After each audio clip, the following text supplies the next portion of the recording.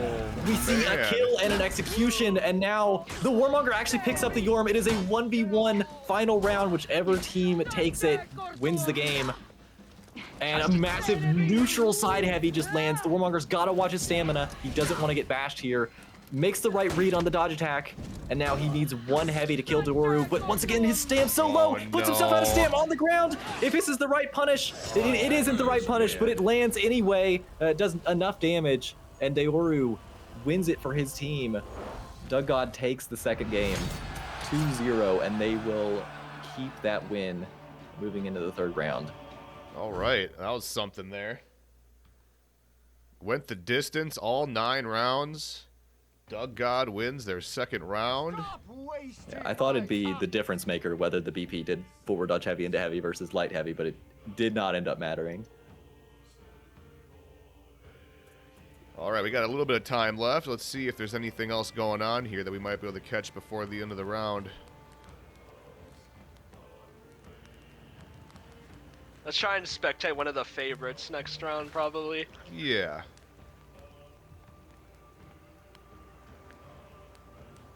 Okay, we got 1 more still going on. Actually, a couple. Dragon Riders and Gladi Yugi. Goat Boys and... that's a long word I can't read. Lento. Yeah, that's a long name.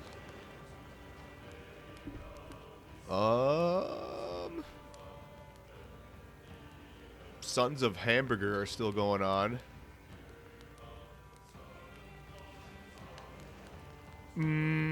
Yeah, there's only a couple still going here. NFL and Trash Bow. Let's see if I have any of these people added.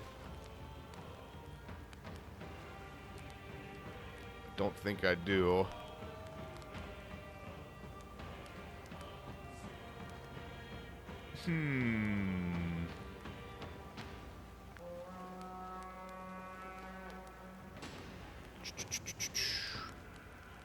Ghost Dogs. I think I have one of those added.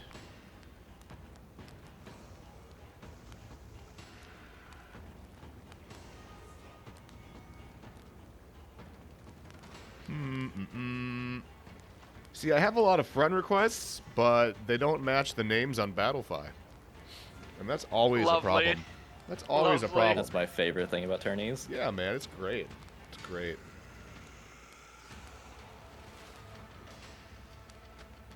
Just a reminder, it's helpful if you make your Battlefy name the same as the name we have to add to spectate. Just a reminder.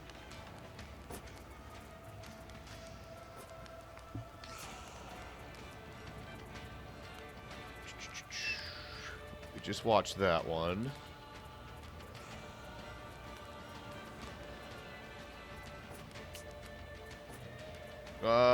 We can watch this one. Well, this is probably a scrim or something, because these guys are already done. H2O Power, that's one we were watching before, right? Yeah, Dragon we were watching Riders. before. I think that one's still going on. Yep, Dragon Riders and TW. It's 0-0 apparently.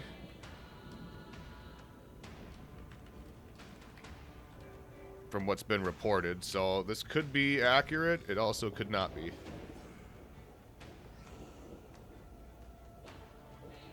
All right. Looks like we got a Orochi, Shinobi, and Orochi and Ocelotl.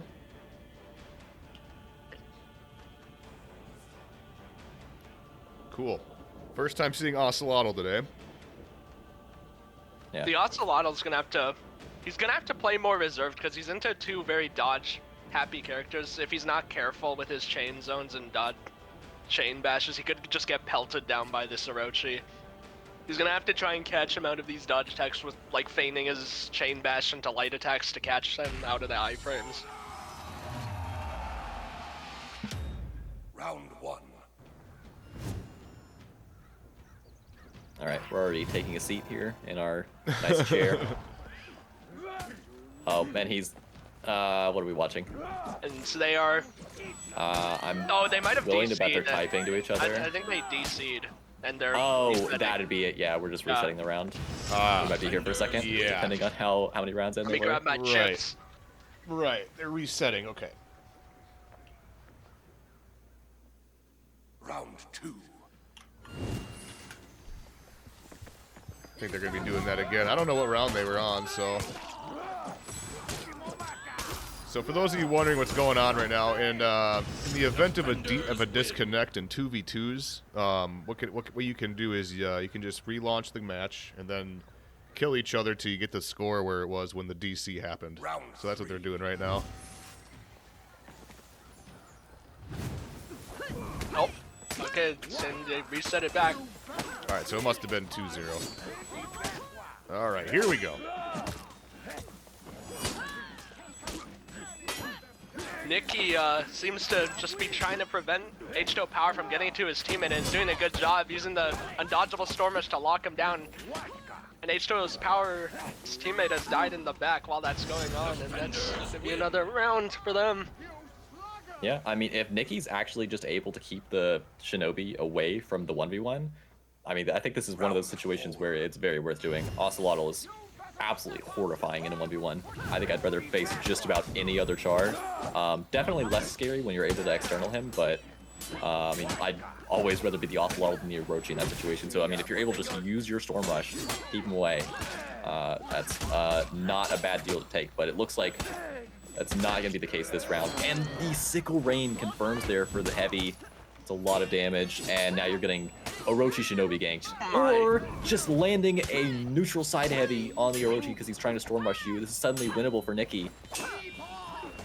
He's just got to get a couple reason here. Gets deflected, though. That is not the way he wanted to start this off. Goes for another Storm Rush. Mechanical Not error. exactly. He could have gotten a GB on that Yeah. dodge dash, and he's gonna go down. Good try by Nikki, but now he's going to open a present from H2O Power. Boom! Win. I love that Xe.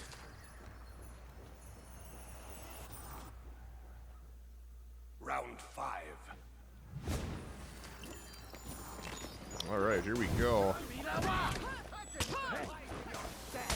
Nikki just trying to do the same thing they'd be doing every round, lock this Orochi down.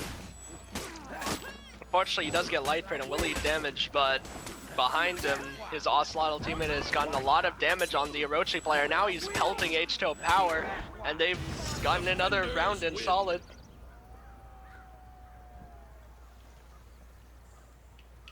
Yeah, I mean, apart from the last round, this seems kind of dominant so far. Like the Ocelotl and the Orochi are kind of just taking over these fights. Someone in chat just raised a good point. Was that an event execution? If it was, I personally doubt it gets turned into something big, but yeah, always just unequip your event executions and battle pass executions so it's not a headache. We have seen And- matches get overturned because of that. Yeah, for sure. It definitely can't happen, especially if it was in the middle of a middle of the round where it especially matters. You're probably getting the round reset for that. Just don't do it. It's a stupid thing to have. Final Xes are fine. Okay, there we Round go. 7.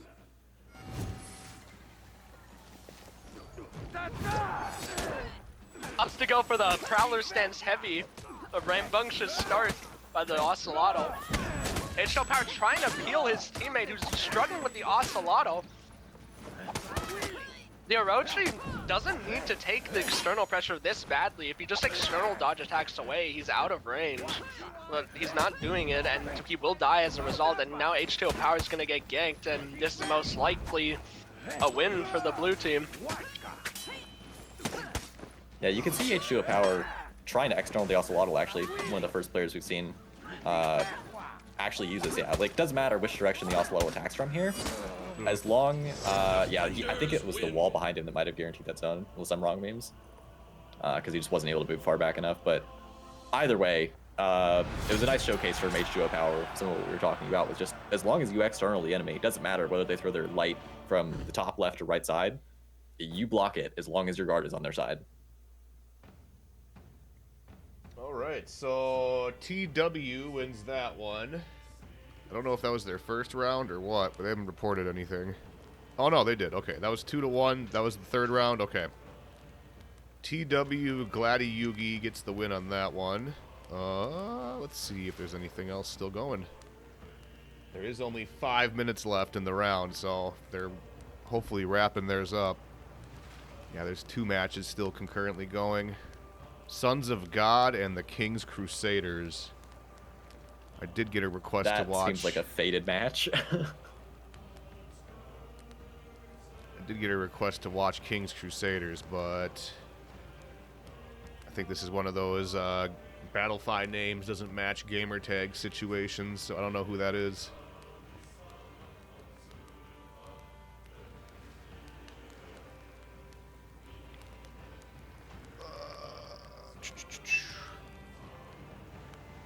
Yeah, I don't see any of the. Oh, wait.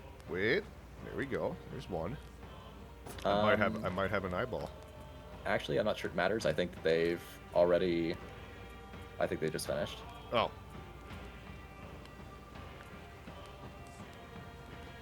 So maybe look for a different eyeball. Can you watch Miami Metro next game? If you send me a friend request and tell me what your name is and your team name, I can sure do my best. If I don't have a friend request, I can't spectate.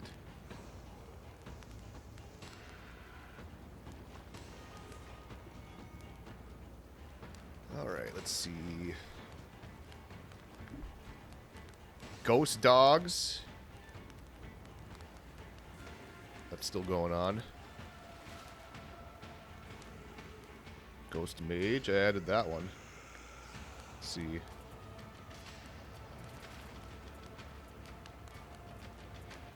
Motor Wave. Ben 3081. Okay, hold on. Let me just go and check here. Okay, I got that one.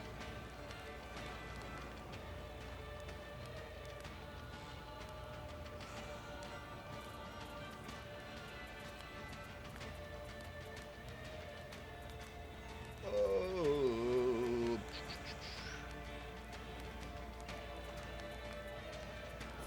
All right, I got you added.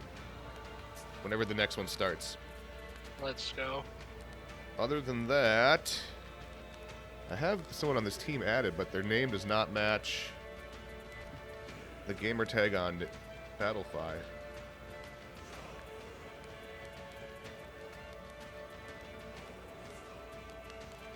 In which case, I won't know who it is. That should be a thing. Should make you like link your Ubisoft account to your Battlefy and use your actual Ubisoft name. I mean, in the in Battlefy, it is specified to separate your to both give your console name and your Ubisoft name, but a lot of people just don't do it. They just input their console name and call it a day. Yep, which is about not right. helpful.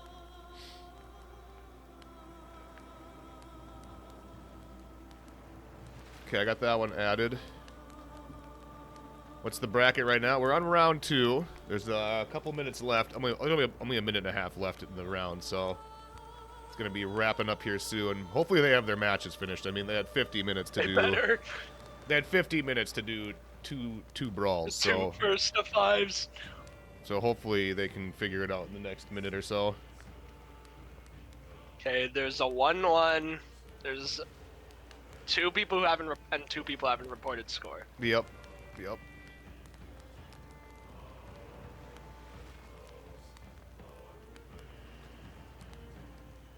I mean, this one's still tied 1-1.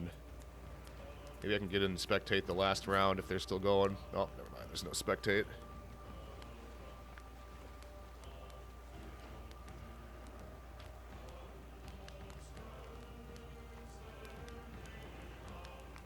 PK Stone. Okay, I've accepted your friend request.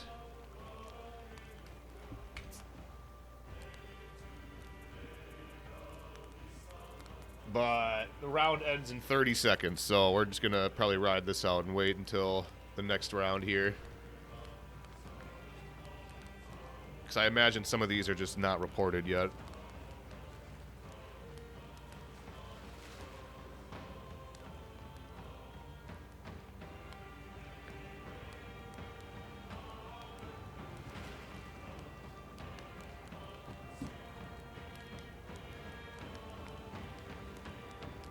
Okay, so the Sons of God and the Crusaders one sounds like it's just finishing up.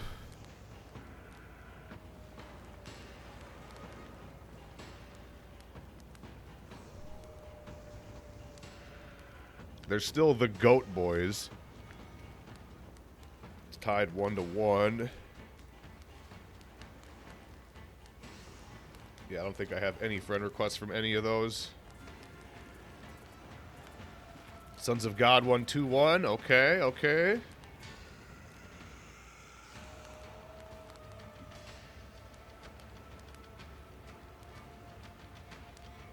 Let's see what else. I think there's only like one more still going.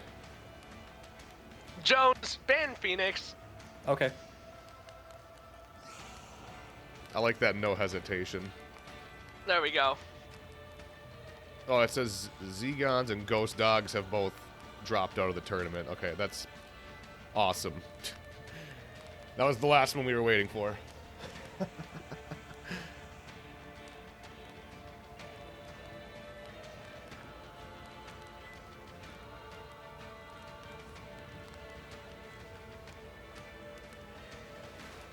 Alright, so round 3 should be beginning any second now. Looks like everything is just about over. I think there's one that's still in progress, but I don't have anybody on either team added, and I don't have a friend request from either of them. But it looks like they're on their final round right now.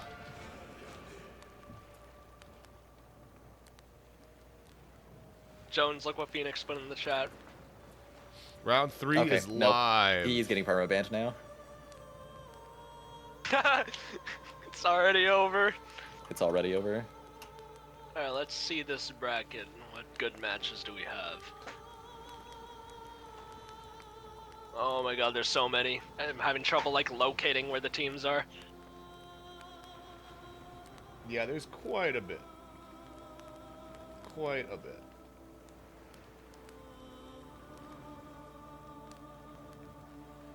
Oh, Rippy's fighting Orlando Crusher. We're watching All that. right. We're watching yeah. that. Okay. Okay. What are the team names? One of them is something about biscuits. It's like Biscuit, Harmful, District something, and then the other is Nothingness, I believe. Do you know what that means? Is that like an inside joke? What is that? No, I have no idea. Rippy and his French mind. I guess. Okay, well, they're getting that set up. I'm going to run to the bathroom really quick while we wait for the eyeball. Nothingness and Biscuit Harmful District. Okay, round 3.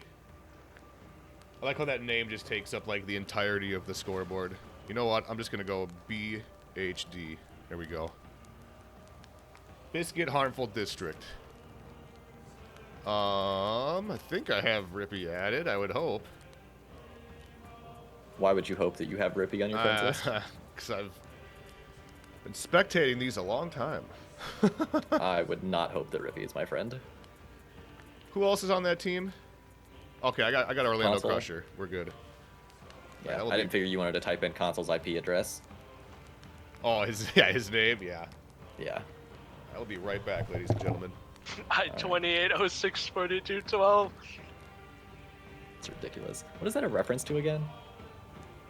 It's a reference to something. Hey, oh, he's in the chat. Console. What does your name mean?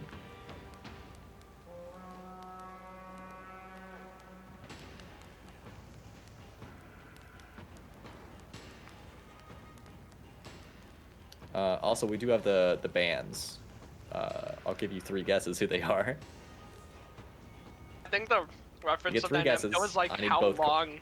I think it was how long it took for his name to like rechange, like the time period. I see.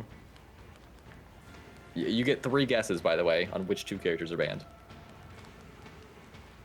in this set. I'm talking to you, means. Perhaps Varangian Guard?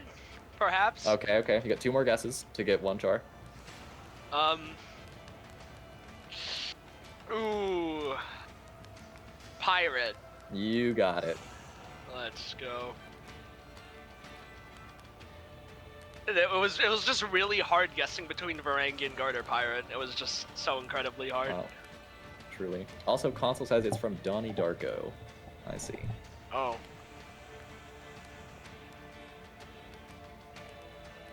Jones, Motor can you make Wave. the spectate appear faster?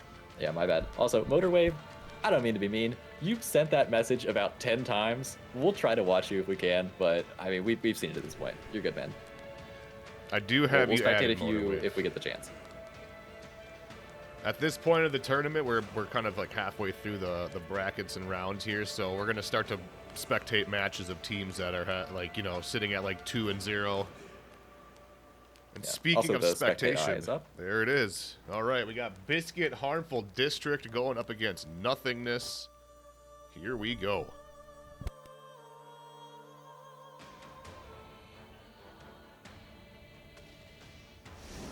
All right, they're playing serious characters. I thought we might see Lord. Actually, Lord Raimiel's not even a joke anymore.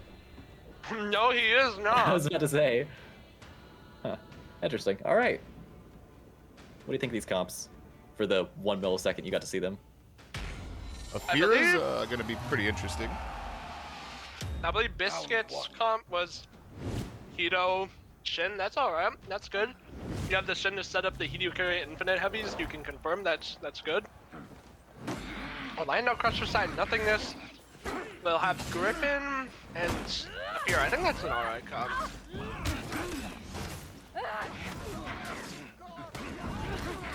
Good confirmed by Rippy for the chain unblockable by Console. This is the teamwork me and Jones were talking about earlier. Yeah, you can deal, I mean, at a high level, a lot of the damage you're dealing in twos is from your teammate confirming, just by the enemies messing up their positioning, or something similar. And yeah, these guys aren't gonna... Never mind, I eat my words. I was gonna say, these guys aren't gonna mess up a gank, but there we go. Mechanical and this error on the is- gank, but thankfully Shinobi Yeah, can stun it's lock not that to it scary. even in revenge. Hunters win.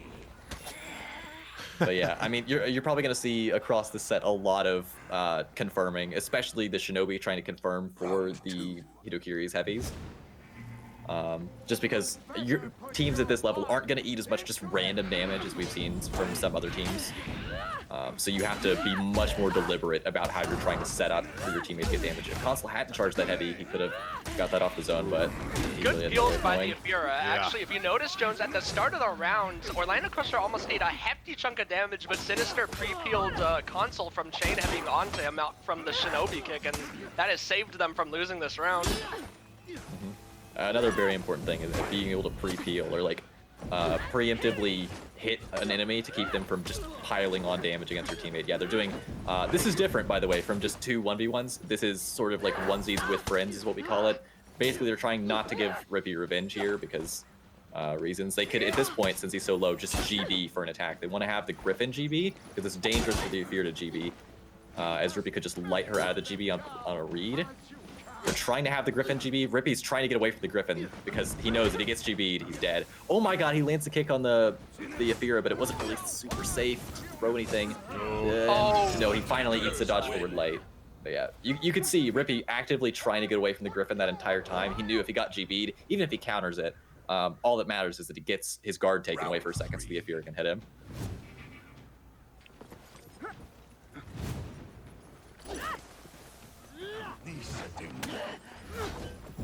Here we see Sinister trying to take this external 1v1 with Shinobi, but Shinobi's really slippery, but he does catch him with the zone, which will confirm him into the Griffin's side heavy finisher. They've gotten a lot of damage, huge health swing on both Console and Rippy this round. And now he's externally pressing Console with a scary Afira mix. Console has to be careful here, he's low HP. If he does anything, the Afira's just gonna dodge for it, but he early parries the GB confirm and he gets revenge, and that leads into Orlando Crusher's death. And now they're about to get a clean gank off, and they get the Shinobi gank off, and that's the round. Hunters win. Yeah, there were 2 different instances in that round where Orlando Crusher and Sinister had opportunities to kill Console, and they just made Round 4. miscommunications. They both tried to throw heavies or whatnot. And I mean, if just one of them had stopped to confirm, or you know, they had said something about who was going to try to set up for the other person's damage, they could have killed Console and probably won that round. But now it's a very different result. Also, you can see just how much revenge that counted for, the sickle rain against Orlando Crusher's guard. You got to be very careful throwing those around. But yeah, there's a lot of just dancing around right now. No one's really been blown up. Console's missing half his health bar though, and still getting hit. Rippy's really got to help him out here. They've got a massive health bar deficit to work through. Rippy does land the sickle rain, but it's honestly too little too late. He can't even punish off it. He knows the Aethera would stop and punish, and he'd take damage for it. It is a winnable 1v2, especially on Shinobi here. They GB for it, but it was damage reduced. He's got a lot of Venge to work with. He just has to try to avoid getting actually fully GB'd here, but there you go. Rippy knows exactly how to use these double dodge deflects. They're very safe. And he lands another kick against the Aethera. The Griffin's trying to figure out what to do because Rippy has so much Venge, he can hardly touch him. Now he's stuck in a 1v1. They've got even health here. It's just a couple of reads from either player will win the round. Both of them are playing the GB spam game, trying to attempt to catch each other on a forward dodge. Orlando lands the first hit in this 1v1. Rippy trying to bait a dodge attack with his dodge forward kick mix-up, but Orlando won't bite, and they're back to the GB game. Both are very scared about getting caught out of their offense. Rippy reacts to the chain light and gets the kick into his mix. Orlando bites on the UB, misreacts, and now Rippy just needs one more attack, and he will have 2v1 to this. And Rippy makes the right read with his dodge forward kick mix-up, and that's going to be round 3 for Biscuit Harmful. Rippy the really alligator. Chomp, chomp, chomp. Yeah, Rippy the gator goes chomp, chomp, chomp. But honestly, I hate Rippy. Can't stand that guy. He's garbage. But his shin bob is a masterclass.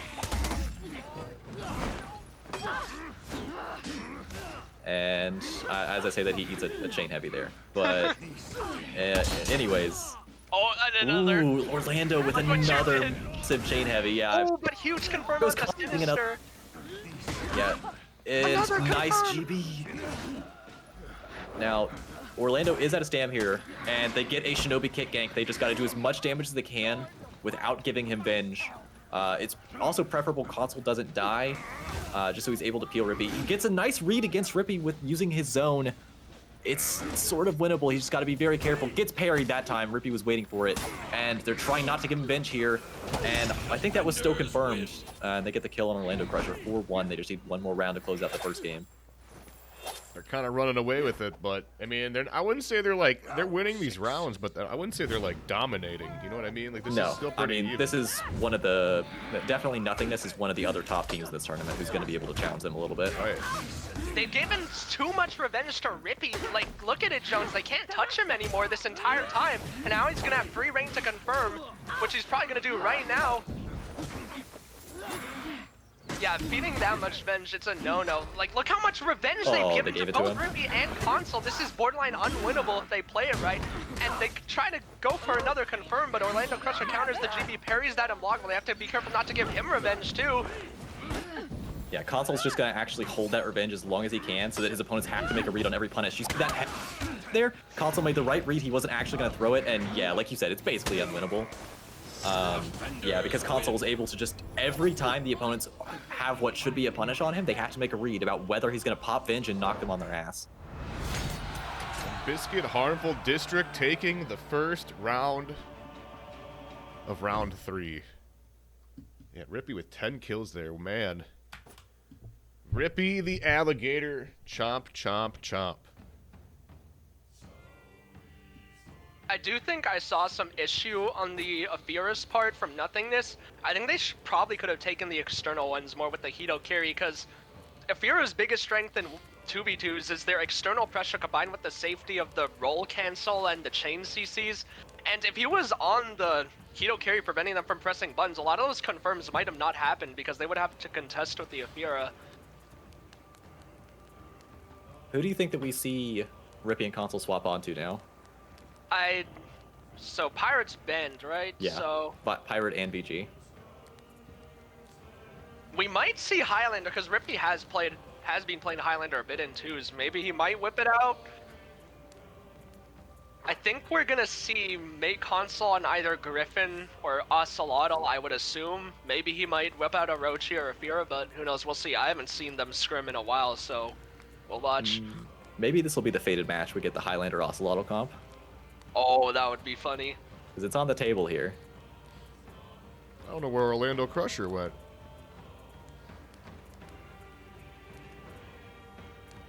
Dude has Well, disappeared. his name doesn't start with B. I can tell you that. Not in my opinion. Not in my opinion. He's on console, I think. So he'd be very low. No, Orlando Crusher's PC. Oh, is he? Did he Yeah, come he from is. console? I think I have no idea. I thought he came from PlayStation. Maybe I'm mixing him up with someone else.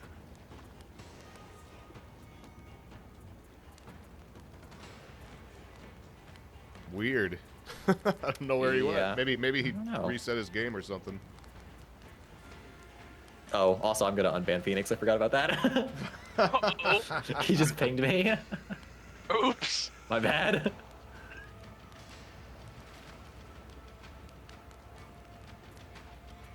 He did come from PlayStation? Okay, that makes sense. All right, my reads are crazy.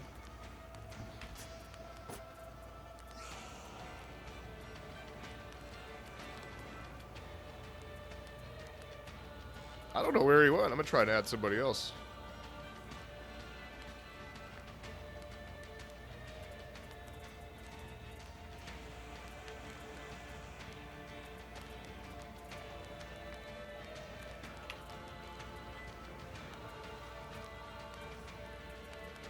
I guess I can see if I see him in the Ubisoft app. But I can't spectate that way.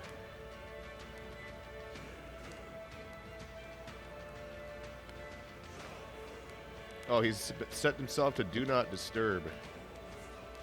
Well, that would explain how I can't see him.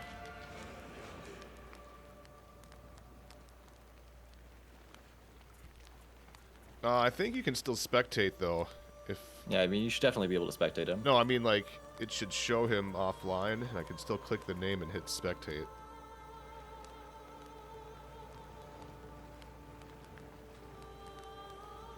Jones, like, do your job. Come My on. bad. My bad. I think he did this in the Pro-Am too. He wouldn't make them boot into the game faster. I'm slacking. Haha, it works. Spectate. Oh. Did you know that? Even in the offline friends list, you can still spectate. We're gonna be Oh, seeing yeah. the Nobushi from Rippy. No way. Nobushi. He is in his bag. Okay. And we've seen a switch from the enemy team as well. This is a big switch here. Shaolin to JJ. Okay. This is gonna be very annoying for the Shaolin to play into Griffin and Nobushi. Anytime he gets Right. the G-stance, he's at risk from either bleed lights that feed zero revenge with iframes or the Griffin chain heavy.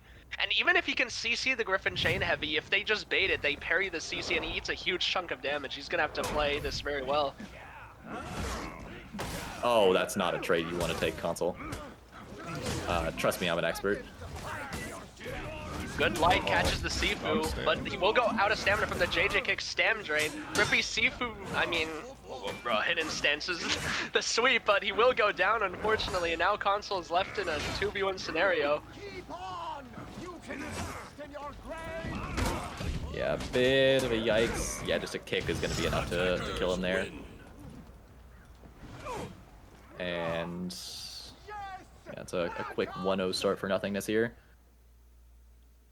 Round 2. Did they play... I know they didn't play Shaolin last game. Did they play JJ? No, they did not. Okay, so they've entirely changed their comp here. Yep, both teams did. Sinister needs to try and just get into chain and do nice TC. Constant sort of tried to parry that, but he got caught off guard. Sinister now taking these external 1v1s more, and we see the power of Shaolin's offense. And while he's doing that, Orlando Crusher's chucking side heavies to pre-peel his teammate's offense, and it's working very well. He does another side heavy, which gets light confirmed by Sinister with the triple lights. He kicks for more damage, and through a huge series of confirms and plays, they've dominated the second round. All right. Excellent confirms. Yeah, and that final interaction, Orlando Round Crusher 3. kicked off of pretty much every hit stun the Shaolin did, while the Shaolin was also hitting the guy behind him. There's nothing they could have done. Yeah, and ooh, Orlando Crusher gets parried and takes a ton of damage to start this round off. But maybe he's king side heavy. He can just make it all up. He is 2 bars though, and that's when you're going to see these 2 enemies try to converge on him a little bit. Because as soon as you kill one enemy, it gets much easier to kill the second one. Orlando Crusher baits out the dodge attack pre-peel from Console. And now Console's actually even lower than Orlando Crusher was. And he baits him again, but he can't actually punish it. Console parries the side heavy. Just Orlando's getting chipped further and further down. Pretty soon we're gonna be in a scenario where we're gonna see a GB for Nabushi's bleed, and that is gonna kill Orlando Crusher. Console parries the light from Sinister, but he actually backsteps the punish, and he gets dodge attacked when he throws a bad neutral zone, and that's gonna be third round for nothingness. Yeah, that is a completely dominant score so far. Not really what I expected in this game, but it seems like Rippy and Console, maybe are trying to peel for each other too hard, because I mean we saw Console get completely baited twice there, and then Rippy had to bail him out, and I believe got punished himself for it.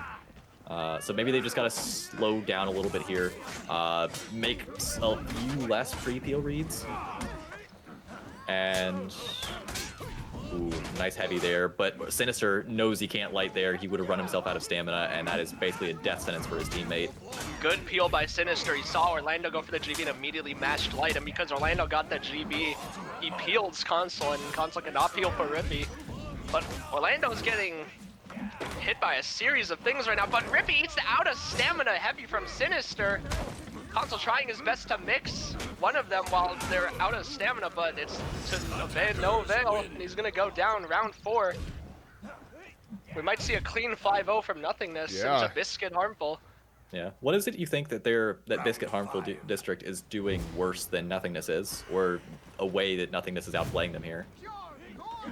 Part of it is Nothingness's comp, I think, works better as like a comp than Biscuit Harmful's. Because if we're looking at Biscuit Harmful's, they're running Griffin and Nabushi. Like, Nabushi has really good peel, but I don't know what they're peeling for that much. Griffin's external ones isn't that great, and Nabushi's not the best confirmed character. Sure, you could GB for these chain heavy side finishers, but it's a risky read to take, because if you mess up, it's a lot of revenge. Meanwhile, they just have Shaolin on the offense, on the external, while the JJ's chucking side heavies, making it difficult to peel who's ever getting cheese stance mixed. And I think we're just seeing it right here. Yeah, they do have to watch Rippy's revenge a little bit here. Really, first player to die might damn their teammate as well. And Rippy gets a Cobra Strike, but they're going to need one more read like that to kill him. Console is low enough to be killed by a GB, and he will die trying to peel for Rippy. Rippy's now alone, but Nabushi not the worst 1v2 character, but he does get GB'd. And that is, like you said, a swift 5-0. And that is not a help to Biscuit Harmful District's mental. They have to win this next game. I did not expect that to be that dominant. Yeah, that was a very dominant look there for nothingness. I think the JJ Shaolin comp really just set them up for success there. I would not be surprised if we see Biscuit Harmful District switch their comp. I do think one thing Rippy's team could have done, they could have tried to maybe initiate more, because if they just stand in neutral like that, they're eating the Shaolin offense for free, getting pre-peeled by the JJ side heavies. Console needed to try and initiate on someone, and Rippy needed to try and make the read with the peel. Because I think right there, they were just kind of eating the Shaolin mix into the JJ heavies every single time. Peacekeeper. Rippy's gonna swap onto Orochi, and Console's gonna stick with the Griffin. Okay. Peacekeeper for the first time today.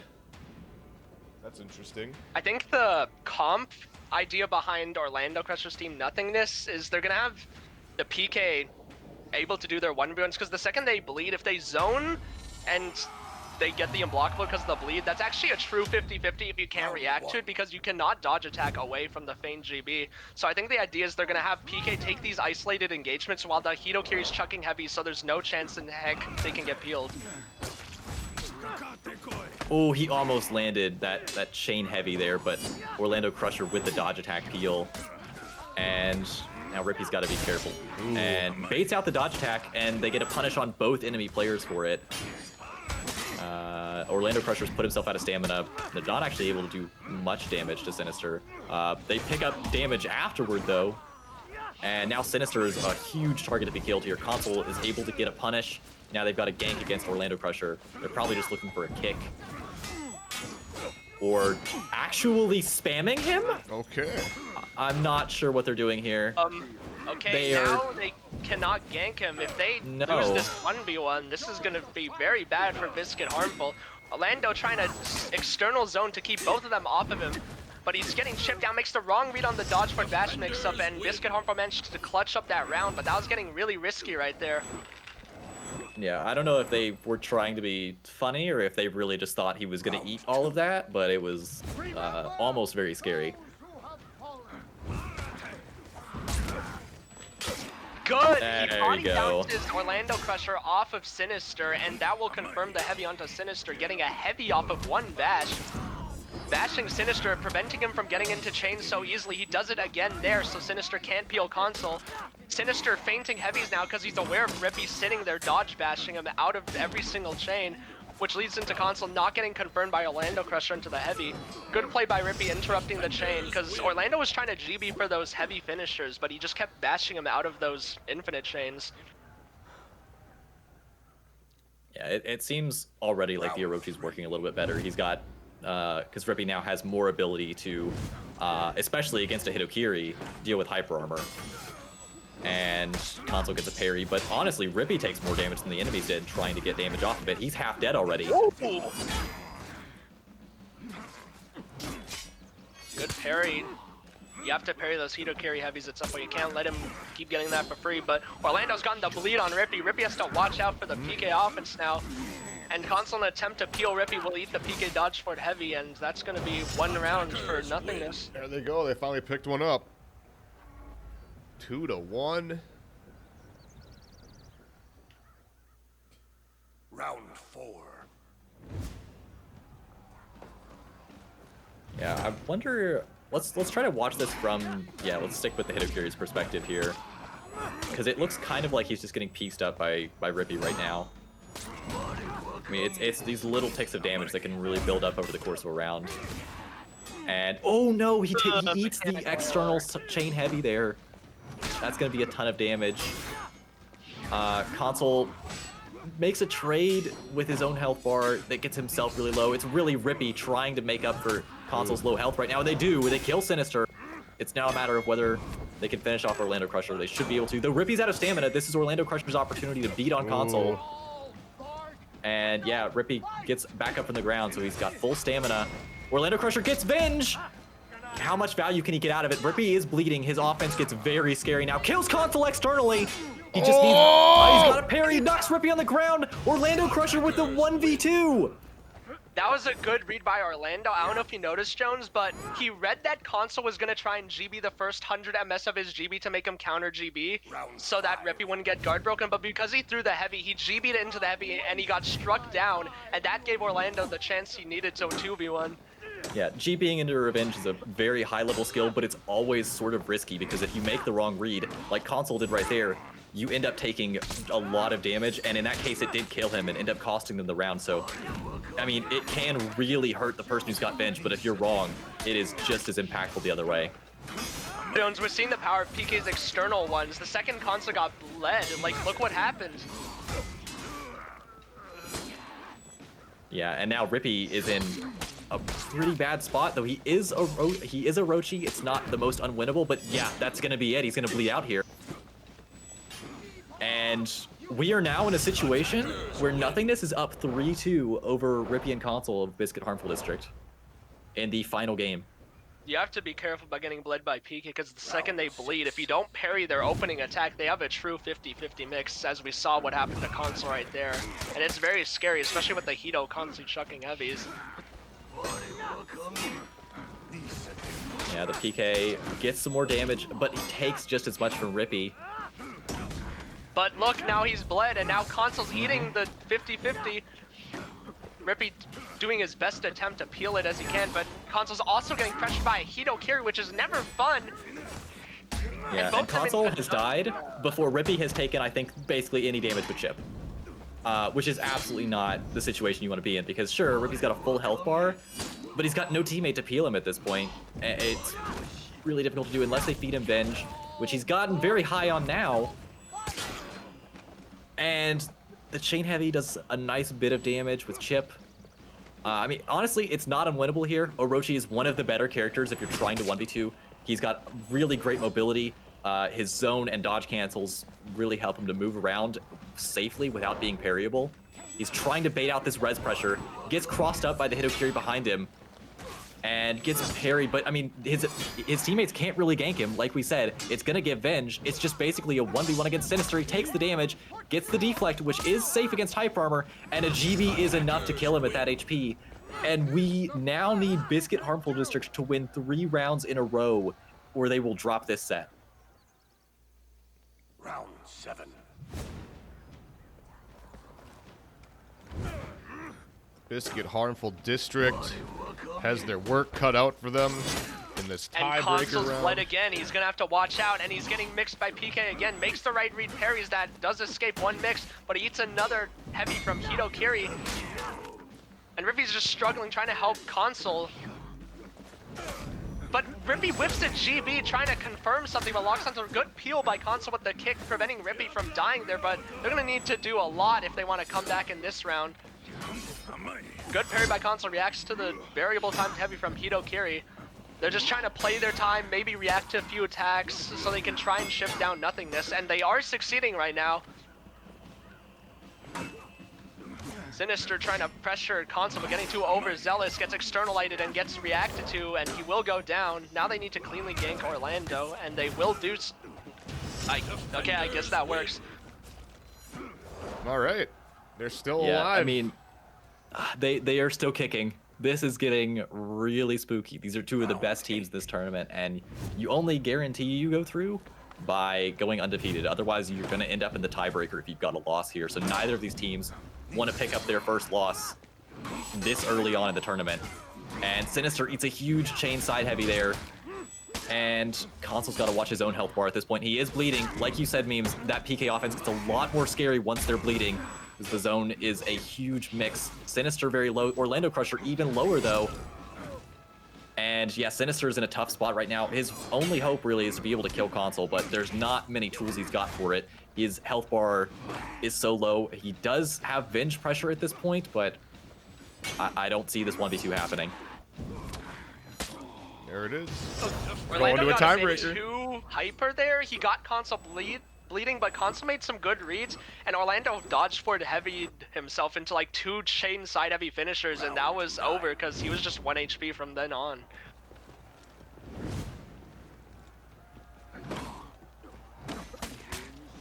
Console trying to tee up, not eating any more Hito chain heavies. Didn't try not to get bled as well by the PK. That's always the worst case scenario. He's sitting in neutral right now, trying to bait these PK dodge forward heavy so he does not get bled. Because the second he gets bled, that is their win condition. Here we have it again. You see he's feinting to neutral a lot, trying to bait these dodge forward heavies. Also externally, he's making sure to not get bled at any cost possible. GB's for the kick, but good peel by Orlando Crusher, preventing Sinister from getting to a bar and a half. But Sinister's getting his heavies parried, but Console's finally bleeding. He's gonna have to watch out. Dodge forward heavy's a way to make distance, and they managed to snag the kill on the Hito Kiri, and now they need to cleanly gank Orlando, but Console is on 1 HP, but they get the clean kick gank, but they miss timing, but Orlando forgets to pop revenge in a huge mechanical error. That was his opportunity to 2v1 that, but because of that, Biscuit Harmful manages to clutch and come back and win. The big comeback there, coming all the way back and taking that in the final round. Biscuit Harmful District will be moving on without a loss, and Nothingness will be taking their first one for the day. Yeah, All right. Absolute nail biter there. And really nice showing from Orlando Crusher and Sinister. I figured they'd be a top contender. I did not figure they would push Rippy and Console that far. That was pretty good. That was a good game to watch there. All right, we got about 18 minutes left in the round. Let's see if we have time to check out some other games here. We've been getting a lot of requests in the chat here, so let's see if we can get to some of those. Let's see, round 3. Oh, nice. A lot of them are already done. See? Yeah, it does start to go faster as we get through here. People start figuring it out.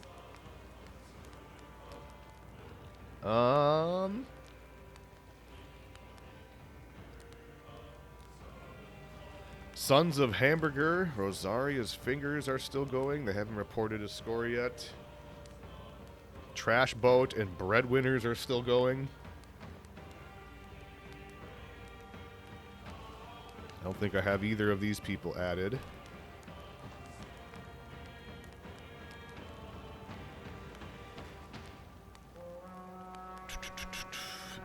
Quite a few teams have dropped out now, too.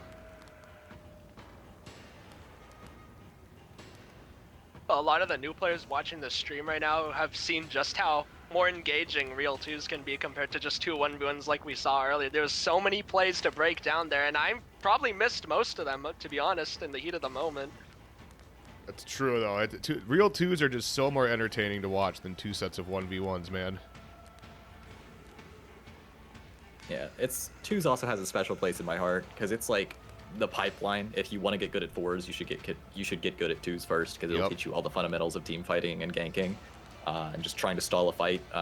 Really, you're trying to 1v2 in twos versus just stalling into mini. But it's all the same fundamentals before you get really complicated and apply, the feats and rotations and everything on top of 4v4s.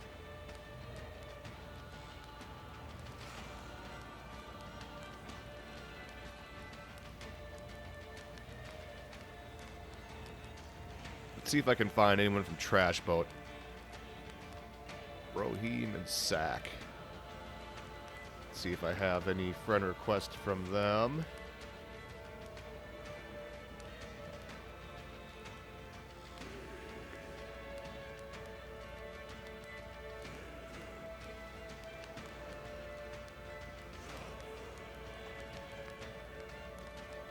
Let's see. I have quite a few friend requests, and the only problem is some of them don't match the names on Battlefy. Oh, that's definitely a new problem. Never seen that before. Yeah, that's if you can believe it. Oh wait, I got one.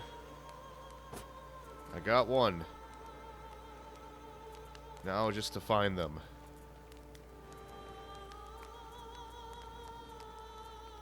And hope that it shows up.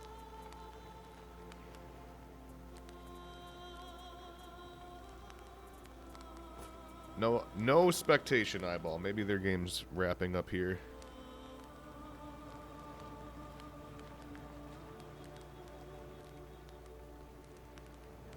Says they have 1 round reported. So I guess I'll wait for eyeball on this one. This is Child's Play going against Weenies. Looks like Child's Play is up 1-0.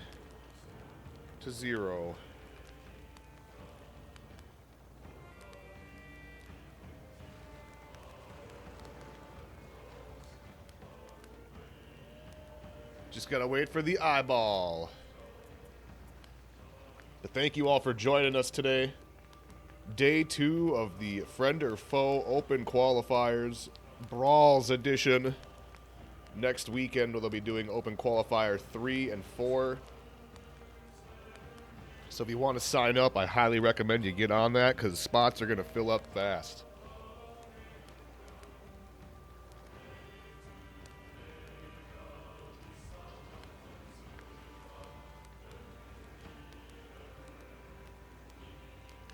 Jones ban Slay King, Chef. I'm not gonna do that. What? I ban selectively. Damn. I like what this guy said. Alright, we got an eyeball.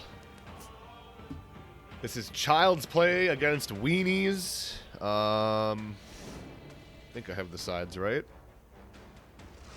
Nope. Flip that around quick. Console, It's like he a already USB port. qualified. He already qualified, and for some reason he thought he could play for fun in this one. Skull emoji. Alright, what do we got? Kyoshin, Centurion, Kensei, and Griffin. Round 1. So we got 2 big team fighting characters and an all-guard character with Centurion. Alright, let's see what they're gonna do. Seems Sully attempts to heavy into the Kyoshin full block on Reed that he's going to try and interrupt, but Kyoshin just holds it and he's just chipping down Sully, but it seems the Kyoshin's getting chipped down himself for way more than the Kensei. trying to external mix the Kensei, but the Kensei just keeps making every right read. He keeps landing these full guard punishes, but it's not that much damage compared to what the Kensei is doing to him. Though he does get the parry on the dodge attack, and Sully seems to have thrown away a lot of his health advantage, which is very bad to do in twos, and he tries to Nature's Wrath and doing these risky attacks to Kyoshin full guards, but thankfully his teammate clutches it up for him. That's going to be a round for the weenies. Win. I think the only thing I saw the Kensei do that round was dodge Yeah. attack into UB until he Nature's Wrath and killed himself. Round I haven't seen too many Hitos. Is she getting banned a ton? Probably she's getting banned a fair bit, is my guess. If you don't see her at all in a high-level match, she's probably banned. But she is rather good, if that's what you're asking. The Centurion is being wheat-bred right now, level 1ing Ad Profundis to death. But Ad Profundis lands a juicy GB punish, but now he's out of stamina. The Kyoshin needs to opt to use their chain bash mix-up instead of doing these neutral all-guard attacks. But thankfully for him, his Centurion has solidified that 1v1 behind Ad Profundis. Now he's in a gank scenario. Ad Profundis with a good parry, but he does get revenge because he early parries the zone before they can GB for it. But he's making bad use of his revenge pressure right now. Now they're rolling away, Oh, boy. and that's going to be a round for Child's Plays. Oh boy, into the all guard. Yeah, you've got to make sure that when you've got Venge in a situation like that, you have to get value out of it. Because I mean, if you pop in a situation like that, you might as well have died a second ago. Since I mean, you don't have a ton of ways to like chase someone down super safely as Griffins. You kind of just have to run at them and get into your forward bash sort of mix. But just forward dodge heavying at somebody is not going to do the trick for sure. And Godless Ronin, his health bar has been taken by God. And okay, he blocked the out of stam light. Godless Ronin should try to use his target swap to neutral heavies more. Like, he can do things like, when he gets near the Kensei, he can charge his heavy and bait the Griffin into dodge forward heavying him to peel, and the Griffin will just eat a hefty pin from the Centurion. That's Centurion's biggest strength in teamfights and 2v2s, is target swap pins.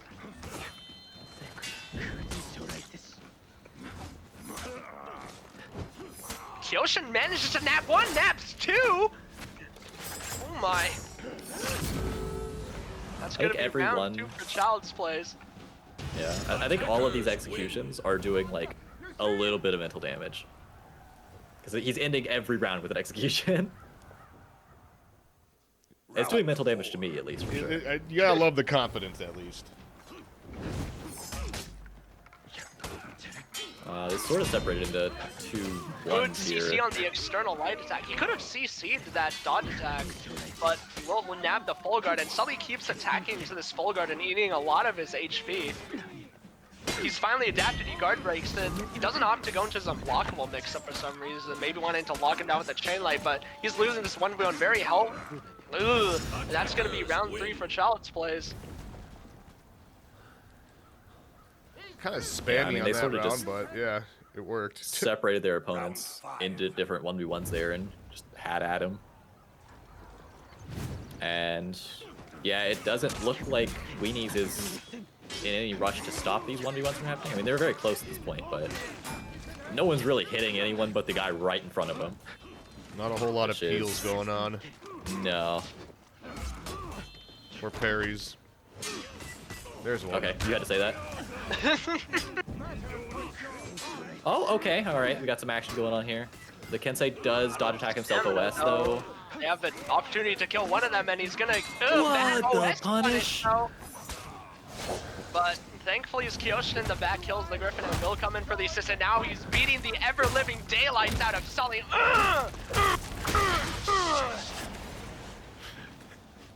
I think we might need to put you on a leash.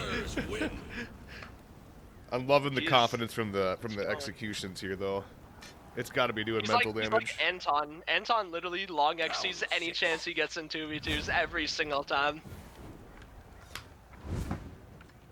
Maybe this guy's Anton Smurf. Maybe. And yeah, we're back trying in. to lift his chain bash a bit more. He's not dodging. We're back into 1v1s, which isn't really working out for Weenies. But I mean, this round, This Kind round of it working. seems to He's be kind of just working. getting neutral lighted to death. Maybe. Okay. Well, you get a free parry there. Okay. All right. I like the Alright. creative punish.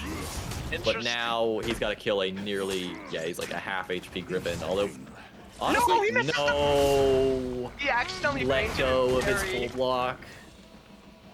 I thought he was in full block there. Defenders win. Wasn't he? He was about to. He was Uh, in full block, but he pulled it up right no. before the heavy came in for some reason. I saw his parry animation come out. I think he accidentally feinted his parry because if you press something while you're parrying, it just cancels it out, and then you just eat the attack. All right. Well, either way, they're in a decent spot right now. They just need one more round here. Ooh, this Griffin's on the wall. That's a lot of damage. If he makes the This is wrong another reads on this reason. punch mix-up, he's gonna be dead here Yeah. and eats a chain light too. Oh, And his no. down tech Oh, bounced off the my wall, leading God. it to confirm GB into death, and that is no. should be.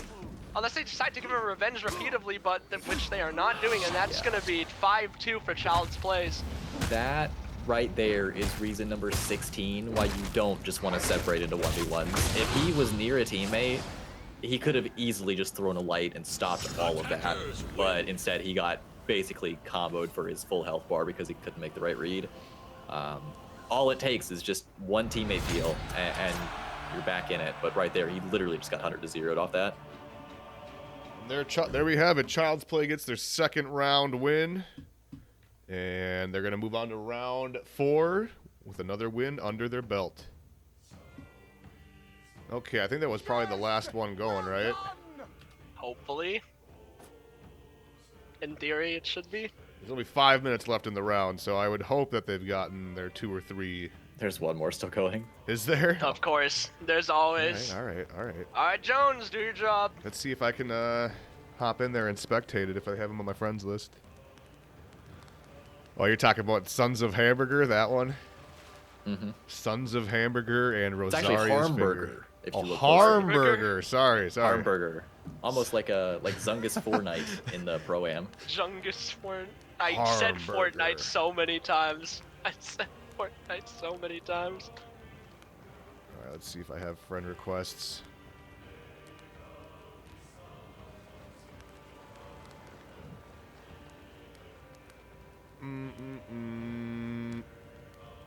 Okay, that's over. I was gonna say none It's of all their ready to names. go. None of their names are what their Ubisoft name is. So. None of their names match? Crazy. Crazy. Yeah, it's like it's like Alright, I the think first time it's ever round- happened, so it's okay. Here's round 4. Round 4 is ready. Okay, sweet. We ended with 5 minutes to spare. Okay. All right, what matches are there? We got any undefeated? What we got for undefeated people here? Biscuit Harmful should be undefeated. So who are they fighting? Dude, my eyes. Okay, they are fighting Esporty United. They're fighting Jushmaster and Ghost Soldier. Is there any other closer matchups we can see? Esporty United. We watched them today, didn't we? Yeah. Jushmaster was playing Highlander, I believe. Mm-hmm. That's right. Oh, I forgot SMP is in here too. Yeah, we'll also have Yeah. to keep an eye on them. Are they? What's their record? Probably undefeated. I'll check real quick. Yeah, they're undefeated. Okay. There are currently 12 teams, 3-0.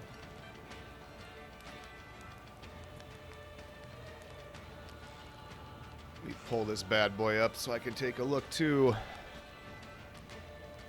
SGG.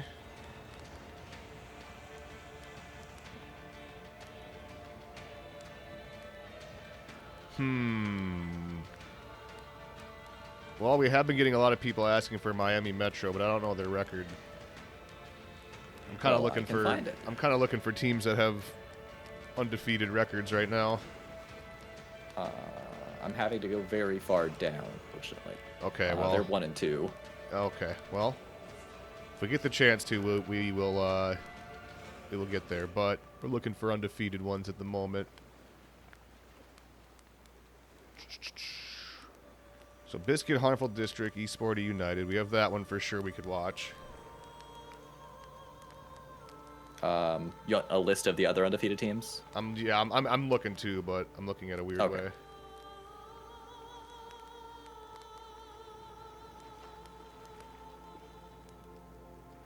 Yeah, maybe I should look at the standings. Maybe we could watch one of the lesser-known undefeated ones, because this next round, probably one of the Titans are probably gonna fight each other next round, I'd assume. So We got the Slackers. We haven't seen them yet. There's a few teams we could go check out. I saw the Slackers one, though. That'd be cool. Let's see who they're going against.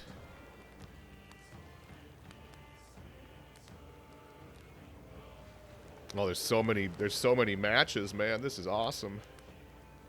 I think I saw someone in chat saying their name was Orabu, and they wanted to. I think they're on SGG. I think those guys are 3-0 right now. Oh, yeah, they are. Okay, SGG, where are they? They're going against the Breadwinners, who are also undefeated. They're both readied up. I don't know if I have any one of them on my friends list, though.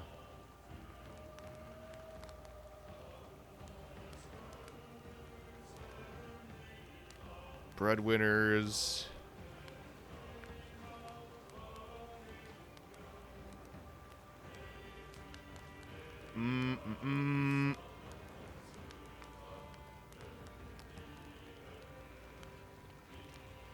Orobu. Maybe that one was the someone that sent me one. Yeah, I really need people to have their Battlefy names match their Ubisoft names, man. Otherwise, it makes it makes it impossible. A tad bit helpful, just slightly. I can't add somebody that doesn't have the same name. Minor inconvenience. I literally can't find you. I think he said to add Jaden the Young. I think. I don't send the friend requests. Okay. I mean, I can. When the king speaks, you listen. Has he friend requested you yet? Jaden? Jaden the Young and. Oh, I do have a Jaden. This dude. That's okay. You're Orobu. Okay. All right. Cool. At least we have some sort of face to a name now. All right, Jaden. Now I just gotta find you.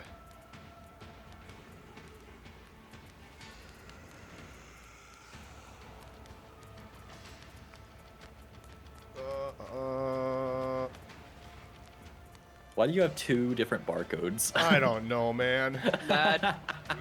That's a good question. That's wild. Okay, Jaden the Young. Oh, I see it. Spectate. We're going. All right. What are the team You got names? teams? Yeah, what are the Okay, teams? that's a no. I don't know the teams. This is SGG and Breadwinners. SGG. SGG's comp is pretty solid. They have a BP Breadwinners. with the Zon to peel them. I don't know about the opposing comp, though. They have Griffin JJ. They do kind of the same thing, but JJ can confirm with the kick. His kick does reset hitstun. We'll see how it plays out. Round 1. Okay, what do we got here? Black Prior. All right. Let's get it on.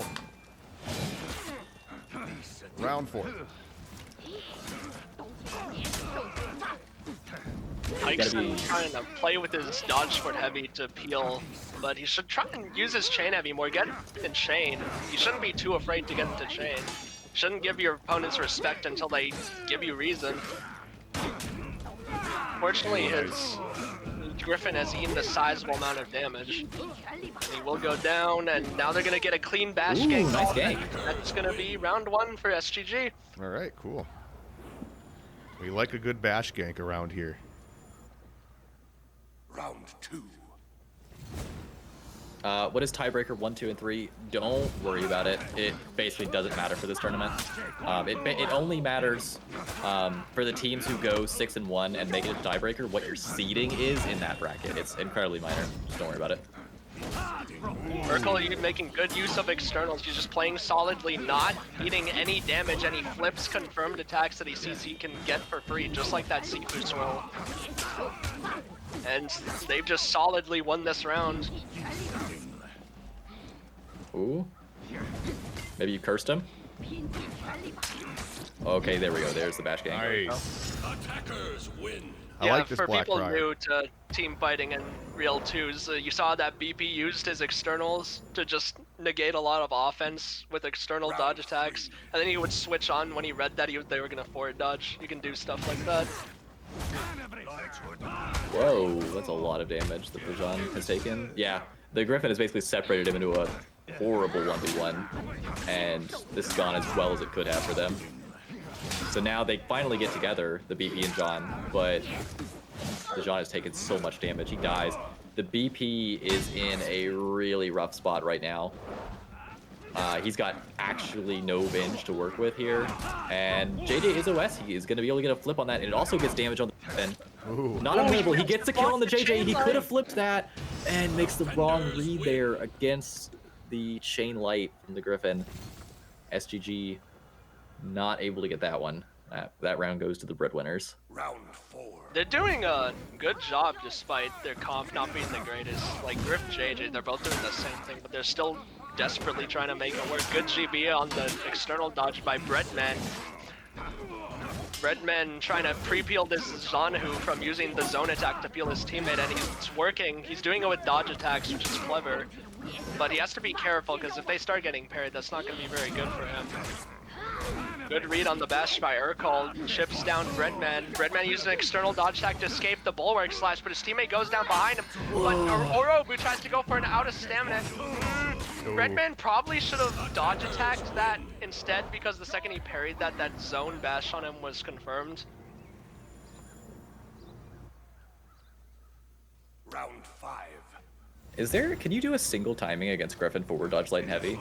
Because I really thought that BP CC was going to crush and counter on light timing, but it got the forward dodge heavy. I'm not sure. That's some matchups that I wouldn't know. Good parry by Orobu on the JJ dodge for heavy, which will lead into his teammate getting a bulwark slash. Good dodge for heavies by Urkel. BP players, pay attention. Look at how good the dodge for heavy is on BP ever since the range buff. They GB for the light. Another clean gank, 4-1 for SGG. They're kind of running away with this one. I mean, it's been kind of close, but they're still getting the win every round. 6. Yeah, the only round that went really funky off the start was when they were separated into 1v1s. But yeah, they're sticking close together, most of these, able to peel for each other. And, ooh, gets caught with the UV there. There's a flip. It's going to be damage on the JJ as well. And this is looking like all she wrote. The Griffin drops, JJ drops on the other side of the court. And that is the first game to SGG. All right.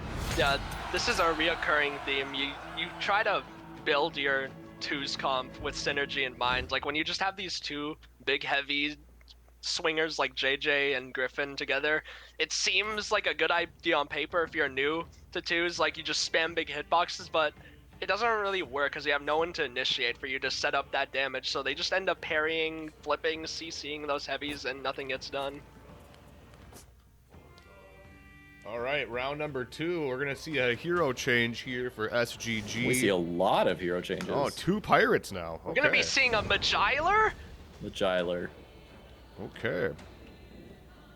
Ooh, Magi Pirate. That used to be the old meta until they got nerfed, but we'll see how it goes for them. Yeah, what is it on Medjay that made him fall so far in the twos tier list?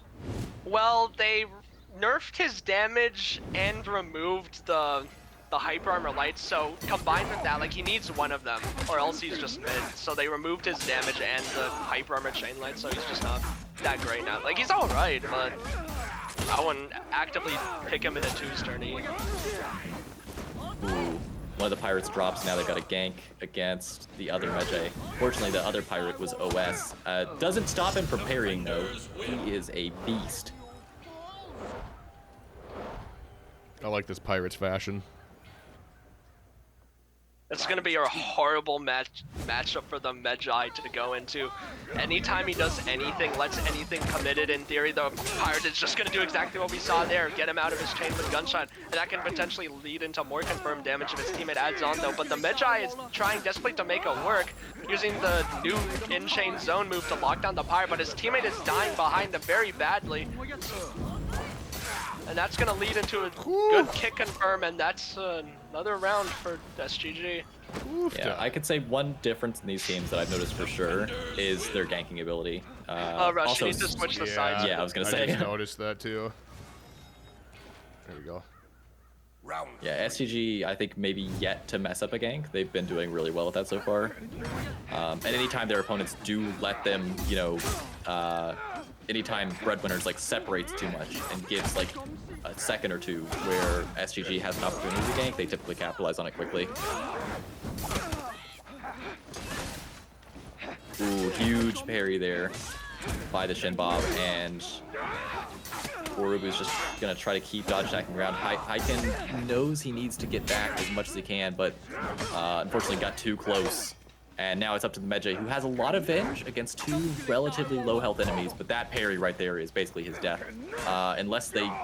No, I suppose it's really not, because he's got so much Venge. And yeah, he's gonna try to make something happen here, but there's not much room for it. defenders win. All right, 3-0. This matchup for Medjay is absolutely terrible. Like, the only way he's gonna be able to do anything is if he adds onto like gunshots from his teammate. But look at the comp they're fighting, Shinobi and Pyre. Like, that's just so slippery. And Orobu goes AFK, and Breadman takes free rounds. Takes free rounds. I mean, it's Eternity, anything flies. And now he's gotten a sizable health lead on him. Maybe this is the swing they needed to start coming back. But unfortunately, his Pirate has instantly died in the 1v1, so all of that would have been for naught. And now it is 4-0 for SGG. Who are just kind of running Orubu away. was just so confident in that round that he just didn't even need to be there for the first half. Round 5. That's the story I'm going with. Ooh, a lot of spinning to win. And yeah, Orubu gets the gunshot there. He has to watch his own stamina, and he does it. He goes out of stam, but there's hardly any punish against him. And Hyken is the one who falls instead. Now they've got a gank against the Medjay, who I can't see his Venge, but I don't imagine it's going to be enough to make a difference. No, that is a clean 5-0 there from SGG, who might be a dark horse. Yeah, that was kind of a dominant finish there, man. I mean, yeah, the Pirate Shinobi ganks were on point there. Very good. They couldn't even get a single takedown there. Wow. Thank you for the raid, Clutchmeister. Clutchmeister with the raid. Welcome in, Raiders. Hope you guys are having a good weekend. We're in the beginning of round number 4 of the Friend or Foe Open qualifiers for 2v2. Thank you all for joining us. Okay, 2-0 for SGG. They're going to move on to round 5, completely undefeated still. Let's see what else we got for undefeated matches here.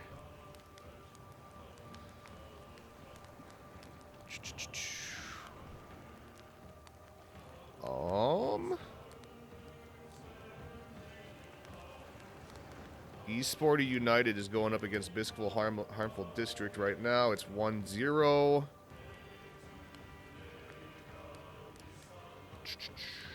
Trashboat and Miles and Peter are going for the tree. Let's see what else we got for undefeated teams. Coffee Masters. I think Reject Humanity and Song of Bacchus are going right now. I'm not sure what the score is in that. Reject Humanity.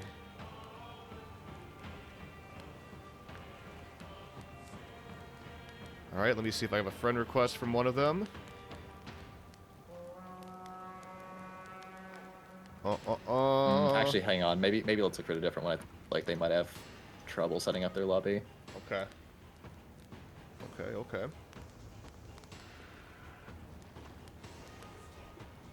Who are our other targets? We have Coffee Masters. Still SMP. Die. Let's check out SMP. I don't think we've seen them yet. Yeah, we haven't watched them yet. What we got on SMP? Let's see.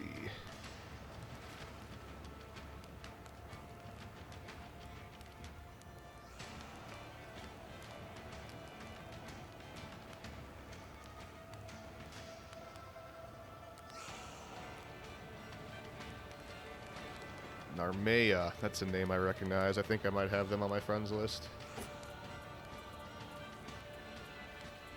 Maybe not, though. Nope, I do. Spectate, let's go. Alright, who is this? Yeah. SMP. And... Hitokiri and Centurion are the... I think these guys are up 1. And... it looks like this is probably game 2, but there's no... Oh, hang on.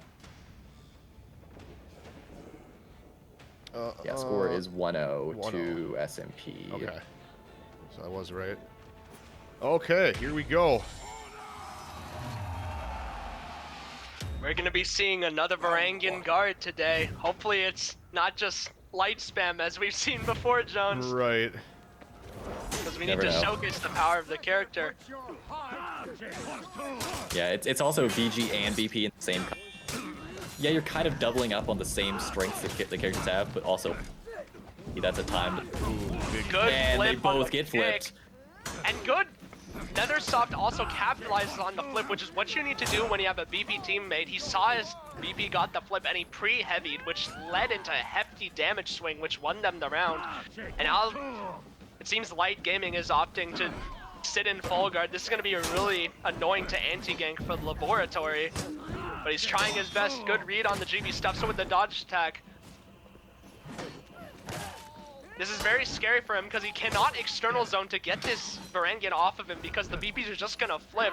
So he's just getting chipped down because he can't make every single right read. Or Oh can he? my God. Makes the full guard. And now he's playing spacing with Nobu as Nobu doesn't have the best offense. Light gaming. Oh, misses the parry on the dodge attack. That was almost an insane 2v1 from Laboratory. He was almost the king. They almost listened. Yeah, I do wonder how much of a comp problem they're having into this. Not to say that either Orochi or especially Nobushi aren't great characters in 2s, but I mean, you've got to play so carefully against these two characters who are so punishing. They might just need to slow it down a little bit, and it seems like it's working for them so far. This BP's super low. Yeah, he'll be finished off, and now they've got an easy gank against this Varangian. And just like that, they've evened it up. 1-1. 1-1. The Nobushi especially is gonna have to be very careful with their zone attacks. One wrong zone, because both these characters, if they get that full guard on that zone, like it is a hefty punish. Look what just happened to Laboratory. Thank God his Orochi peeled him. That would have been huge. But now he's eating a few attacks and he's lost a lot of health at the beginning of this. But Light Game makes a bad dodge attack and his teammate capitalizes on it perfectly. The Orochi stacks onto the heavy of the Laboratory, so they get a massive health swing on the BP, and they get the kill on the BP, and now they're gonna bash a dodgeable gank. There's not much Nethersoft can do here. He's gonna die, and that's gonna be another round for SMP. Yeah, I mean, the solution there is just simply don't have your teammate die and get ganked by that, because you're not winning that 1v2. Defenders win. How do you think that Nethersoft might, or not Nethersoft, but Die ERS might be able to bring it back here? Like, what might they be able to better capitalize on against SMP that they're not using right now? I think they just need to try and have their Varangian like initiate with the BP peeling and things like that. Because they can't just get every single flip or like full block. Like if they sit there, it's going to be too obvious. So they have to try and press something to initiate.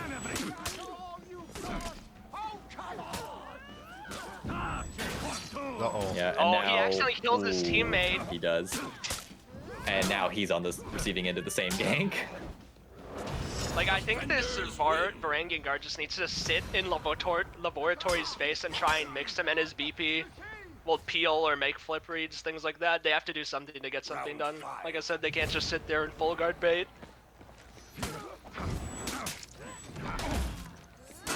Ooh, Narmea Good actually... CC by NetherSoft.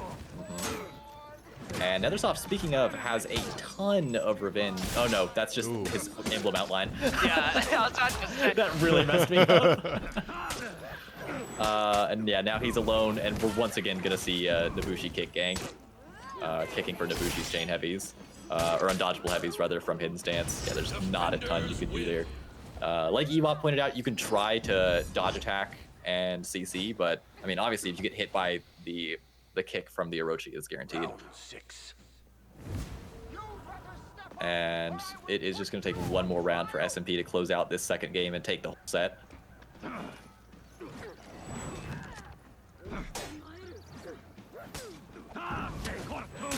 Yeah, light gaming is literally just trying to sit in full block and play as defensively as possible, but if you're not giving your opponents a reason to try to hit into you, they're not going. And now he's lost half his health. He's the only player in the lobby anywhere near this low. And there you go, excellent communication from the SMP players. Just saying, hey, we could easily kill this guy. Even if we take damage, it's worth it. Go for a kick, I'm gonna get my undodgeable heavy. And just like that, the BP's dead, and now they're basically onesying with friends. Honestly, kind of winnable for NetherSoft. Especially this 1v1, and after that it gets a little dicey. I'm shocked they're not trying to gank him. He doesn't have really any bench to be concerned about. Unless they're also... React okay, on the what is going on? And they're letting him XC. It seems we're having an ego battle here. Honorable He ones. even bags his teammate. He emoted on him. Oh no! We're seeing a little bit of BM in here, chat. I think we're watching a murder. Good read on the GB, stuffs with the dodge attack. Stuffs the neutral heavy the and neutral top lane. Oh. misses the reaction on the Varangian unblockable and tries to dodge attack stuff, Okay. but he gets caught out. And Incredible play from Die ERS. They totally won that round, for show. SMP has decided they want to make us watch that again. Round 7.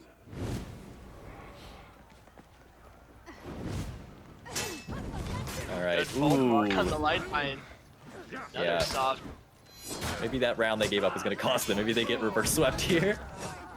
Maybe that would be a sight to watch, but they need to start baiting these Nobushi dodge lights. I don't think I've seen a single one flip, like, or full block or parry them, or CC it, like do anything to them, to be honest.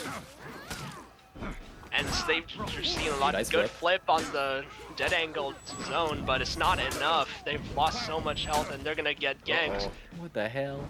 And it seems Now they're they're doing messing BM around again. again. Okay. Yeah. Defenders And that's win. gonna be 5-2 for SMP, and they take it. Yeah, I mean, apart from them messing around a whole bunch, I do have to credit Laboratory and Narmea. They've got clearly great synergy. I mean, there were a couple times there where even just in the middle of team fights, they would say, hey, go for a kick. I'm going to go for my undodgeable. Right. And if they weren't speaking it, they just had enough synergy together to know when they were each going to do that. All right, so that's 2-0 for SMP. Let's see what else we got in here. Who else is competing at the moment? Is this the first year you guys hosted a tournament? Nope. This game is 8 years old, and they've been running tournaments since year 1, I believe. Mm-hmm. This is the this is like an official Ubisoft tournament. Yeah, it was mostly 1s and 2s tourneys way back in the day because we didn't have spectator mode, so hosting 4s or like streaming 4s from like an official stream perspective wasn't really possible. Right. Also, we didn't know that 4s was the best mode, best quote unquote, my favorite mode. But yeah, we graduated and gravitated to 4s afterward. Okay, I think there's After the first year. one set of teams that are undefeated still going. I think it's the Dudleys versus, or no, Reject Humanity versus Sons of Bacchus. Let's see if I have any of them added. Otherwise, everybody else that's undefeated has finished their matches.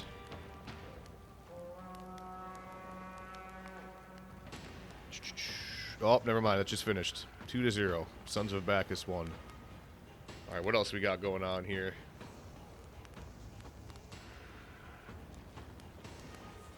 Everything's pretty much done. There's one that is still going on. Sons of God versus the Real Ones. Let's see if I have any of them added. I think that Moto X person might have sent me one.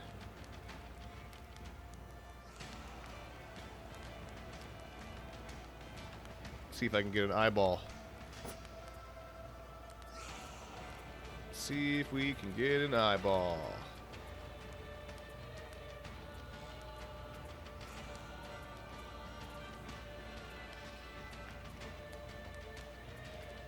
Nope. No eyeball for me. Wait, never mind. I found him.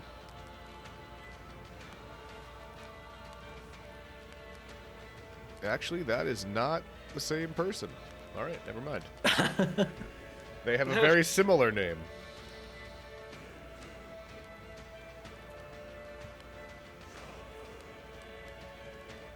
Well, at least this round's been going pretty quick. There's only like 1 or 2 teams still going.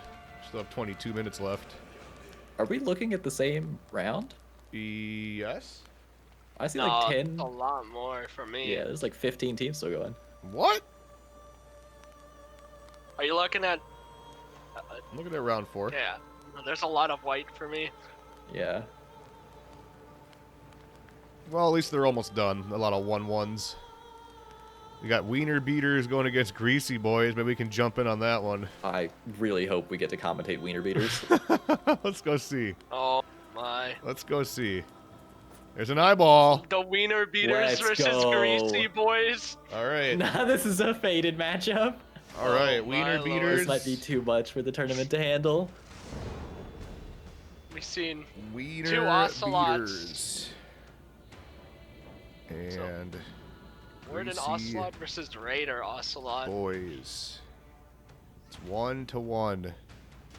How's Raider faring in twos these days? What do you think about Raider? No, What do you he's guys think not- about running Raider? He's not, let's just say he's not a pick you would really like to go. But I see. in this MU, if they can play together, if they don't do into 2-1 like we've been repeatedly seeing, the Raider comp might actually be on top because Raider has like his chain heavy spam and Ocelot, all that we've seen with Highlander works well with that. Meanwhile, the opposition just has Warden, so their goal is going to be trying to have the Warden 1v1, and Raiders' goal is going to be to not Swing. get in a 1v1. Yeah.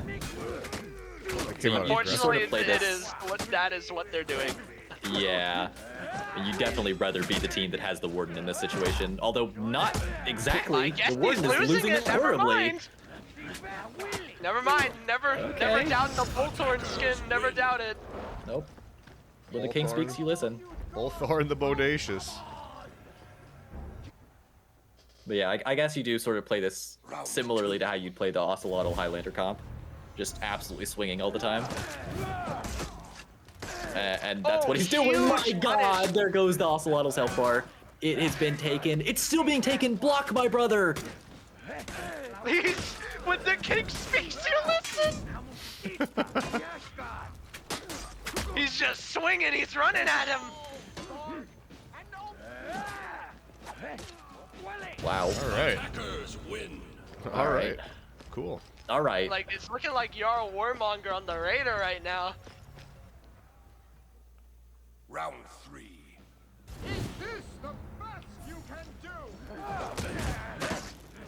Tries to go for the Prowler stance heavy. It will get stuffed though. He's just not letting this Ocelot get to his team, and he's using his attacks to catch these timings on the external dodge attacks. Bad trade by the blue team's Ocelot, and he will go down, but his teammate will. Oh, but he stuffed his GP with an out of stamina heavy, and he's gonna execute him for mental damage. Oh, that's funny. Wow, that looked like the round they were gonna get, and now it's the round they are not gonna get.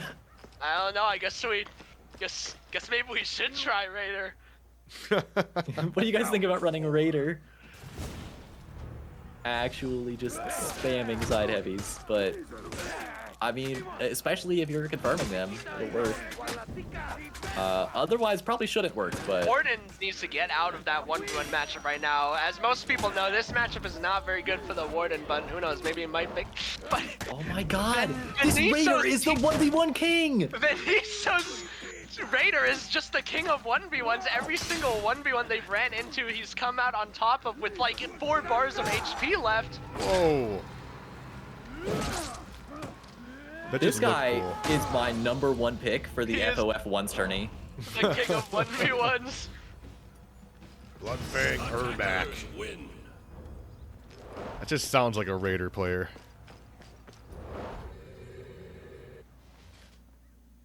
Round 5. Alright. Now, their enemies have one more chance to adapt here.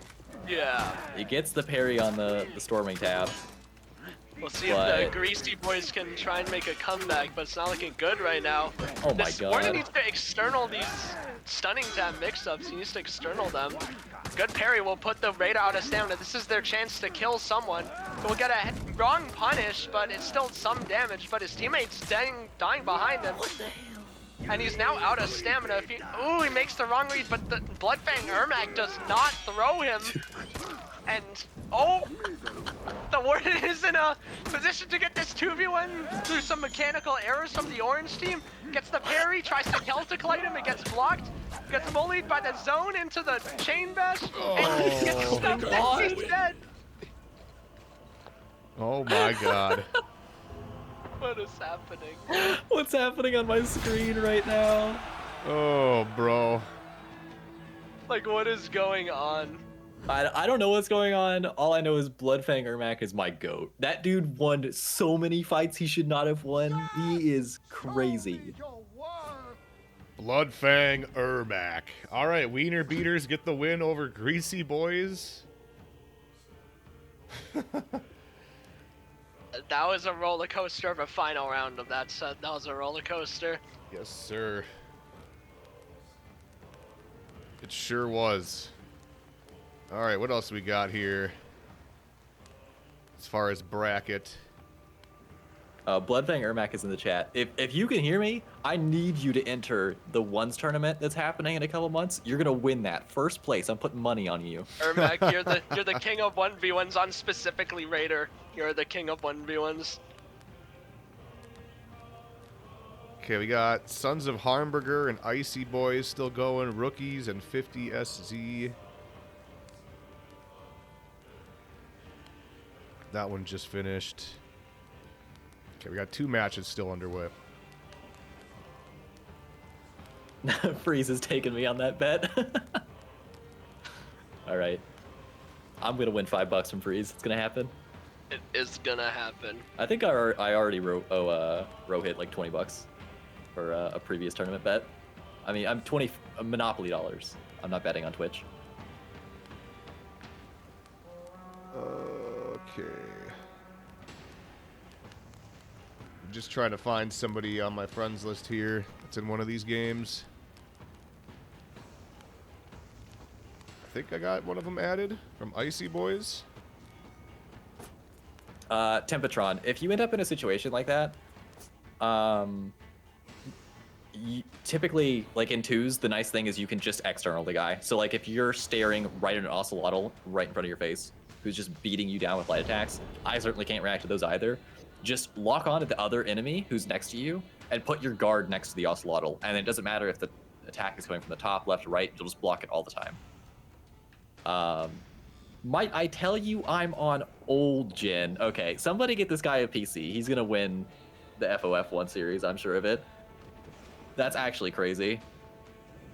Okay, here we Also, go. why are we on Belvedere? They picked the wrong map in round 4. Crazy. They wanted to change the scenery, man. Crazy. Changing the map on round 4. We got a yellow warlord, we got a warden, a centurion, and a pirate. Let's go. Yeah. Also, I'm going to ignore the match on my screen right now just to, as Norgon said, explain frame advantage. If you block someone else's light and it's not enhanced, and you both press light again, so like just in neutral, yours is going to land faster. So there's another opportunity to take the advantage back if you can defend yourself. But back to the match on screen, this Warlord is having a little bit of a tough time trying to 1v2 here. There he goes, the Pirate Gunshot, but the Warden isn't able to get a heavy in. They land the full charge bash, so that's going to be able to finish him off. Wait, is this the running attack Centurion again? No, this is a different one. No, it's not. We haven't seen not either of the these king. teams yet. It's not the No, king. I don't recognize either of those names. No, it's not the king. Round 2.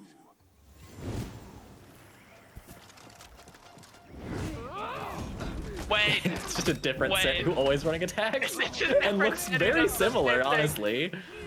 Good level 3 catches the pre-dodge for the level 1 timing. Good use of the variable heavy, gets another my level 3 and he is God. piecing up Glaceon. Rebel Snake doing very well in this 1v1 right now. He will get light parried though, and now it's the Warden's turn to level 3 him. And he eats the unblockable and he doesn't know about frame advantage and he will go down there. Complete reversal. I think there are actually 2 identical twin Centurions in this tournament. They might be. You three are lying? No, we haven't seen either of these teams. No, I swear the running attack scent had like the skull helmet, not Yeah, the I've one. never seen these 2 scents in the same room, though. So, could be the same guy. He's playing on 2 accounts. He has Yep. 2 computers next to each other. Sen tries to Eagle's talents to add on to his Warlord's bash, but it was a tad bit too late. And now he's eating a lot of damage, eating a lot of external attacks. But the Warden gets bullied by the Warlord, and now the Warlord can very well clutch this up if he makes some reads in this 1v1. And we're gonna see the pressure from Warlord. He doesn't have any unblockables except for the headbutt, but his pressure comes from the immense frame advantage.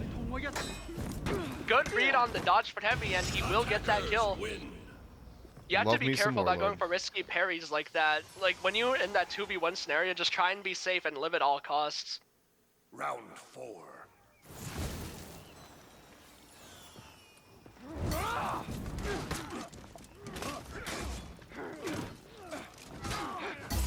Ooh, there's the hyper And from the Warlord. Really, huge trades. yeah.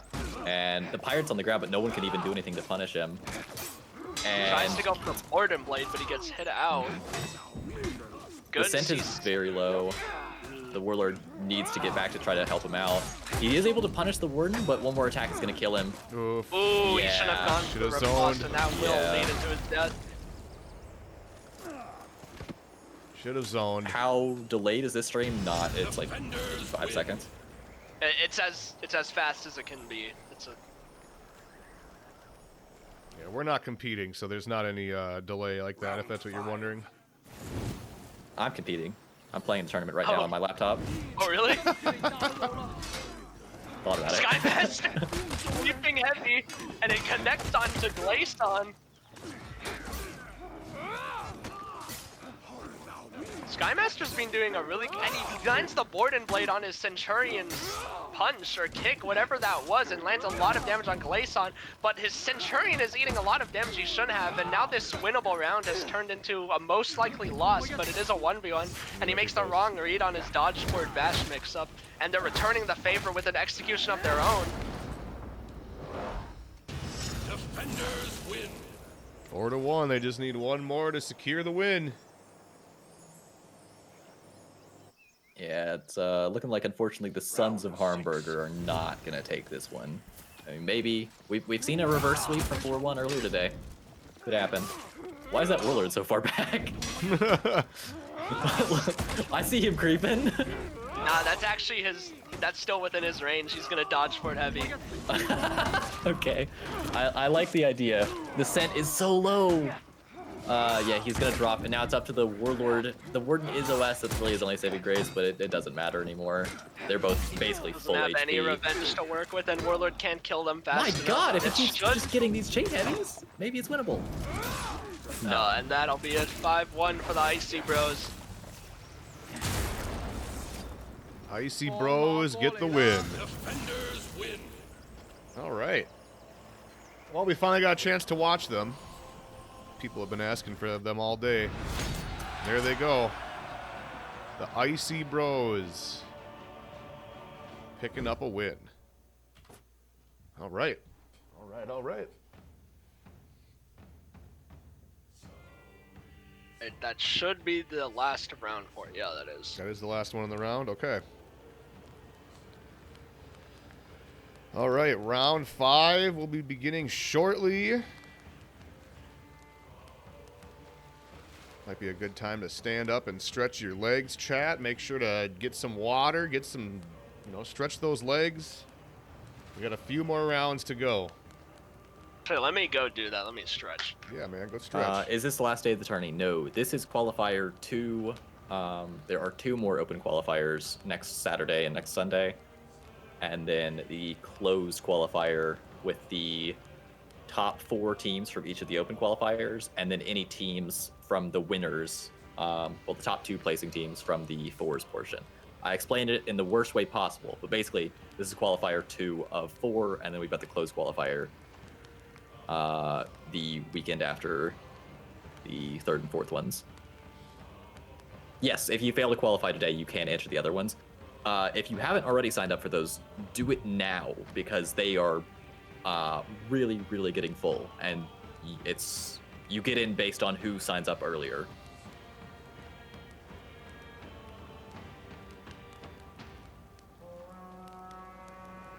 I'm also gonna go take a second. Yep, do your thing. Leaving you entirely alone. I'm Have good. fun. I'm good. I got them. I got the people here. How we doing, people? Who's your guys' favorite team to watch so far today? We're getting closer to the end of the bracket here, so from now on, we're probably going to be trying to watch teams that are undefeated.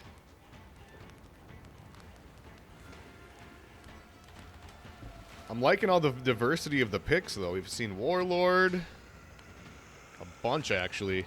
It's actually surprising we've seen so much Warlord today. We've seen Highlander. Even Berserker we've seen. I didn't think we were going to see very much Berserker. Ruthless Bros versus SMP for the stream. They are both undefeated. That might be a good one. Wiener Beaters. Yeah, they were definitely entertaining, to say the least. Next round has started. Alrighty. Bam. Let me reset the timer. There we go. Alright, this is round 5. I think SMP and Ruthless Bros might be a good one. We haven't seen Ruthless Bros yet. Yeah, we can do that one. They're both undefeated. Yep. If you have 3 losses and 2 wins, can you still qualify for the closed qualifier? No, I believe you need 4 wins and 1 loss to go to the tiebreaker. Otherwise you need to have, 5 wins and 1 loss. Alright, I'm going to step away for just a second, too, before we get started here. Uno momento.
Jones, what team is this Motowave guy who keeps asking on? What's the record?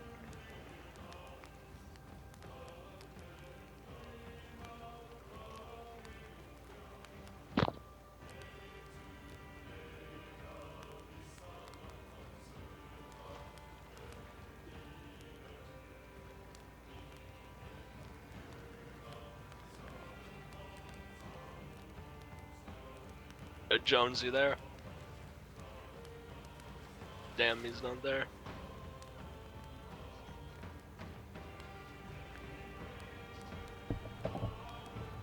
All right.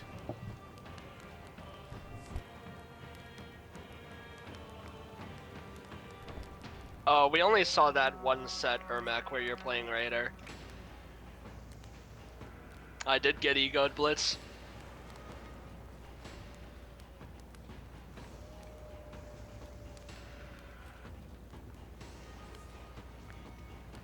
SMP versus Ruthless Bros. Yeah, that might be a good one. I'm here. I am here. I'm microwaving taquitos. I like taquitos, but I can't do them in the microwave, man. Can't do them in the microwave. Or wait, if your team is like 3-2 or something, if you have a lot of losses, we probably won't be having high priority for your spectate. We'll do it if we can, but we want to spectate like the closer matches, the matches that matter for who's going to qualify, the undefeated teams, things like that. Rep 925 Caster, you the final boss? Yep, I am. The winner of this tournament has to face me in a 2v1 gank drill. If you lose, then you have to play again next week. I'm gonna check and see if we got an eyeball. No, Blackout. This is a tournament.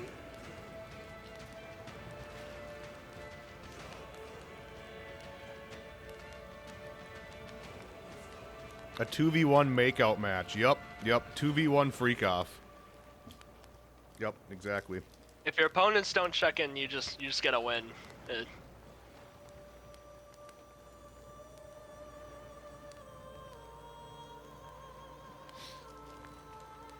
Yeah, if your opponent doesn't show up, that's a free dub.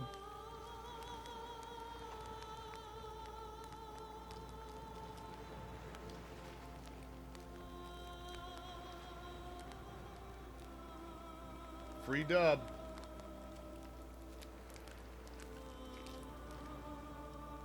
It wasn't a free dub, like you just got a tie and you get screwed over because they didn't show up. That'd be so dumb. All right, we got a eyeball. Oh, here we go. We got an eyeball. All right, I've got to pick up Jones slack because he's microwaving. I just got back. You make it I fun. caster's curse. Oh, there's a Shigoki. Okay, I think I got these on the right side. Oh, that let is me- going to be a really let me flip 'em annoying around. comp to play into. And Laboratory's opted to go Yorm, an interesting pick. Maybe he does not respect his opposition. All right, here we go. Round number 5, match 1, SMP versus Ruthless Bros. Both of these teams are undefeated today, and one of them will be taking their first loss. We got a Yorm pick, huh? That's interesting. Yeah, I'm shocked that SMP is sticking with the Yorm pick against this team here, but maybe they'll drop it later. Maybe they really believe that they've got something here with the Yorm. Maybe.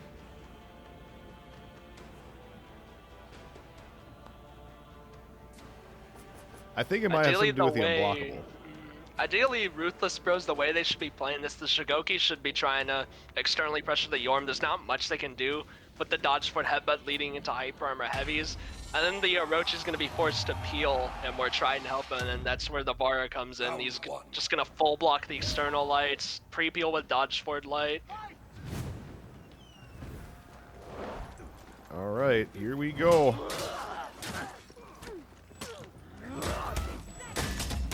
Ooh, it's a lot of damage that Unsparing Gamer, the Shigoki, has taken already.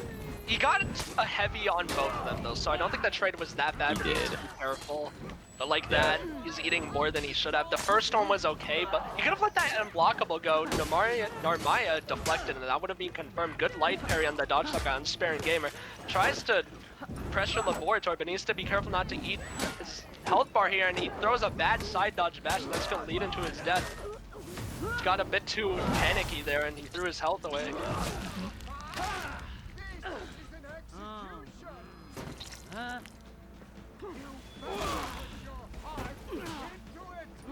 Antonio special long XC every round.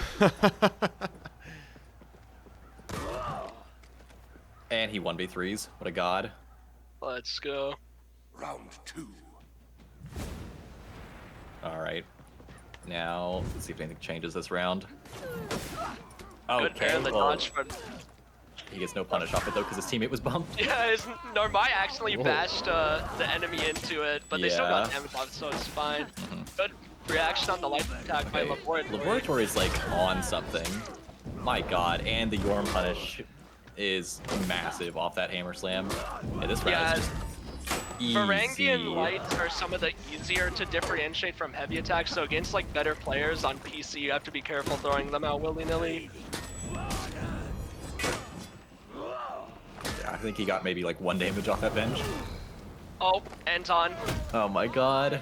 Can we ban this guy?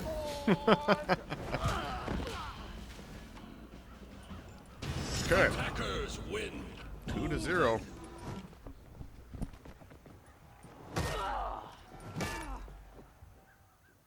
Round 3. You get a free win if they don't check it. Laboratory reacts to the variable timed heavy, just solid, using his reactions to not eat damage from these attacks. Bad dodge for light, that was too obvious, and they've eaten a lot of damage here. And he goes for a neutral hug that Demon's puts him Embrace. out of stamina as well, and his teammate is most likely going to die for this, which he will, and now they're going to gank him, and that's going to be another round for SMP. Yeah, I don't know if the Demon's Embrace was exactly the play to go for there. And now they just cheated for the UP. Attackers win. Also, fun fact, Norgaz in the chat says Yorm Orochi still has a guaranteed 100-0 if they know it. It just goes off of an Orochi kick, Round which is 4. wild. I have not heard of that. 100-0ing somebody off an Orochi kick is crazy frog. Yeah, it's because Yorm's unblockable like resets its stun and it has the displace property, so they don't have their guard for a lot of that animation, and it just leads into some crazy ganks. Another He nice used to parry chill there. with these light attacks. Laboratory has very good reactions. Yeah, so he throwing can't these hit out you. like that, it's Ooh. Now they just need to get a kill here on the Shigoki. But yeah, I think you're absolutely right. I mean, clearly the Varangian... Okay, is he 1v2ing here? But yeah, clearly the Varangian is really light attack happy, even though he keeps getting punished for it. I think if he just slows down a little bit, even though of course you want to be throwing a lot of lights in a team fight as Varangian, because you've got chain CCs and your CCs have a 300 millisecond window. If you're getting heavily punished for it, just stop doing it. Round 5. Maybe throw some heavies in there even, and if your opponents can't differ them, maybe they're just gonna eat a heavy right in their face. Otherwise, honestly, just play defensive if you're really getting parried that consistently. good use of the chain CC to keep himself safe. Another good chain CC showing Varangian guards incredible defensive capabilities, but unfortunately the Shigoki teammate is dying a lot. The Varangian was trying to peel, but it just wasn't enough. Sometimes it's up to you to make the read. And they're trolling, I guess. We're getting a repeat of last time we watched SMP. Good reaction on the 600 MS zone, and that's gonna be game 1. 1-0 SMP. Kind of just took that one and ran with it. A lot of Yorm supremacy there.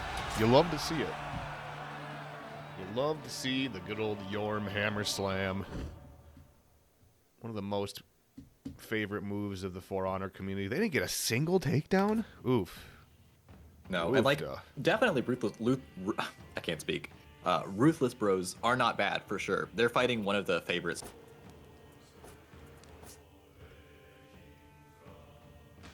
The probably These guys- star matchup we're gonna be waiting for is Biscuit versus these guys. Yeah. Highlander. We're gonna see Highlander.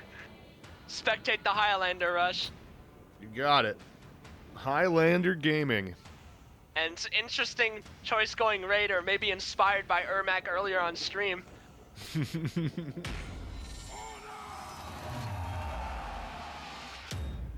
All right, here we go.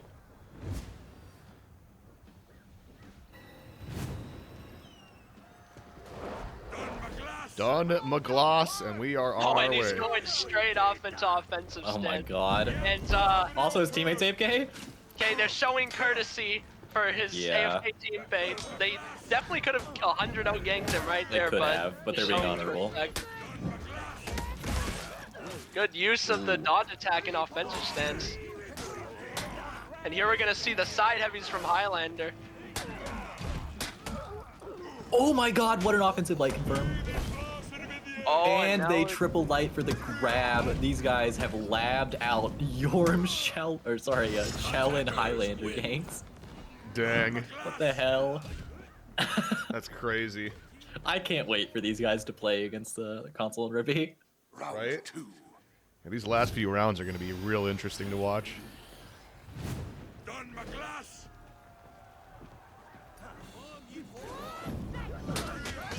using his offensive stance unblockables to stop the Varangian from getting into chain, because they cannot full guard unblockables, as most people know.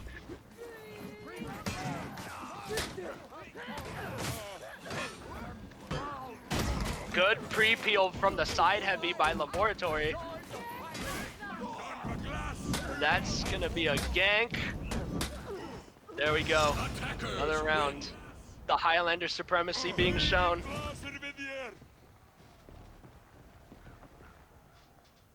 Round 3. I don't know if you're much of a Highlander player yourself, Means, but how much time do you want to spend normally in offensive stance? Because I feel like a lot of Highlander's power comes from his giant-ass heavies he gets in defensive stance. Yeah, you mainly want to use the side heavies and chain side heavies, but there are situations where you use offensive stance. Like if you want to get out, like if you want to kind of dodge cancel out, like with the dodge attack, or you want to do the offensive like to poke someone to confirm, but most of the time you just want to be chucking your side heavies. Bam. Case in point.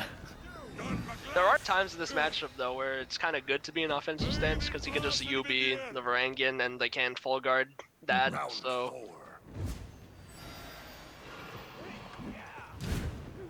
4. Alright. Oh my god, that just lands. And he doesn't cancel up fast enough to parry that. And that is really one of the only strengths of Raider here, is he's got that UB zone that's pretty big in neutral, but unfortunately it's not typically enough power to justify playing Raider. And he's very low now. Yeah, they're gonna be able to kill him. Just need to get a gank on the Varangian. Triple light for the grab, and your health bar is gone unless Narmea is trolling. Oh my god. I can't watch anymore. Double zone, baby. I feel sick. Maybe it's the microwave taquitos, or maybe it's the second hit of Highlander zone. I mean, he said he's gonna eat the zone, and he listened.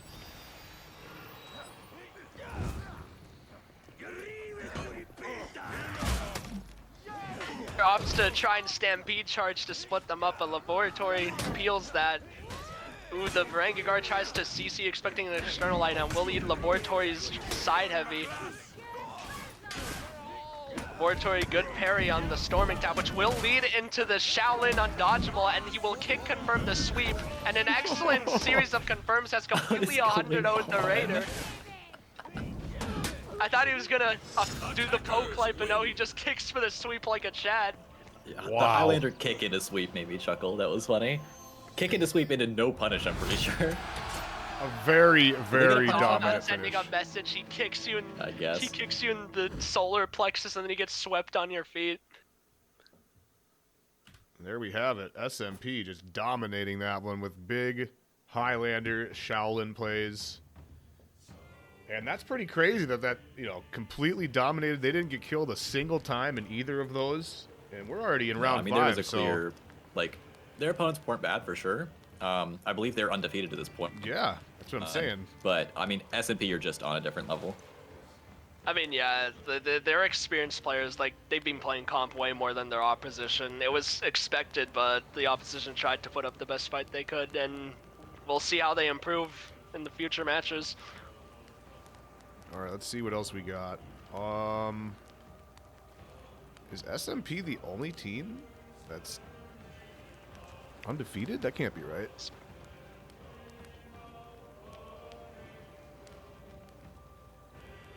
I guess everyone else's matches are done. Okay. Yeah, sorry, if you're looking at If you're looking at this round, the standings from this round is only going to show you teams who have finished their games already. So you'd have to go to the last round to see who's undefeated at that point. Gotcha.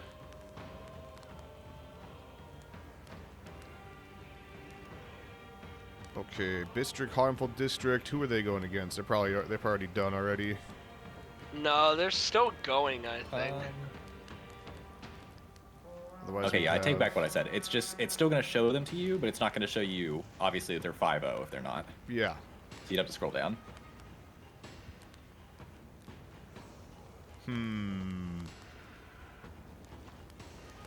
Leather Brothers. We haven't seen them yet. Leather Brothers.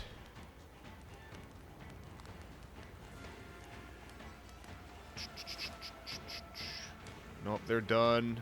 Okay. So I think all the teams are done that were in on the undefeated section. Dumb and Dumber. Where are they at? Nope, they're done too. Bro Done and and Dunner. I. Bro and I.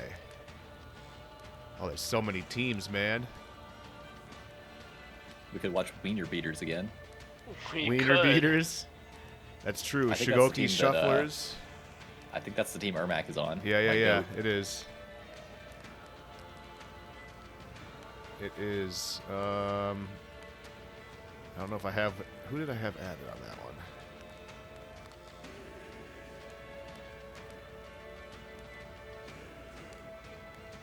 I have like 40 friend requests in my pending, by the way.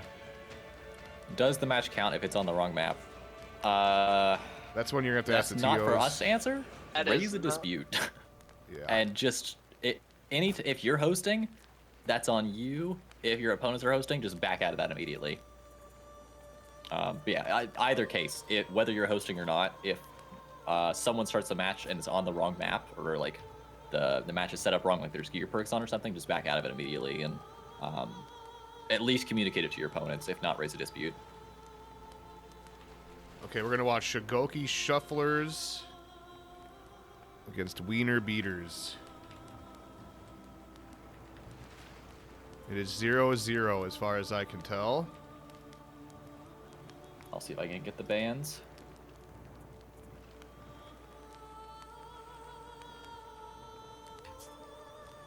I'm just waiting for the eyeball of spectation. Okay, I'm gonna change this name.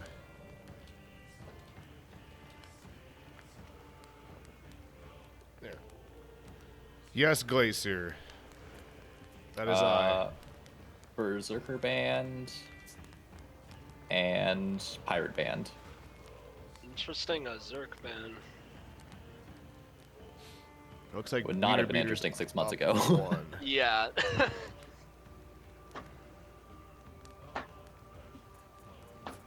Alright, I'm just waiting for the spectation, but looks like Wiener Beaters are up 1.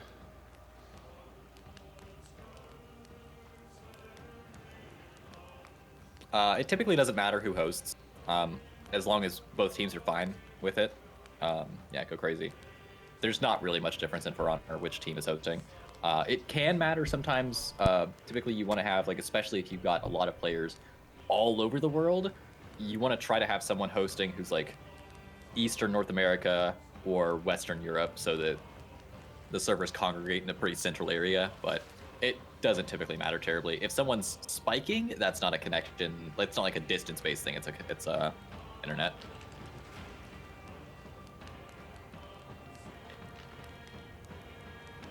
I just realized this team has 3 people listed. One must be a sub. So it could be... Yeah, that's the case for a lot of teams. So I could have added... But that's the person that sent me the friend request. So let Maybe me they're see. playing. It could I mean, you be. can't really tell who the sub is. You can tell who the captain is, but the other two, who knows?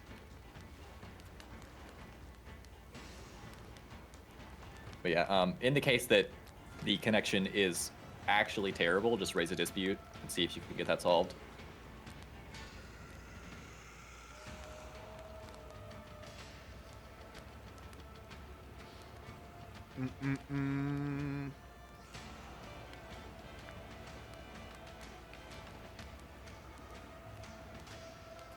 Well, I'm just going to hope that the eyeball shows up on this guy, because I don't have friend requests from the other people on the team.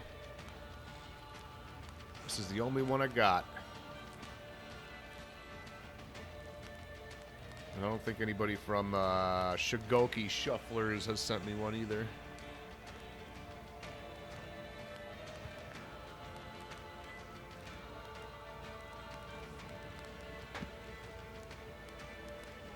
Kool-Aid Man. Nope. We're almost in. Oh, okay. Well, I'll just hope that the eyeball shows up. You can also send me a friend request, Bloodfang, if you get a moment. If you're gonna not be using your sub. Because I think your sub is who I have added.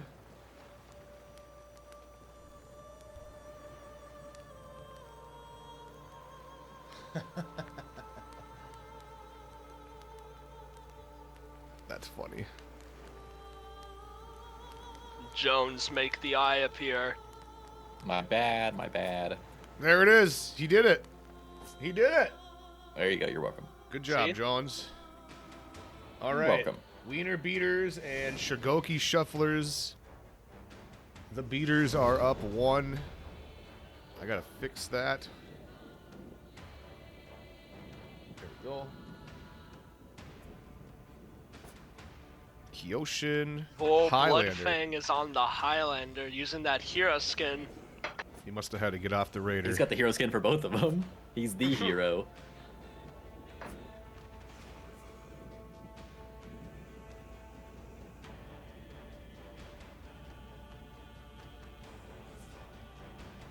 Well, I shortened it because there wasn't room on the other one, but okay, we should be okay here. The Shigoki Shufflers. There we go. There you go. We've also misspelled wiener. That's okay. Round 1. I'm sure they're gonna sue us. We misspelled their trademark name. Yeah. We'll be hearing from their lawyers soon. Veniso isolating the Afira, wanting to take this ones. He's not afraid to ones this Afira with good cause, I guess. He's destroying this engagement right now. And in the back, Ermac is also winning his engagement. This is a very solid start for them. Why are we not watching Ermac? That's a good question. This guy is King Good Destroyer. question. All right, We're here for we'll focus Ermac. We are here for Ermac. Win. His teammate did also destroy that 1v1 though. Round 2. Alright, let's see what he can do against Afira.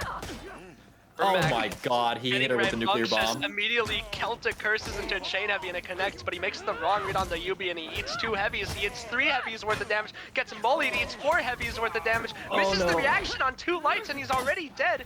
And his teammate also died behind him and they've lost that round within like 10 seconds. Alright, that one was a fluke. Their dog was playing that one. That was Caster's curse, bro. Yeah, my bad, my bad. Maybe if we leave this game, they'll go back to destroying. Maybe. Round 3. Alright. Now we need to see it from Bloodfinger Max POV. Oh my god, nuclear bomb heavy. Fresh Gambit eats 2 heavies from Bloodfang. Ermac, huge health swing. Ermac throwing his zone out, keeping the fear from pressing buttons while this Kyoshin gets that kill on the 1 HP Shinobi, confirms the chain heavy with the chain bash.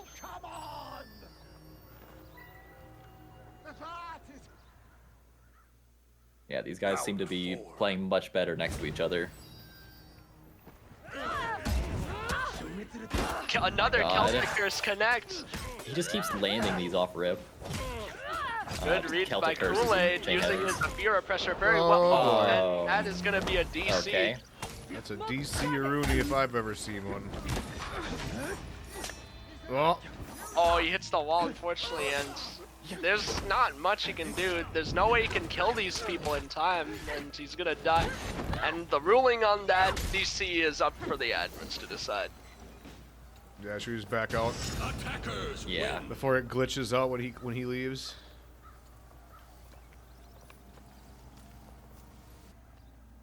Uh-oh. I think it's Round happening. 5. Never mind. Yeah, sometimes if someone leaves the game while you're spectating, it'll crash the game. Okay, well, that's that was unfortunate. especially fun to deal with as a caster on Xbox and PlayStation, where the game crashing ended your stream. Yeah. That's unfortunate. I remember those days. Unfortunate is the least of what one could say about that. I love catastrophic. tourneys being 3 different VODs.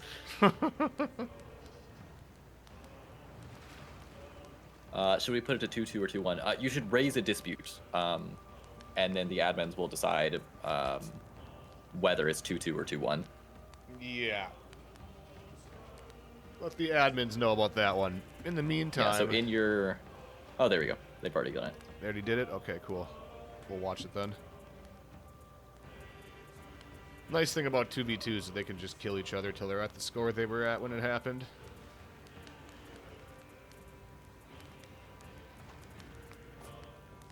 Alright, now we're back to waiting for the eyeball.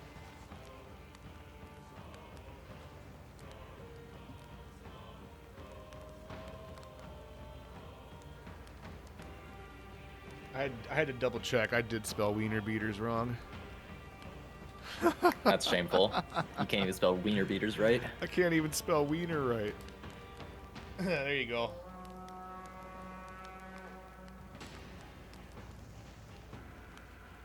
Yeah, I wouldn't be shocked if it is ruled as 2-2.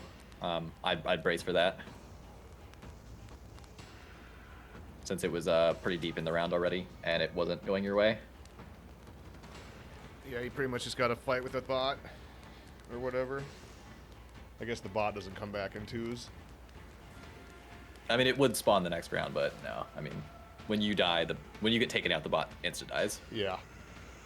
There is some tech you could do in 4s where, like, you're dead and breaking, you just... I probably shouldn't say this, but, like, you're just dead and breaking, and you just leave the game and you spawn a bot for your team. Right as you're dying. Well, I mean, like, after you're dead, even. Yeah. Oh, really? I believe so. Definitely, if you're about to die, you could just pull your Ethernet cable, and that would do it. But I think you can even sometimes do it as you're dead, and sometimes that will spawn a bot. I feel like you gotta have that Ethernet cable pretty close, man. Yeah, mine's like near my feet, so like maybe if I get my toes dexterous enough, I could do that on reaction. On reaction, dude. Like a velociraptor. Yeah, it's like a theory tier throwing on reaction to an indicator. I see an indicator, I pull my Ethernet cable.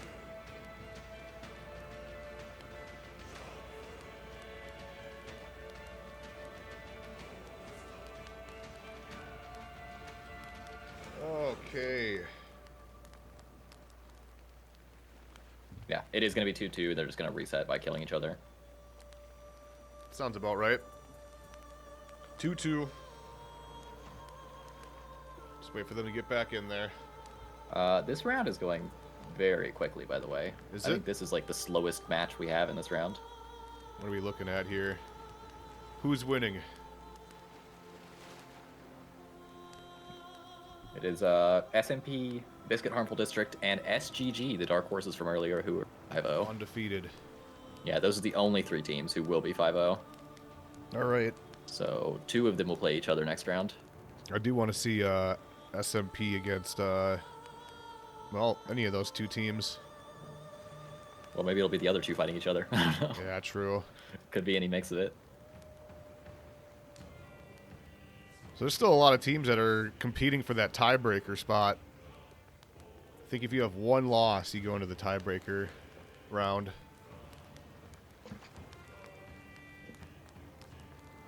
Pretty sure. Yes. If you're undefeated, you qualify immediately, and then there's 3 more spots. So everyone who is 6-1 goes to a tiebreaker, Yep, and the top 3 teams there advance. that's right. I think there's some steel, isn't there? pretty sure. There are prizes in the closed qualifier, I Oh, think. okay.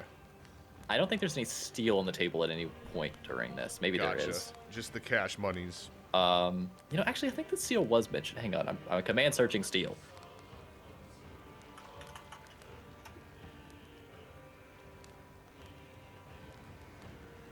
Two losses means we're out? No. This is not double elimination. This is Swiss bracket.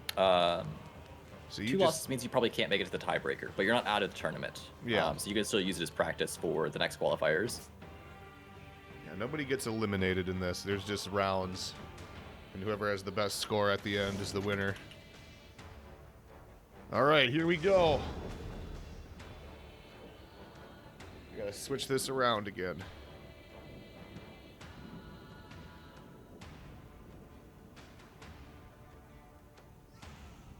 Okay. Here we go. They're gonna reset their score back to 2-2. Round 1. Bear with us while they kill each other until that score is there. I don't know what they're doing. Are they playing it out? I guess they're just I don't going for know it. what they're doing. No, yeah, now they're confused. Also, who is this? Is this a substitute? I don't recognize this guy. No, he was on their team. No, Okay, yeah. I'm just crazy. I think so. Your heart into it. Also, isn't Kool-Aid Man from the Pro-Am? No, this is a different Kool-Aid. There's two different Kool-Aids? Yeah, I'm pretty sure this is a different one. I don't I see. recognize them. How do you get the commentator to spectate you? It's probably too late in the tourney for us to spectate you now, unless you're undefeated or nearly undefeated. But if you're playing in the third or fourth qualifier, just add whoever is hosting. The next tournament is Norgaz, and the one after that is for Velocity, and both of their plays will be posted in the announcements in the Discord. At this part of the tournament, when we're later on, we're kind of spectating the teams that are like undefeated or have one loss. So another, you kind of just want to, you want to do good. You do good, and you can get spectated more frequently, usually. I prefer to do well, personally. Okay, sorry. English isn't my first language. I see. No HUD 2s? No HUD 2s. No HUD 2s. Turn that HUD off. Let's go. Cinematic. Yeah. Can I do the channel redeem? Or like the channel point redeem on your channel, you'll turn the HUD off? Is that how that works? You can, but it won't apply over here. But if you want to waste your channel points, you can go right over there and do that. You're just trying to get out of playing, so hey. Yep. Round 5. Okay, I think this is the score. Here we go. Now they're fighting for We're real. really playing now. Fresh Gambit kicking the Kyoshin out of his full block cancels, but he's getting pelted by some light attacks. Good reaction on the light attack with the deflect. That leads into a kick that pushes him into the middle. That could lead to a hefty chunk of damage, but his teammate, unfortunately, is eating a lot while he's doing good, but they've got Venice, and Bloodfang accidentally kills Veniso. And now Fresh Gambit has an opportunity to win this one, and good reaction on the light into the kick makes the good read. And he just needs one more read, and he gets bullied by the heavy, and good play by Fresh Gambit. Yeah, you gotta watch out with those Highlander hitboxes. They're so insane, you might kill your teammates like he just did there. I mean, sometimes that's optimal, though. Yeah, if it's Rippy. Yeah, or memes. No. Ooh, he deflects the Another good Kyoshin. deflect. Yeah, that Kyoshin is already half dead off that. And Shinobi now deflect he's... is one of the best in the game. Yeah, and now he's separated the Highlander out as well. And...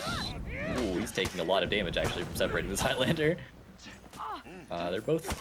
really, everyone's fairly low, but there's definitely a health advantage to the defenders, to Shigoki Shufflers.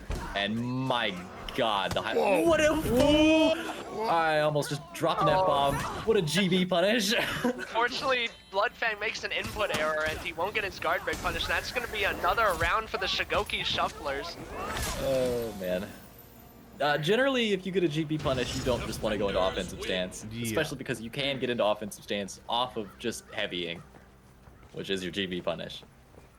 But happens, I suppose. Maybe he just held it down. I've done that before. He just held it down on accident. But yeah, they've only got one more round to recover from this. Fresh Gambit mistimes the deflect, but he still gets the kick into heavy and makes the right read with his offense. He does it again. He's melting Beniso right now with his external pressure. If Fear can just My survive, which he God. does, and that's gonna be the game for Shigoki Shufflers. Now it's 1-1, I believe, right? Yep, this is the tied series, 1-1. Yeah, we're going to a decisive tiebreaker game. A decisive tiebreaker. And let me see if I can pull up their records. No, I think they've each got 2 losses anyway, so it doesn't matter too much, but for pride, and I mean, of course, for practice, you definitely want to win this. All right. Just waiting for the eyeball for round number 3. Thank you all again for being here and hanging out through the day. We have 2 more rounds after this.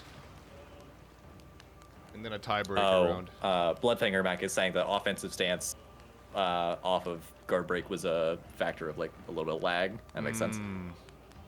Yeah, like I said, if it's really bad, just take a clip of it and dispute it. Because if you lose and then try to dispute it afterward, it's not going to be taken nearly as seriously. What is Friend or Foe even about? Well, let me tell you. So Friend or Foe is this new tournament series that Ubisoft is throwing together. It started off with 4v4 Dominion tournaments. Same kind of concept that we're doing right now, where we had open qualifiers and then a final one for everybody that qualified. And that was Dominion, so it was 4v4.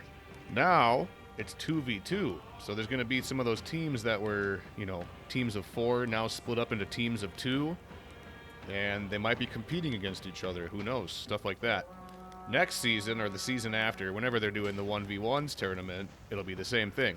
Now the 2v2s will be split up into 1v1s, so there'll be people competing against their teammates. At least that's the idea behind it. Yeah. It's a lot of money behind it as well. Oh, yeah. Big cash money's on the line. Big cash monies. There's our eyeball. Eye has appeared. All right, here we go. Tiebreaker round. Oh my god. There's All a right. shaman. Verb was talking earlier about. Oh my god, Ananush. Ooh. What This is gonna be good. I don't know if it's gonna be good for the people playing that. I don't even know who to root for. Oh, I thought they were on the same team. Okay, No, so god no, I'd lose my mind. I know who to root for in that case. All right, well, this will be Oh my interesting god. to say And the it's least. Bloodfanger Mac on the Nusha too. I respect him so much. Oh, man. All right. okay, this Verb it was might asking be... earlier. Verb was asking earlier about whether we've seen every Viking, and I said we've seen everyone except Valkyrie and Shaman. We can cross Shaman off that list. And Valk did get played. We just didn't spectate Did she? it. Oh yeah. Yeah, they did get I mean, played, on but we stream. just didn't watch it. Bracket, please! Exclamation mark bracket. Nope. I don't have ears, so that doesn't exist. Round 1. All right, here we go. How, respectfully, how on earth do you play Shaman in 2s, Mean? The best you can do is try and, not die with all the hype armor nowadays. You can maybe try and get some dodge forward heavies in to peel your teammate. You can kind of body bounce like Berserker dodge forward heavy. And I guess use the dodge cancels out of your heavy finishers to try and keep yourself safe, but that's about it. There's not much you're going to be doing with Shaman. Yeah. I mean, she's basically built from the ground up to be like a very good duelist and why is the round not ending? Okay, there we go. To be like a very good duelist and a good ganker. Neither of which are super important in 2s. I mean, it might matter more because we're doing 2 1v1s here, some of these rounds, but she's generally just not a good pick in 2s where you're trying to have big hitboxes, hyper armor, dodge recovery cancels, low recovery, crushing counters, things like that that really help your teammate out and allow you to get a lot of damage as safely as possible. But I mean, yeah, if we're going to keep separating into 1v1s like this, go crazy. Realistically, like, even if you get this optimal 1v1 scenario, In theory, Ermac should just external every time he sees the Shaman heavy. Like, what are they gonna do? They're just gonna external block the mix every single time. But he's choosing not to, so this 1v1 is paying off, and that's gonna be the round for Shigoki Shufflers. Yeah, it's another instance where, like, one of the things Shaman has that's scary in a 1v1 is her soft feint bleed. But like you said, if you could just external the Shaman by locking onto the Orochi, who's 10 feet away, that's not a mix-up at all. You just sit there and put your guard toward her, and it doesn't even do chip damage. Risky dodge that will lead into a hefty into the trap battle mix, bite and happening. Gambit has... Oh, there is a battle bite happening. What the... Fortunately, Kool-Aid is eating Ocelotl pressure, and his teammate has died behind him. Nushio 1v1s are always pretty scary. Perhaps the Orochi should try to use externals to dodge attack away from the Nushia mix-up. But Kool-Aid Man has killed the Ocelotl, one down, and now he's in a situation where we'll get the bite, a huge health swing. That wasn't even confirmed at that point. Yeah. Neutral zone connects, timing diffs him. Neutral dodge attack for some reason lands, which is questionable. Zones again to stuff the GB. Good read on the side from Ermac of the bleed light. Good read on the UB. Will catch that 400 MS lights coming out. Parries the neutral heavy, and that'll be the 1v1 for Ermac. Okay. I really, yeah, Xylon's side of the chat, I think they are actually respecting the 1v1s. I think they're not ganking, which is interesting. That, or it was just, Bloodfang didn't want to get involved in the gank earlier. Needs to parry these Shaman zones. You can, Yeah. for those who don't know, You can asked him to, he react to it. You can react to the first part hitting, and then you just parry the second Yeah. part. Like, you don't even need to parry the first part.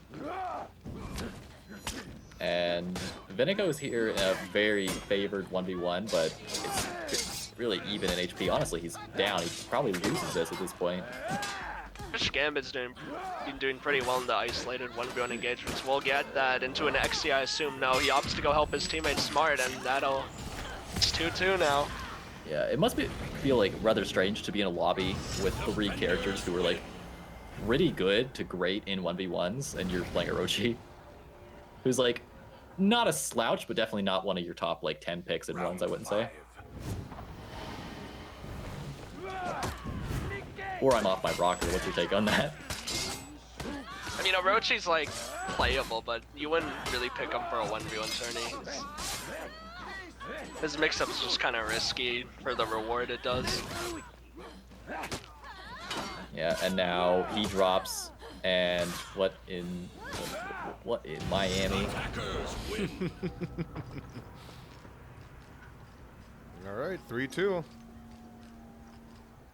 Will the Nushia or Shaman come out on top? Either way, we win. Good stuff on the dodge recovery by Ermac. Needs to parry the second of the Shaman, so now he's bleeding and eats the neutral guard break into the battle by Will's teammate. Peel in, no. Good parry on the neutral light by Ermac. Oh, Oh, not again. another DC. Yeah, it was Ermac again. I think he's having some internet troubles. Unfortunate. Yeah, that's almost certainly going to be reset to 3-3. More than likely. Well, there's 4 minutes left in the round. Hopefully they can get it figured out quick. Yeah, if you're listening into the stream right now, Nutella says to just remake it as the best of. It's already 3-3. So it's going to be the same either way. You don't have to waste time killing each Oh, other. I forgot to leave. Game's gonna crash. Maybe Please not. don't crash. Please Just, don't just crash. hope. Just hope hard enough, and maybe it won't. Any hopers? Any hopers? Hoping, coping. Hopers in the chat? Let's stop coping. Uh-oh. Oh no. Uh-oh. When are you gonna spectate us? Unless you're undefeated or nearly undefeated, if you wanted to be spectated, it'd be in earlier rounds. So if you're not already, probably sign up for the 3rd and 4th qualifiers. Hey, we didn't crash. Game did not crash. That's good. Thank the Lord. Good job, hopers. But yeah, if currently where we're at in the tournament, we're kind of in the later rounds, so we're prioritizing teams that are undefeated or have like one loss, just because they're going to be, you know, they're going to be more interesting to watch because there's a lot more on the line. If we have time though, and there's matches that are still going on, we'll get to you, but I wouldn't count on it unless you're like one of the top teams right now. Yeah, this is the last set happening, by the way. This And is then the last set of the round is round. over. Yeah.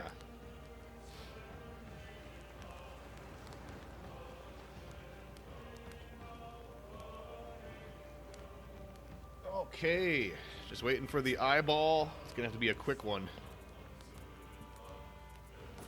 Only got 2 minutes on the clock.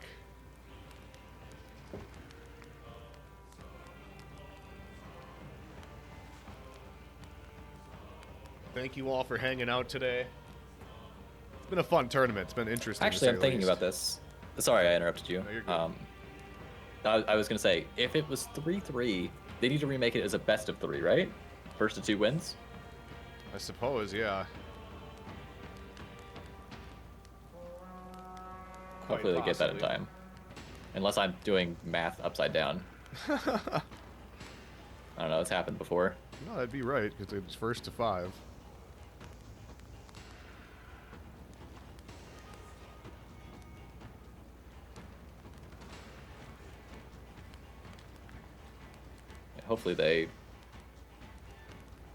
Hopefully they'll get that message.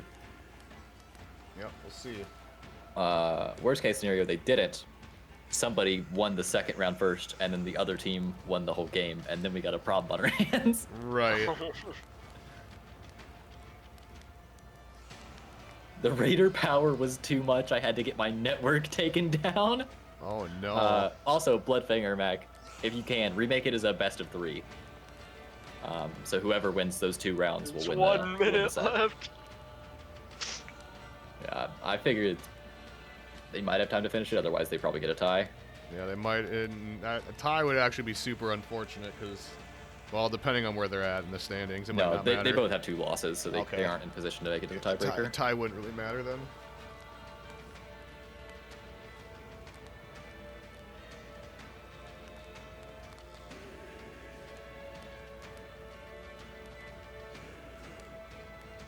Well, 20 seconds on the clock.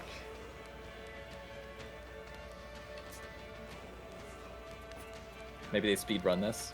Guess we'll see. Gotta go Set it to fast. lethal damage. Lethal damage. I'm gonna host that tournament one day.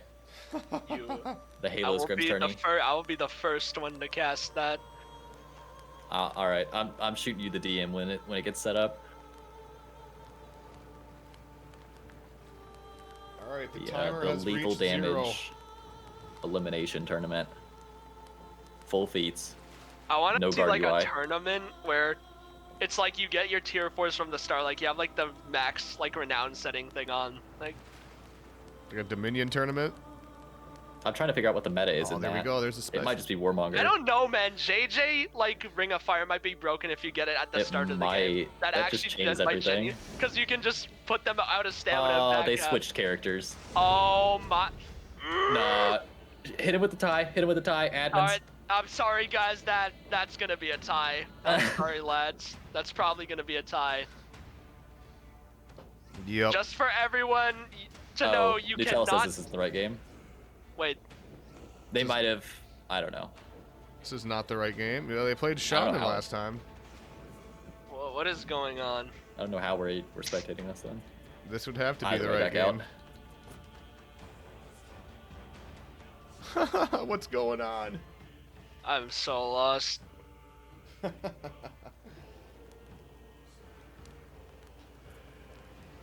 Oh boy.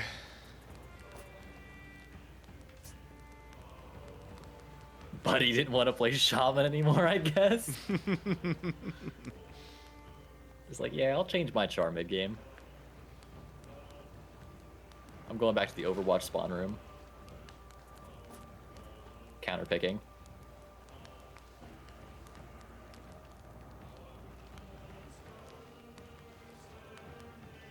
New round. So we're just going to the next round. Okay. I think they've been shot with some kind of gun. They've probably been shot with Either the tie gun. or the double loss gun. I'm gonna go find out. Probably the tie gun if I had to guess. I'm sorry, Wiener Beaters. You are not allowed to swap characters. It's the tie gun. Yeah. The tie gun.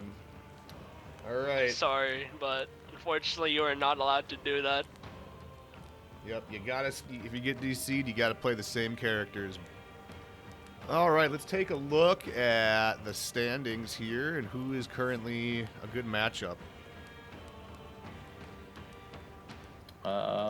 There should be one that stands out because there's Yeah. 3 undefeated teams. Right. SMP and SGG. Okay, well that's what we'll go with Rippy and then. Console are playing one of the teams that has a loss. All right, so Who is Biscuit fighting? Let me see. We're probably gonna watch the SGG, but let me just see who they're fighting. All right, they're fighting Dumb and Dumb. Yeah, we're gonna watch SGG.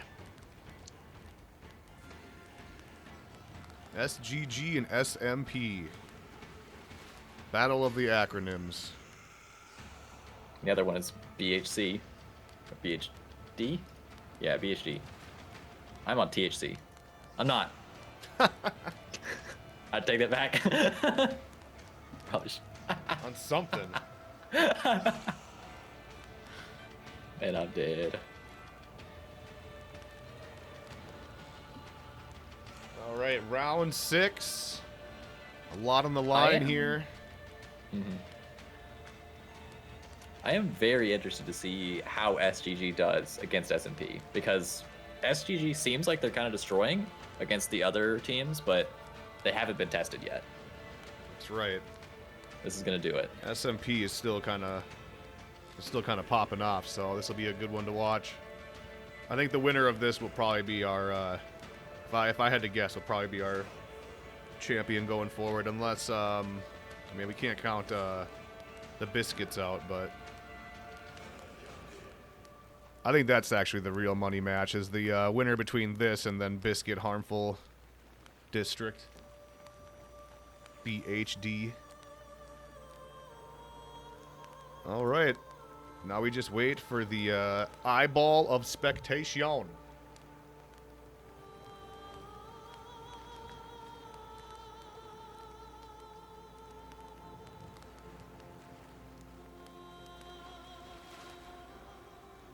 I don't know what that says because that is a different language.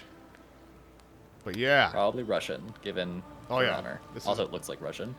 Is it one of these teams Russian too? SMP is for sure. Okay. They're cheering for SMP. Maybe that's what it says. SMP. I'm thinking about running some of these through Google SGG. Translate. I think one of those is copy pasted. Let's see what this says. According to the almighty and always correct Google Translate.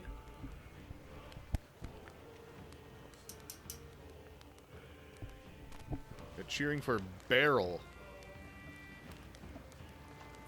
Yeah, Barrel, I believe in you. Let's go Barrel. I'm rooting for Barrel as well, I guess. I don't know. Yep. Me too. I'm a Barrel guy. I don't know. I think I'm more of like a suitcase kind of guy. I don't know what the relation was. I was looking for an object. What, you don't pack your belongings in a barrel when you travel? You know, It's easy given to your just, vibe, I it's- would not be shocked. easy to just roll it down the runway. I could That is see true. you at the airport, like in full Viking gear, carrying your belongings in a barrel, for sure. It's got a little rope. It's got a little rope around it, so you can tie it to your back. That's optimal. Yep. Gudmundur walks into the airport. Sir, we're gonna need to check that barrel. He just starts fighting TSA with his axe. I usually just pack it full of sardines, though, for a little snack on the plane. I'm sure everyone in I'm the sure immediate everyone vicinity loves you. even knows loves that. Yeah. I'm sure. Well, that's why they always ask for some. Oh. You've never had sardines out of an old rusty barrel? No. Oh, That's disgusting. you guys don't know Also, what you're missing. Norgaz is pitching that you're not carrying the barrel. It's more optimal if you run on top of it very fast. That's only when I'm Oh. running late. I've had too many mishaps with that. I see. Do you ever like accidentally roll over some kids? No comment. Okay. My lawyer has advised me not to further elaborate. I mean, I don't know. If you're running through the airport on a barrel really fast, bound to happen. Shouldn't have gotten in the way. It's usually Nope. just short guys with mustaches. I see. Like leprechauns. No, like Mario. Is Mario short? Yeah. Source. We have a be a- Highlander. That's all I know. Yeah. Okay, sorry. We're way off track. Yeah. We got a Highlander and a I think John Who. SGG has the comp advantage on this one because Zon does not set up the Highlander spam that well, and like look at the characters they're fighting. Like imagine one Yeah. wrong zone into that comp, Yeah, this And John Who's not gonna have a fun time against this. and even the Highlander's gonna be hard to do side heavies when you're just constantly getting CC'd, flipped, Varangian, full guarded. Like you have to constantly make that read every time you do the side heavy. Yeah, so I mean, I think if there's going to be a game that SGG wants to have a really good shot, it's this one. This comp seems really good for them. Good flip, good start by Urkel. Hopefully Orobu does not make the same mistake we saw from the last Varangian guard into Laboratory. Just do not throw that many lights into him. They don't have a purpose. Ooh, nice. Ooh, nice. Oroboro gets side snagged EB. by a delayed side EB to catch the external dodge attack. Narmaya peeling the best he can, but he needs to watch his health bar, but he just doesn't care. He's gonna keep zoning, nabs the kill at the cost of his life, and now we're in the advantage 1v1 for Laboratory. I'm assuming Laboratory can react to Loric Slash from what I've seen, so this is gonna be really hard for Urkel to win. And he's just eating Highlander offense. Good read by Urkel, catching the free dodge on the bash. Light stuffs him out of offensive stance. He does not want to eat the kick mix-up. It is very scary. Good flip on the 400 MS Light. And he reads the light stuff and he clutches out the 1v1. I guess Laboratory was really confident in his reads instead of reactions that round, but it paid off for Urkel. Yeah, that's a first round picked up by SGG. Also, the team names are backwards, I think. Oh, I think you're right. Ooh, big flip comes out. Now, another heavy there from the Jean Hu. My god, the Varangian now. Yeah, And look at how scared the Highlander is to press anything into this comp. Look at Yeah, how I mean, you scared have to he be. is. But they do confirm, and they will nab the kill, but Urkel has a lot of health, and he had a bit of bench starting into this gank. If they do a full gank, he's gonna get revenge. But a mechanical error, he does not roll the unblockable, and he will end up eating that. And that would have maybe been a possible anti-gank if he just rolled. Round 3. Yep, all tied up now, and I think that really what they're trying to change from last round is just making sure the Varangian keeps his health bar as long as he can, because he really got deleted early there. Left Urkel Good alone, and parry now on the CC attempt. You have to be Yeah. careful in CCing into these good players. They're gonna parry those attempts. Just like that. yeah, and you can see both members of SGG are super low. They got separated early on, which theoretically should benefit them. It didn't though. They really just both got light parried and got a bunch of health taken away. And like you said, I mean, you got to be very careful fighting against these good players, just throwing out attacks like even CCs. They're going to punish you for that. So I mean, it definitely helps to be next to your teammate able to peel, because even if you should have the character advantage, you may not have the better reactions or even the better reads. So it definitely helps to play closer to your teammate like they're doing.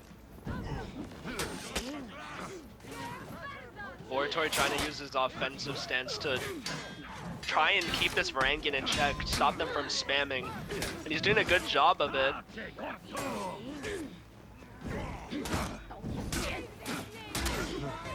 Good full block by Barobu. He snags both of them with the hitbox. He just needs to make sure not to die here. He should have parried that CC. You have to watch out for these CCs. It's free parries. Yeah, now Urkel in a winnable 1v2, but a bash is... No! They miscommunicate! And, oh, unfortunately, Urkel doesn't hit both of them with the zone. He's not able to save it, but yeah, that miscommunication could have cost SMP the round there. You get a lot more damage if you just throw him on the ground.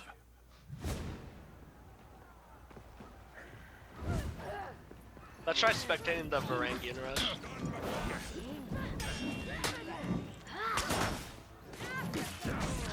Robo trying to keep this Zon off while his BP is pressuring the Highlander in the back, and he gets a hefty chunk of damage on the, and he externally CCs with the dodge attack, but it whiffs, and that leads into him eating a hefty chunk of damage. Now he needs to play very carefully, and he tries to dodge the chain link, but he does it too late, so it gets snagged. And Urkel dodges the caber toss way too late, and this should lead into, but they miss time on a mechanical error on the gank, and Urkel might be able to, he flips with the bait.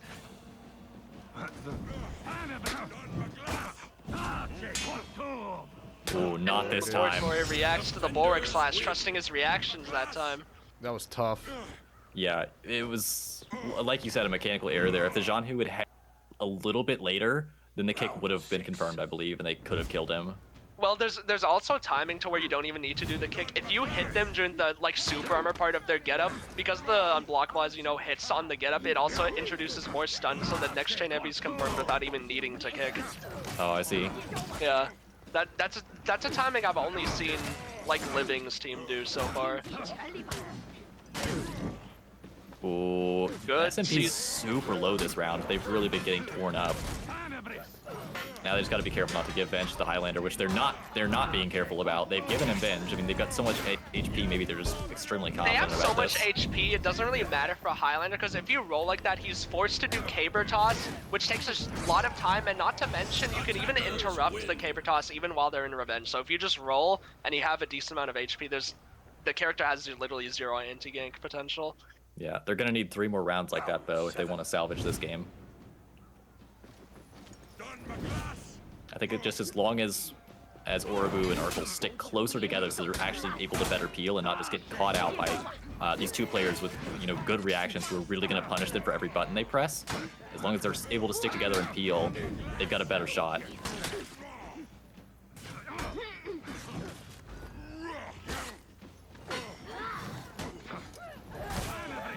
Ooh. Good. Narmea is very low.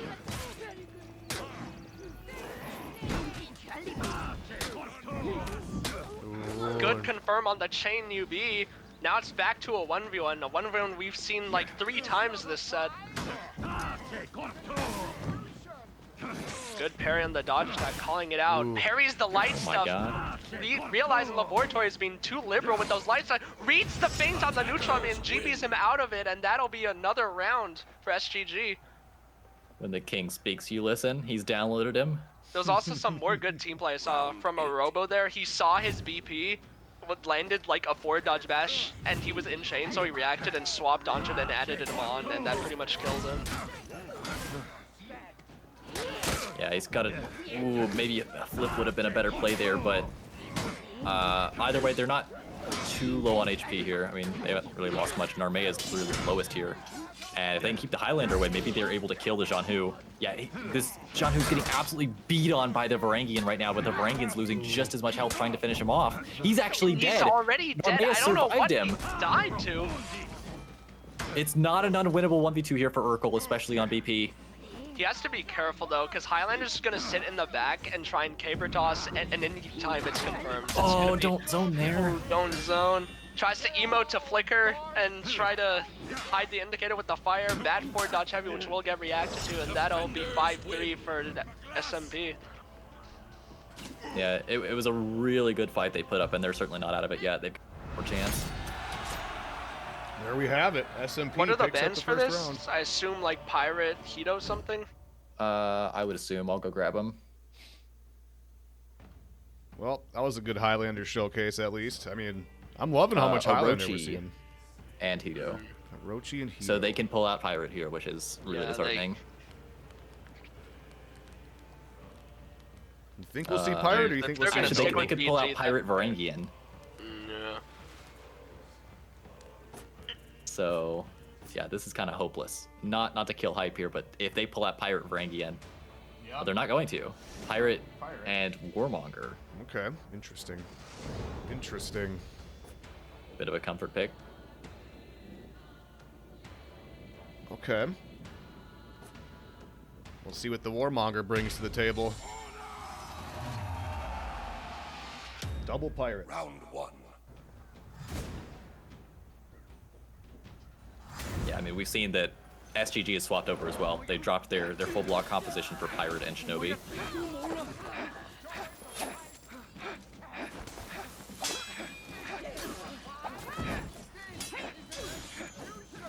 Ooh, nice light parry by Warmonger. And Orobu very low. And Oracle out of stand. He can't save him. He's about to watch his teammate die. And yeah, Oracle is now about to meet the very same fate. That right there shows exactly why you really have to watch your stamina in twos.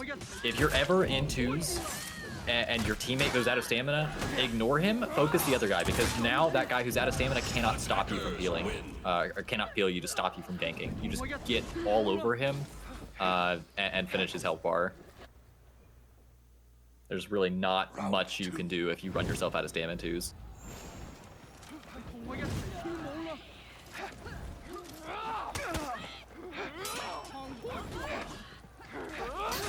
Maya just playing the usual Pirate gameplay, just spamming these safe dodge attacks. He confirms with the in-chain gunshot. Urkel takes a hefty amount of damage because of that. He's already, and they didn't even give much venge for that damage, so they can still continue to spam him, and this is very bad for Urkel, and he'll go down due to the undodgeable forward dodge heavy.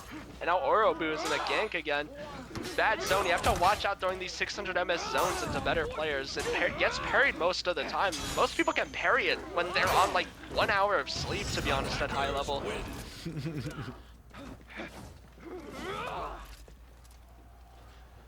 Yeah, it was the same situation there. One of them went out of stamina and their teammate really paid the price for it. It's just a simple mistake from... What the hell? I think he tried to target switch his dodge attack and missed the input.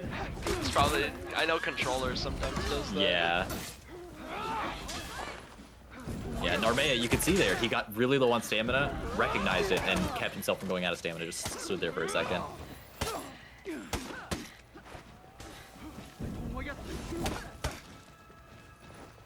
I think this third round is definitely going to go the same way. They've got so much HP and Pirate gank on their side, even against this much Venge. It's not really scary. Attackers win. Yeah, this is maybe the Pirate looking... should try using his undodgeable lights more to stop this Warmonger from doing the side dodge heavy, because it's kind of curious. I don't think they should be able to be accessing their hyper armor heavy this much in this matchup, because they could get Shinobi kicked out, they can get Pirate gunshotted out, they can get undodgeable lighted from the Pirate mid dodge attack. Oh, and here's the Pirate mirror. For those who don't know, there is genuinely no read you can do there to outplay the other. You just have to keep dodge attacking until either your teammate does something or you go out of stamina if you don't want to eat damage. Can you not light attack him? Like, just sit there and wait and light? No, in that dodge attack Pirate Dance interaction, there is no read you can do. You have to just keep dodge attacking until your teammate does something. Okay, so you really do just get stuck in an infinite loop until somebody runs OS, or you get healed? Yeah, unless you're bored and you just want to take the damage and get it over with, you just have to keep dodge attacking. There's something very existentially scary about that. Yeah, it's, I do not enjoy the Pirate mirror in twos. You get trapped in an infinite loop of dueling each other. Laboratory just threatening with his side dodge heavy with the iframes that they gave it a year and a half ago. Just trying to threaten, try to ease up the enemy team's button pressing. Because every single time he does it, it's the threat of an unblockable, and if he lets it go, he gets into a massive damage chain heavy with instant hyper armor, and they will get the kill on Orko, and Urkel's gonna go down to a clean gank, and this is gonna be a clean 5-0 for SMP. A clean 5-0. That was a much more dominant game than the first one. Yeah. I think, and I hope that SGG has learned a bit from that. They are definitely still one of my favorites to make it through, even though I did not know who they were this morning. They've been destroying most of the other teams, and I would not be surprised if they don't make it through today, if maybe they make it through in one of the next qualifiers with a week of practice between now and then. Right, for sure. All right, well, there we have it. SMP takes the series 2-0. Let's see what we have next. Still 30 minutes left in the round.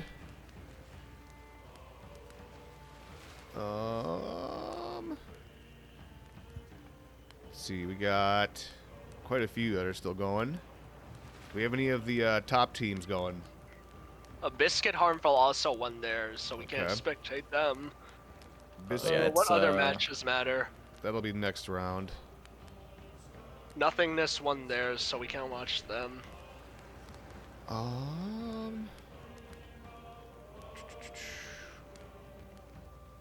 We could watch Song of Bacchus and whoever they are fighting. Let me see. Song of Bacchus, that's right. Icy Bros. Are Icy Bros? Yeah, Yep. they're both of those teams are 4-1. Whoever loses that Yeah, let's set watch those. is out of the running. Let's watch that. Okay. I have Song one of of them. Bacchus is up 1-0 right now. I have one of them on my friends list, I know that. Alright. I'm ready. I just wait to get the eyeball. Is it up 1-0 right now? Yeah, for Yes. Song of Bacchus. Okay. SOB and Icy Bros.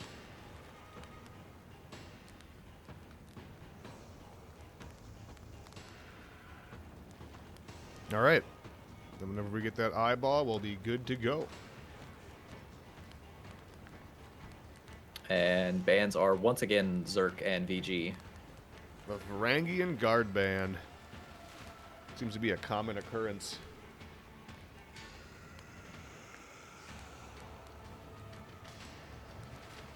Was that Motorwave? Oh my god, he's so cool. Well, he's on my friends list, so he must be cool.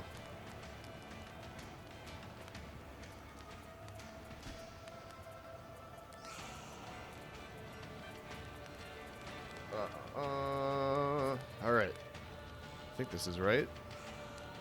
Icy Bros. Okay. Oh, never mind. It just got concluded. Icy Bros has been defeated. Oh, Icy Bros is out. 2-0. All right, let's find a different set here. For the trees still going against Bro and I. What's their record? Are they still in the running for anything? They're 4-1. For the tree is 4-1. We can check that So out. is Bro and I, so that's also an important one. Okay. Let's see if we can find that one. Yeah, 1-1 there, so they're going to a third game. Yep. Okay. Let's check this out. They're in the wrong map. Oh my, who's hosting? Bans are Shinobi and VG. This is For the Tree and Bro and I.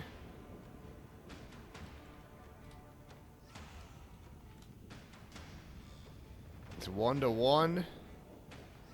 All right. Yeah, always a good start. Oh, yeah. The map is a good indicator. Round 1. Always a great start. The wrong map, but I guess we'll see what happens. See the Kensei from a break and run. That character used to be triple S tier in 2s, but unfortunately he's fallen out of it, but he still has strengths. But honestly, into Berserker, even after the nerf, he's gonna have a rough time. Anytime he presses anything, he's under the threat of that massive block from Berserker. He's just gonna get out-traded every time, not to mention with the Zanu, just constantly zoning. Oh, there he goes. Ooh, Zerk He gets does caught there. catch the dodge cancel with the chain light. And they catch a meaty. Oh my. I don't know if you noticed that, but the Kyoshin Jones, because after they landed the soft main heavy, he 100 MS'd his Yubi on the hit stun. He won. I did not even catch that. That explains why the rest of them, Yeah. all the Fujin cuts didn't go through. Yeah, I think he 100 MS'd it. Oh my god, he just landed the chain heavy there Oh from Fujin. my. Alright. Spruce Gravy, maybe he's not just a Valk player. Maybe he is not just a Valk player. Look at him go. Uses the undodgeable to catch the dodge cancel, but the Berserker expertly dodges the right direction with the flex. CC Good CC with the Fujin cut. Chain heavy. Defenders Spruce Gravy is tearing it up. Yeah, and this is, as a reminder, the final game in this set, and the loser of this is not in the running for qualifying. No, so this Jarl, is a that's- huge game. Jarl, that's gonna be Next round. yes. Yeah, that next round is the last round. They're the only two undefeated teams remaining. Spruce Grave eats a lot of damage from the Berserker on block. He needs to be careful about full blocking around this Berserker. Parries the 400 MS Feint Light, but he needs to be careful using All Guard like I just said. And now Breaking One will be left in a 2v1. This is doable though, even without the revenge, because these two don't really have a good gank they can do. They can like GB for Zerg Zone, but Kensei has really good external lights. But unfortunately, he gets spaced by the UB while he's zone attacking, and that will be the round. They're not going down without a fight. Round 4. Nobody in this sure. tourney is. I also just noticed they're matching green. They Which, are. that's gotta Fitting be the like, theme of the trees. oh yeah, for the tree. Yeah. Yeah, maybe it's like an extra 5 HP, like a nature buff. And parrying the dodge attack by Dramedy. Spruce Grave needs to watch out. Good peel by a break and run, but he will eat a dodge for every one of the Berserker, and now it's a 1v1. And Good he read by lands. a break and run. He lands the button. He gets deflected, but the Berserker doesn't do his, and he doesn't parry the zone. What is going on? And the Feint Light will catch him, and now it's 2-2. Dang. I just rode I don't know what's roller going coaster. Dang.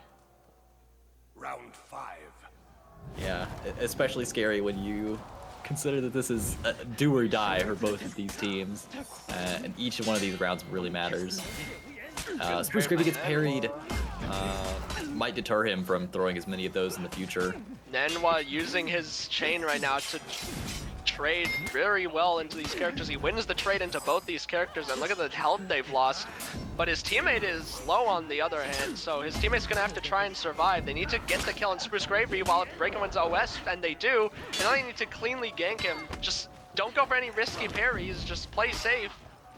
And they do just that. He times the UB off the counter GB, and that'll be round 3 for Bro and I. Bro and I. Yeah, another example of why you always want to keep your stamina in twos. You drop it for a moment, that's enough time for your opponents to gank your teammate, and the round is pretty much decided at that point. Oh my god, a massive chain heavy there from Dejan, who lands on both enemy players. And now Spruce Gravy and a break and run have had their health bar robbed. They need to win 3 rounds in a row, or they are out of the running to qualify. A break and run needs to be careful with these Kensei zones. It puts him in a lengthy animation, and Jean Hu has very long-reaching unblockables, and not to mention the zone. Anytime he does it and it doesn't hit the Jean Hu, he's just gonna get smacked every single time. Ooh. And he dodge attacks too early, and Dramedy capitalizes off of that.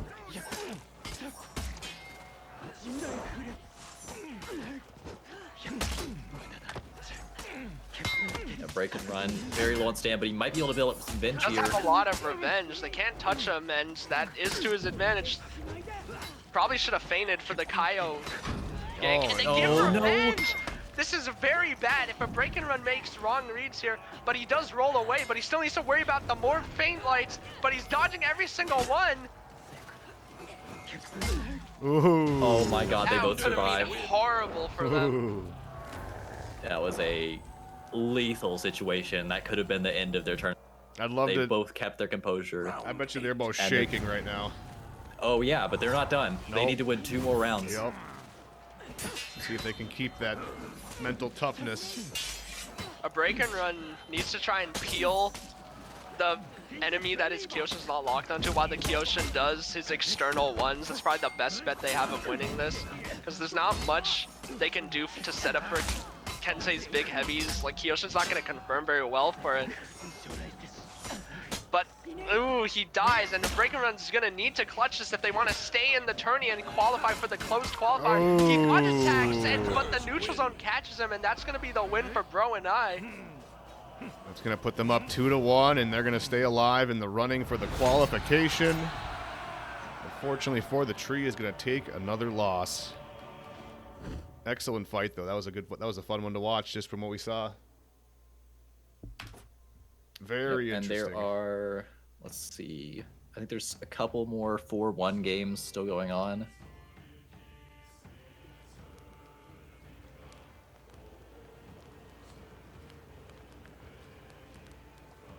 Yeah, just grab any of those and those will be good. Let's see. Okay. The tree, that one's done. Breadwinners, are they 4-1? They are. Who is on that team?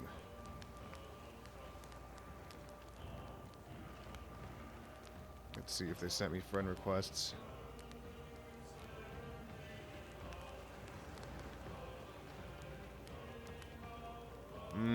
It's not looking like it on that one. At least not requests that match their Battlefy name.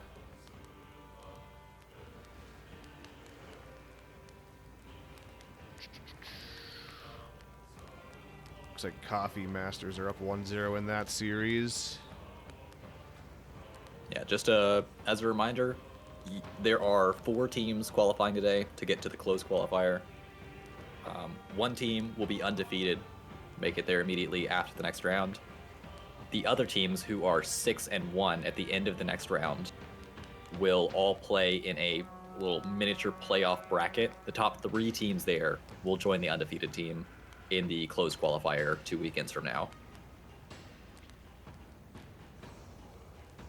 So you'll need to go 6-1 at least, and then make it to the top 3 in the playoff bracket, which will follow immediately after the 7th round.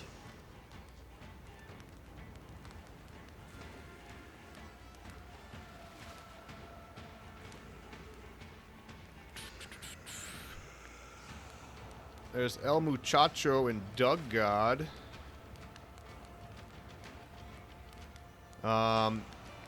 This guy's gamer tag on Battlefy is David and Jesus. That's their names. You think that's like biblically accurate?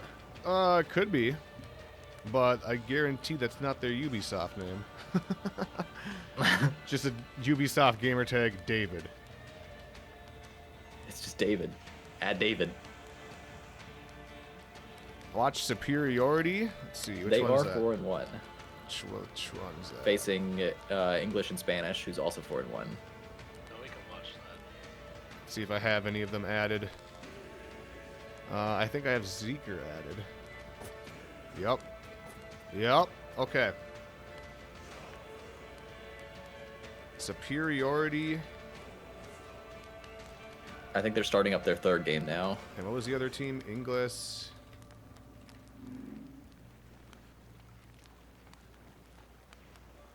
And Spanish.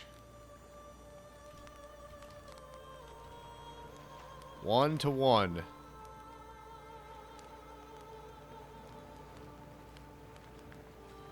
All right. As soon as I get the eyeball of expectation, we'll get down to the action. Is that Rush I hear? It is me indeed. How you doing, R Mac? Watch Wiener Beaters. We're going to be watching this team because they are competing for a chance to qualify. They both of these teams have 4-1 records, or 5-1, whatever round we're in. Yeah. They're both 4-1, trying to be 5-1.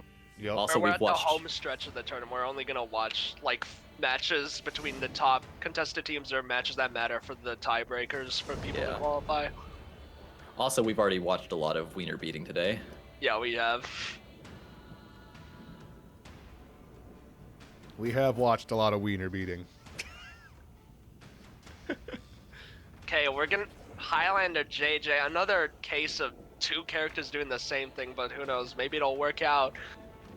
Interesting choice with the Raider. He's gonna have a hard time into this Highlander matchup. He's gonna get out-traded every single time. All right, here we go.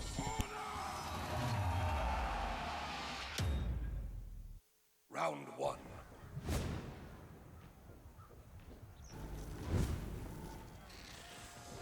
We're gonna see what this Raider can do. He's in a very rough matchup. Off to a good start. Bread Toasty is AFK and needs a running was he attack from AFK? Hirochi at the start. Hirochi just showing the dodge cancels. They haven't eaten a lick of damage yet. Never mind, I ate my own words. And the Raider's just struggling to press any heavy My attacks God. into this comp. He gets out-traded by pretty much both of these characters. Yeah, Now the Orochi's just dancing around, not getting punished for any of the buttons he's pressing, so much that he's gone out of stamina, and that's how he dies. Yeah, the Raider's gonna need to play incredibly smart to do anything in this matchup. His best case scenario is if he can maybe isolate the JJ into a 1v1, because that is favored for him, and have his Orochi peel for him, but we'll see how it is, because it's going to be hard to do that with the Highlander chucking side heavies all over the place. And they're also playing together, it seems, unlike earlier matches that we've seen. They are playing together instead of isolating in 1v1s. Yeah, the Raider's just struggling to do anything. Oh, and he's just hit with the edge of that hitbox. And trying To to be trade honest, into that I don't know hyper if there's much he can do there, I'm not gonna lie. I don't know if there's much he can do here. I mean, definitely, for sure, it's a really rough matchup, but you definitely got to be really careful anytime your opponent's offering a helpful trade. It might not be such a helpful trade for you. Like, they can't touch the Orochi, but it doesn't matter if the Raider just keeps dying because he can't do anything. It's not gonna matter. Yeah, this is what I think would really help the Raiders if he just kind of chills for a minute. You know, swings heavies when there's a good opportunity to, but I mean, if he keeps eating nuclear bomb top heavies like that, there's no way they're ever going to win a match. And he just keeps eating these chain heavies, missing the parries and getting timing diffed, and every single time he eats that, it's just even more work for his Orochi to try and overcome the health deficit, but Orochi is more of the peeler of this bunch, so he can't really do the damage that much.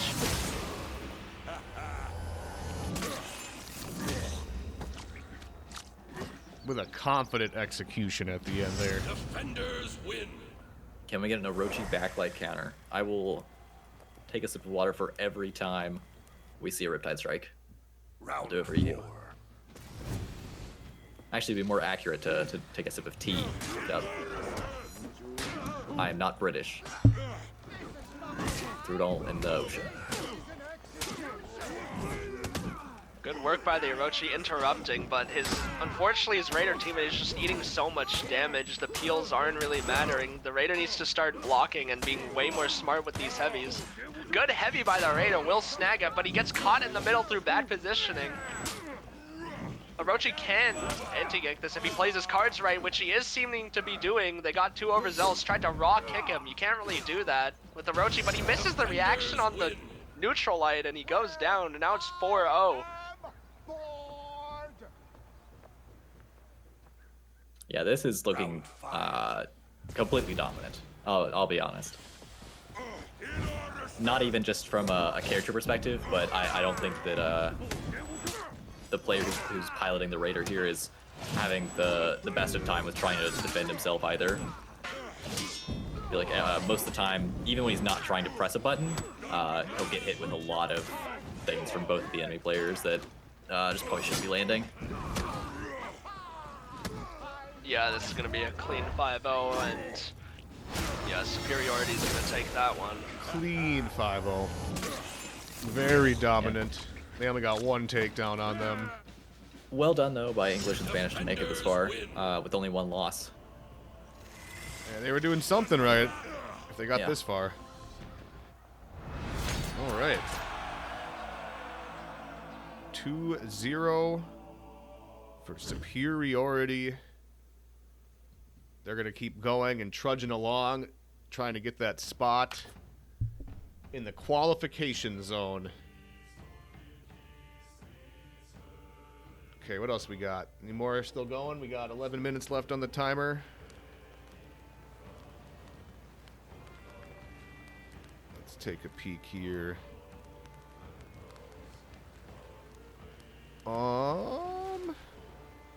There's two teams still going. Child's Play and Sons of Hamburger, and the Wiener Beaters. Okay, who's on the Wiener Beaters?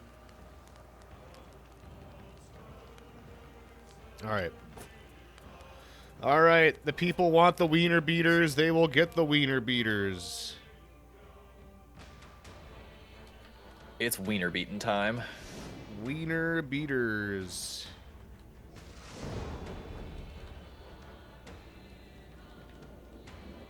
I'm going to spell it right this time, too. Whoa. That's crazy. Keto Zerk, interesting composition.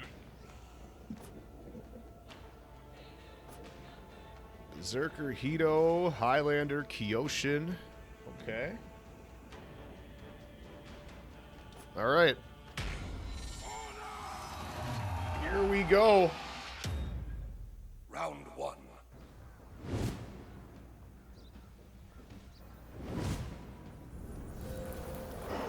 Big Highlander gaming from Blood Fang Ermac once again. Light Gaming using his dodge forward lights to get into chain and will make a good trade with the Highlander. Unfortunately, right after that trade, he's eaten a series of heavies, but it seems his Hito Kiri has been heavying too, and they have come out on top on the health trade. And now they land that level 1 kick, and that's going to be the first round for Light Gaming.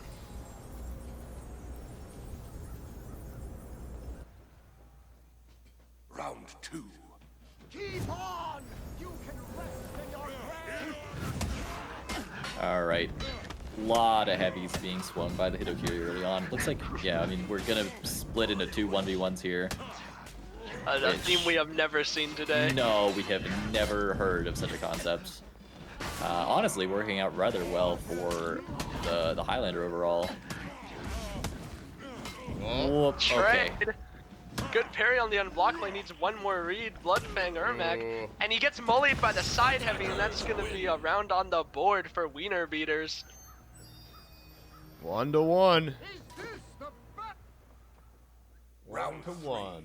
Should I send my second to fight in your stead? All right. In we go into what is basically another series of 1v1s. The players are so spread out from each other. The Highlander zone, best move in the game, lands, and now the Zerk is low. He goes to look for his teammate and actually manages to kill the Highlander, dies for it anyway, and Nethersoft takes the round for his team. There we have it, 2-1. Defenders win. You've got my thanks. Round 4.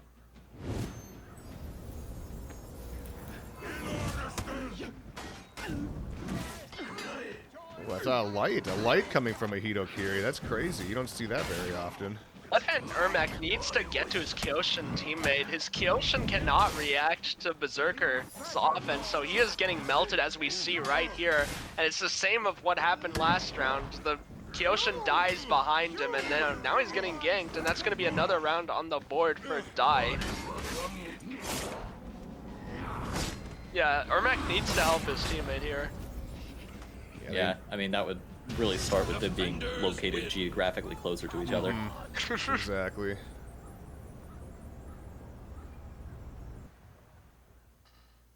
Round 5. All right, come on, Wiener Beaters. I got faith in you. Oh, okay, they're making a change here. They're trying to actually just don't spread too far out. You're spreading out. You're not gonna be able to peel. A GB by Venice, so he needs one more read, and he gets that with the chain bash. Finally using the chain bash, like I said he should. Yeah, and now Light Gaming is in a really, really difficult to win. Never mind. And Never his opponent's gone mind. west. Oh. No way. Good parry. Light Gaming gets too hyper. He needs to just relax. He can external those offensive lights, and he gets too overzealous, and he will leave that neutral dodge attack, and it'll be 3-2 on the board now. Yeah, he had that if he didn't just neutral dodge attack the Highlander. Attackers win. Definitely winnable, but not in that case for sure. Round 6. Yeah, so just try to stick as close as possible to your teammate here. Don't get separated out into 2 1v1s. That is not the proper punish off that. And Veniso is not winning this 1v1. It's just not happening for him. They really need to be sticking closer together here. But yeah, Bloodfang Ermac is in a really tough spot now because he's not winning this 1v1 either. And they are now a round away from dropping this set.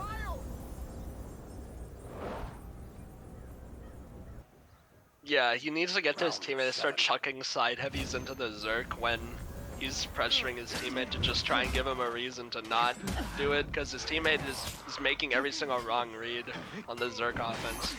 I guess they've swapped. I guess in comms they told him to swap for him to take the Zerk instead, but now he's fighting Hito, which, to be honest, is not much better, especially when you cannot react the variable timed heavies. But Ermac does win his 1v1 in time, but he eats the heavy trying to caber toss. But Veniso still has a health lead. Good CC on the light, and that'll be 4-3. Are Yeah, they gonna he's go the keeping distance? it alive for him. I think they might go the distance. I got faith in them. Round 8. I have faith that they are able to stand close to each other. Yeah, that's really what they just got to Faith do. may have been misplaced. Tighten up, cover each other's backs. Yeah, I think we're basically just looking at 2 1v1s again. Yep. This is And Veniso good might read be on able to the kill level another one. soft. neutral Not if he neutral dodge not attacks. the best decision. His dodge attack will catch. And the he does it again. berserker. And he does it again. Oh, no. Please, Oh no, my no, no, no, no. god, not like this. Come on, It's just a Ermac. 1v1. Blood Ermac has to make one read to kill him. Oh, And now they're soft. And he Pulls it dodged- off. He meant to dodge level 1, but mechanical error. He dodges too late, and that'll be the victory for Die 2. Defenders. all right. Well, I think the 2 lessons to take from that game overall are play close to your teammate and probably don't neutral dodge attack yeah. ever. And also, just relax when you're in the gank. You don't have to rush it, because he dodged himself into the chain light, and then it was over. Right. Yeah, definitely got to keep it tighter together. That's kind of the key with 2v2 brawls. Cover each other's backs. The whole shebang.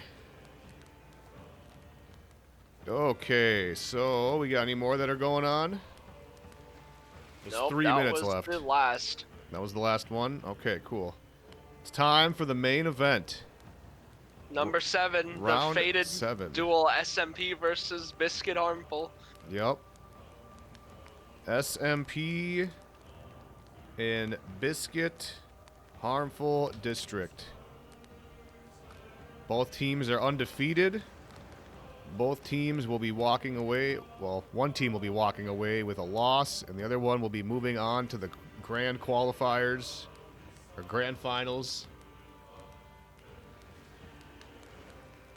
All right. BHD and SMP.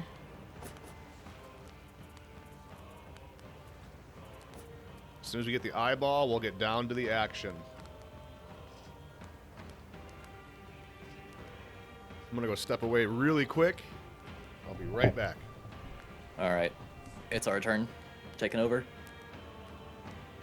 What do you want to do now, Ames? What? What should we do? I'm at a loss. I think. Can we find some way to like overload his PC so it shuts down the stream? Alright. Maybe if we just spam his DMs really hardly, it'll crash his PC. Maybe. What are we spamming Maybe. his DMs with? I don't know. Maybe mild Bobby sauce? Mild Bobby sauce. Oh, also the timer hasn't restarted yet. I think we should keep a verbal timer. You start. Alright. 1, 2, 3, 4. We gotta count down from 50 minutes. Nope. I'm going reverse. You're mad. 1, No. 2. All right. You 3, go reverse. I'll go 4, normal. 50 minutes. 6, 49 minutes and 59 7, seconds. 8, 49 minutes and 9, 58 seconds. 10, 49 minutes and 57 11. seconds. 12. All right, I'm done. Alright, I'm done. I'm done.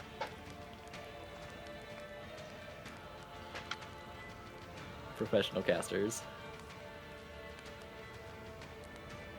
Well, it's either we do that or we just talk about how much we hate Rippy because he's coming up.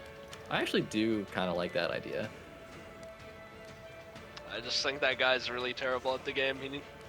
I think he's a really terrible person. That is true. He actually robbed me at gunpoint. He did? Yeah. It's not very nice. I don't think so either. how many people qualify. The top 4 teams from today will qualify. So at the end of this round, you will need to be 6-1, unless you're one of the top teams who is undefeated at the end of this round. But yeah, you'll need to be 6-1, and then we will go to a tiebreaker with all the teams 6-1. And the top 3 from there will qualify. Assuming that we don't have 6 teams exactly that are 6-1, let me check. It's probably not the case. That would be too perfect. No. Yeah, we will just barely need a qualifier. Rush, come back. The eye's here.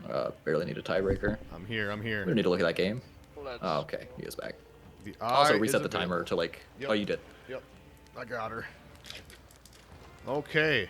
Biscuit Harmful District and SMP Grand Finals. Winner of this will go on to the finals in 2 weeks or whenever that is.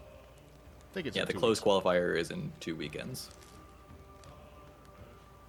Next weekend is the 3rd and 4th open qualifiers, which you can still sign up for, Smile.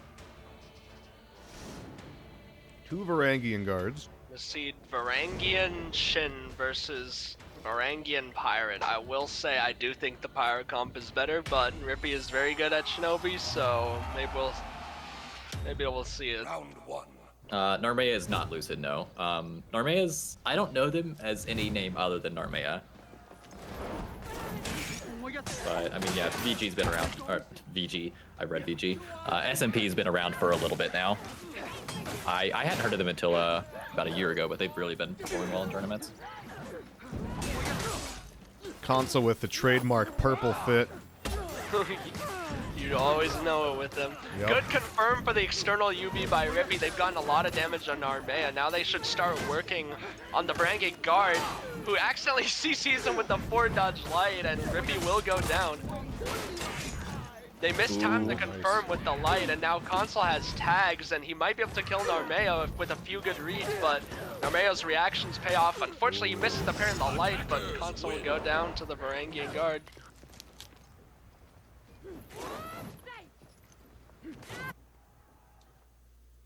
Round 2. So how did the teams play this matchup differently, depending on whether, you know, you got a Pirate or a Shinbob? Or is it very similar either way? I think they've got to play more relaxed with Shinbob, but while the Pirate comp can obviously spam way more. Yeah, they've got to just kind of bide their time and get confirms like that, but it's hard because if they make him a single mistake against Pirate comp, they can get immediately blown up. Yeah, it's so much more damage. Well, Shino's maybe more precise. And it's also harder to like get explosive damage with Shinobi ever since they did that revenge change from last patch. Because before you could like force Shinobi damage with like the recent hit stun kick, but now it just feeds so much revenge a lot of the time you don't want to kick if they have tags. Yeah. Question from chat. After the 7th round, 5 teams will be in the tiebreaker. So how is it decided which teams have to play an additional game? If you are 6-1 at the end of this round, all of those teams who are 6-1 go to a quick playoff, and the teams who place top 3 in that playoff will get a qualifying spot. And that playoff starts as soon as this round is over. But yeah, it looks like Narmea and Rippy really only Console's near full HP at this point. Rippy's gotta watch his stand though. And Laboratory's pretty stupid low. Yeah, you can see both members of VHD converging on him. Now Rippy's gotta be careful with his own HP, trying to get damage in, a little greedy. And Console's gotta keep Rippy safe here. Console's eating some damage himself. Rippy goes down, and now Console's in a one. Could win it. Narmea's out of stamina. They can't kill Console. He's got no HP to do anything with. Just a GB is enough to kill him at this point. He gets the right read against Narmea.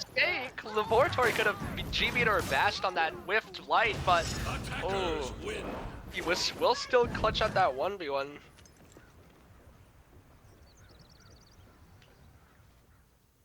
Round 4. SMP kind of running away with this one a little bit. mean, I think see that might have Rippy. something to do with a little bit of the composition here. Pirate and Varangian. Yeah, they're It's burning just really their hard for- strongest characters in this comp for sure. It's just really hard for Shinobi to play in this with the constant pirate spam, and if he zones, he's risking getting the CC'd or Varangian all guarded into jail. And Console's really low in this corner over here. He's getting hounded. They And really not want to take him down. Not to mention Pirate counters VG, because anytime VG presses anything, they just get forward dodge heavied unblockable. This is just a really rough matchup. Yeah, now it's just Rippy alone. Rippy's got so much Venge, but such little HP. It really takes a mistake from the enemies for him to win this one. If he kills Narmea, it gets much more winnable, but no. And now they have to reverse sweep, but yeah, as both of you have mentioned, SMP, in order to win this game, is burning both of their best characters. Which is maybe a little greedy, maybe a little short-sighted, but it is one way to be absolutely sure you pick up the first game.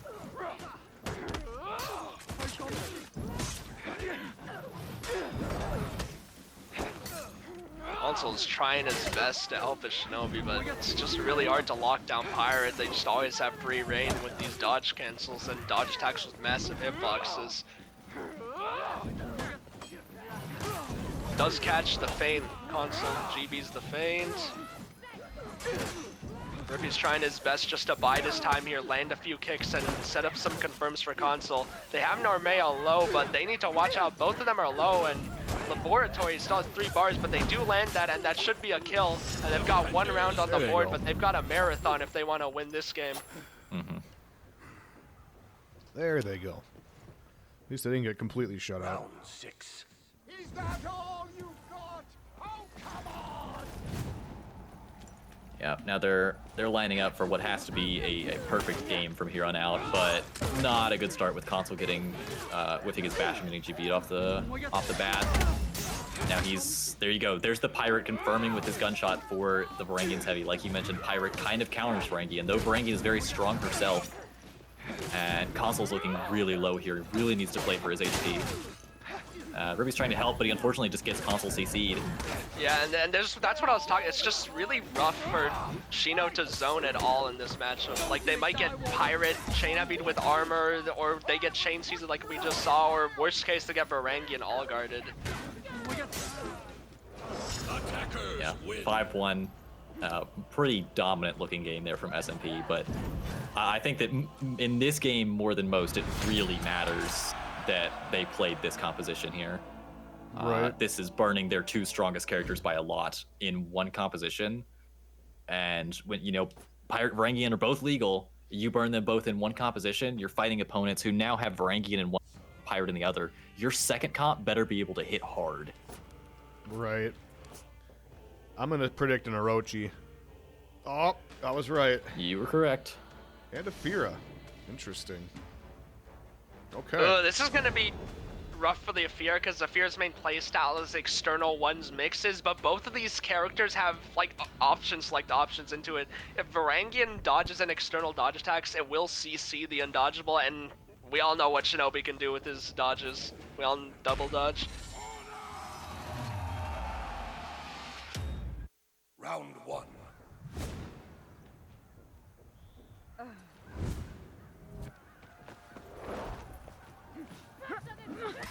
All right.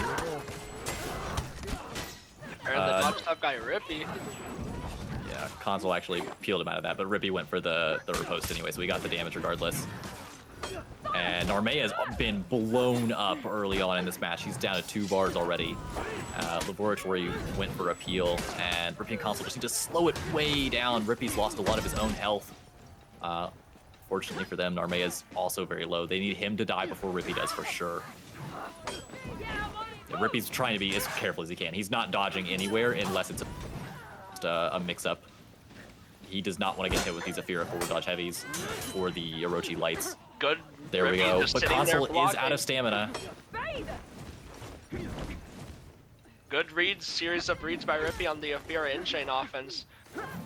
They just need to play very carefully and patiently here. They should not lose this end. Good reaction by Console with the full block on the light, and that'll be round 1. Nice. That was a long round. Very, very careful from Rippy. Played it super safe. Round 2.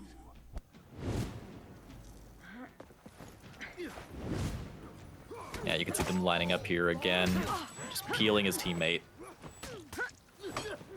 And yeah, you can see. Heavy leads into massive damage. Yeah, Rippy's really trying to punish those dodge forward heavies that the Afir has been using, discouraging her from just spamming them as she's been doing. And yeah, dodge attack's not gonna fly either. Now they've got a gank here against the Orochi that he's not gonna win.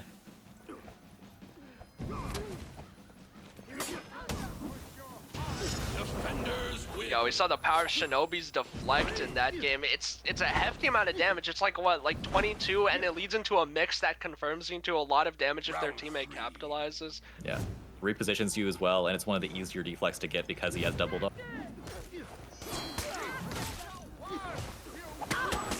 Good zone to catch the roll, but Narmeo will make sure to trade some damage on that. Good side heavy by Narmeo, catching Rippy's side heavy, and Console's lost a lot of health this round, and they light for the kick, and that'll be him being dead, and this skank will get him with the clean GB confirm. Take as many of them down. Very quick GB confirm. Round 4. Yeah, Console's probably going to play a little more defensively this round, recognizing that he got a little overzealous last round, got himself in a situation where Rippy couldn't effectively peel for him without risking his own life. And gets the forward dodge CC, but it doesn't really have a target. And Console's, once again, pretty low. Yeah, just a bar, while everyone else is looking relatively healthy. It's a deficit that's really going to hurt them here, because as soon as he drops, this gets much less winnable for Rippy Console. He just needs a read, but Rippy's doing his damnedest to try to peel and gets the parry against the follow from the bash because he was hit by the other enemy, and both Rippy and Console fall in time, tied up 2-2. Damn.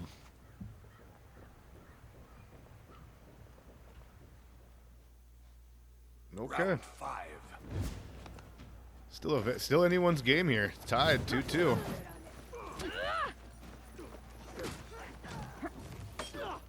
I'm thinking now, who the hell was banned in this set that we have Shinobi and Varangian and Pirate in play? Because like clearly they would have target banned Rippy's Shinobi, I would think, but evidently not, and we don't have the top characters banned either. So I guess Hitokiri. Yep. Who knows who else? It's full block. They're making sure to bait these dodge heavies from the beard, not letting him get into chain for free. Having to think before he presses. Good full block again by Console. And that'll be 3-2. Yeah, Rippy really conserved his HP in that round. Everyone was very low, and he was 4.5 bars. Round 6. They need 2 more rounds to close this game out. Tie up the score. Can we see from the perspective of the Afira? There we go. Yeah, just dodging around. She's got to watch her stamina a little bit here. It's kind of like Shinobi the same way. The movement. Similar. Yeah, a little bit less movement for the CCs, basically. Yeah. That's the trade-off in power you've got. The Right. Afira is trying to get into their external mix, but as we see, she's having a really rough time with the constant Shinobi zones. And because Shinobi zone is 2 hits, the chain CC doesn't really work on it. And not to mention, every time she forward dodge heavy, she has to risk getting full blocked by the Varangian, or if it's on the Shinobi, getting deflected into a heavy chunk of damage. But while this is all going on, Narmea is externally pressing Rippy and is making a lot of right reads, and they will get the kill on Rippy, and they will get a clean gank off, but they mistimed the GB confirm, and now Console is gonna be, he's 1 HP, but he still could win this. Not if they GB for the dodge for heavy though. Ties it up. You could see Console desperately trying to peel Rippy there. He knew that Rippy was a bar, and they were both after him, but he could not effectively peel both of them. Round 7. And do or die situation now, 3-3. If Rippy and Console drop this game, they aren't out of it, but they won't go straight through undefeated. Yeah, they'll have to go to the tiebreaker, but Rippy is being a pest with the target swap dodge forward kicks, baiting the Fafira into dodge forwarding to try and get to their teammate and getting kicked every single time. Gotten a huge health lead off of that, because while he was doing that, Console's winning his 1v1 engagement. Zone catches the dodge cancel from Orochi. He is now literally 1 HP, and good communication. They GB for the light, and a clean gank will put them at 4-3. They just need one more to tie this series up. Get them a chance to collect themselves and do it again. Yeah, SMP would love to stop them here. Yeah, Console gets the parry against the Afira's forward dodge heavy. You'll notice she's pretty much stopped doing that against Rippy after she got deflected. And she's very low, 1 bar. This round is over almost. Oh, there it Guys, is. realize the light is confirmed on the flip kick, and now this is pretty much unwinnable. And even if they gave him revenge, there's no way Orochi's gonna kill them fast enough with the dodge forward kick mix-up. All they have to do is just not eat out his stamina punishes and eat every single kick, which is what they're doing, and that'll be 5-3, and it'll be 1-1. All right. This sets BHD off to their second comp, which I would bet is Pirate Griffin. Again, because SMP burned their best 2 characters in their first composition, I mean, their hands aren't necessarily tied. They're not in a horrible position. Obviously, there's plenty of good characters in 2s, but they burned both of the 2 who they had the best shot with in the first set, and I think it's really hurting them here. Yeah, now I'm assuming Biscuit Harmful is gonna go Pirate Griffin, which is gonna be really rough to go up against, and they are doing exactly that. Yeah, I checked the bans, by the way. It is Hito and Shaolin. Also, another thing for people new to 2s in the chat, something we saw in that last game was teammates punishing their teammates' parries. Because a common thing is when somebody sees their teammate get parried, they're going to peel the guy who parried them because they assume they're going to punish. But a common strategy against that is the guy who gets the parry does not punish the parry, and their teammate instead heavies off of it.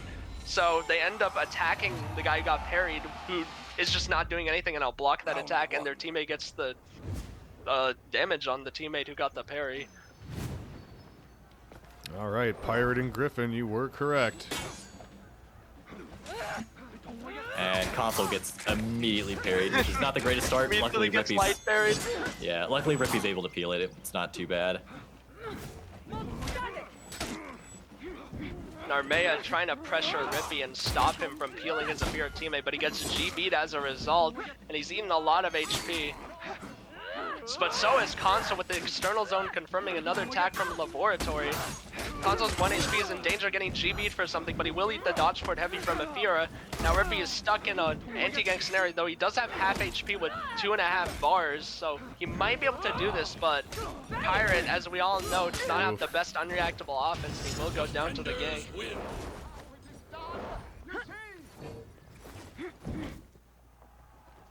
Yeah, I think there was a point in that round where Console was lined up to get a heavy off of one of Rippy's gunshots, and he feinted it, I think, because he was very sure that the Afira was going to do a dodge attack or something, so he was going to try to punish that, but it didn't end up happening. So there's a lot of reads going on even within confirms sometimes. Another pair in the dodge heavy by Rippy. They are not, and Console's gotten a large amount of revenge for the damage dealt. Now he's gonna be able to chuck these side heavies without much worry. Rippy misses the parry on the chain CC. Ooh, and he snags him with the side heavy.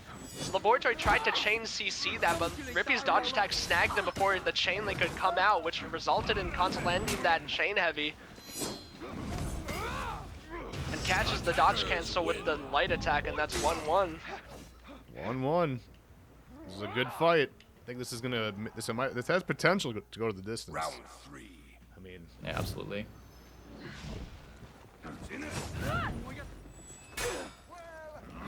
Console just swanging so far. And there's the chain heavy from Orochi. It's been nerfed, but it's still a rather strong move. And you can see that reflected in Rippy's health bar, which is actually not nearly the lowest at this point. Not to mention Console does a chain side that hits both of them. Huge health swing in their favor. That's like 64 damage or something combined. Ooh, he's gone OS though. They got seconds to kill Rippy. Rippy. And they Went did. OS, but he external lights with the out of stamina light, recognizing it was confirmed on the Orochi to kill him. And now he's in a 1v1 scenario. He just needs one read, but he makes 2 wrong reads on the Fury in-chain offense. And now we're in and he stuffs the GB with the dodge for heavy. Good clutch by the laboratory. Yeah, Dang. a really great awareness from SMP to realize, hey, we are screwed in terms of our health bars. But Console's just put himself OS. We've got like 3 seconds to kill Rippy, and they both dove on him. It costed Narmea his life, but they ended up winning the round for it regardless because they recognized, hey, we've got 1 win condition, we've got to take it right now. And now Console's a bit low here. It's really just Laboratory who's still holding most of his health at this point. And Rippy and Console are rather separated. Console's just a bar of HP at this point. He's got a lot of Venge, but I don't know if he's actually going to get full Venge. It might not matter. He gets chain CC'd, and they can't quite gank him because Laboratory's out of stand, but there's so much HP on SMP's side. I don't see Rippy winning this. Nope. 3-1. Well, they can still do it. I got faith. Round 5. Yeah, let's watch from the Orochi's perspective if we can. Yeah, throws the dodge attack target switch so it can't be parried there.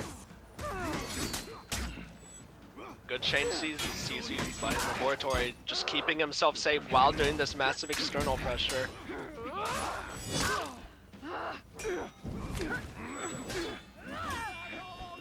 Narmea making sure both of his opponents are at threat of the Orochi dodge forward external mix anytime they attempt to peel their teammate from the Afira mix. Just like that, Console tried to peel the Afira mix, but he gets hit by Narmea as a result, and they just keep trading damage that they end up coming out on top of SMP. Yeah, it is win or go home at this point. Sometimes you just not have to necessarily let go your home, teammate. but- Sometimes you just have to let your teammate take the mix, because as we see, they keep getting pre-peeled and eating damage. Yeah, BHD needs to win every round from here on out, or they are going to the tiebreaker. They won't immediately qualify. And we've got to be very careful here around this Griffin, but it looks like they're kind of just picking his health bar apart. Rippy's looking for opportunities to peel while keeping his own health bar safe. Console's got a fair bit of Venge right now. SMP has to look out. They don't want to feed that to him.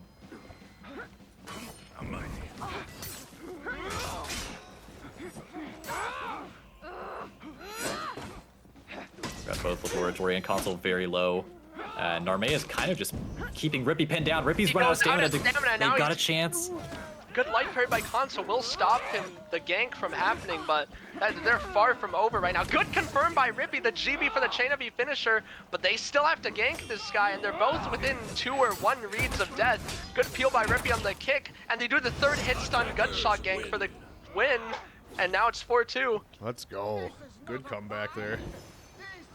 Yeah, they both, again, recognized Rippy went out of stand, but the situation was different this time. Console both did a better job of defending himself, and he already had so much revenge that it became very risky to keep trying to press buttons against him. So Rippy was able to get back in and help his teammate out enough that they were able to clean up the round. But once again, Console has just already lost 2 bars of health. A little rough from here. Yeah, he's so low, there's just no way they win this round. He got external chain CC'd. And I mean, he's going to try to keep his health bar as long as he can, but there's not anything you can do at this point. It is... That's up to Rippy to keep the dream alive, but he has 0 tags. They can do sizable amount, but they didn't even get that much damage for the revenge, but he's got a long way to go, especially since Pirate's unblockable is one of the easier to react to. Rippy just trying to get this marathon of an anti-gank in the bag, but he has to contend with the Afira constantly pelting him with these undodgeable bash mix-ups, and that will be the win for SMP, and they are now undefeated 7-0, and they are guaranteed to get into the closed qualifier. Congratulations, SMP. Today's champions going through the whole tournament without dropping to a single team. They're going to have an automatic spot in the closed qualifiers in 2 weeks. And VHD will be going into the tiebreaker bracket that begins after this round. Clore says that's 2 for 2 on undefeated Russians. Yeah, he's not wrong.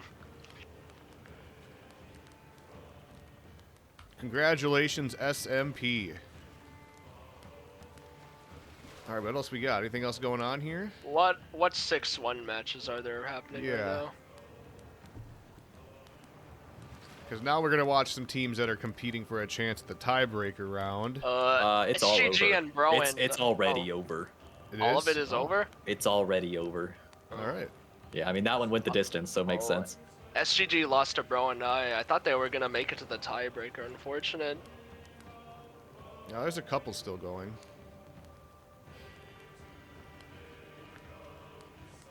I don't see any still going. Really? Refresh, maybe? Yep.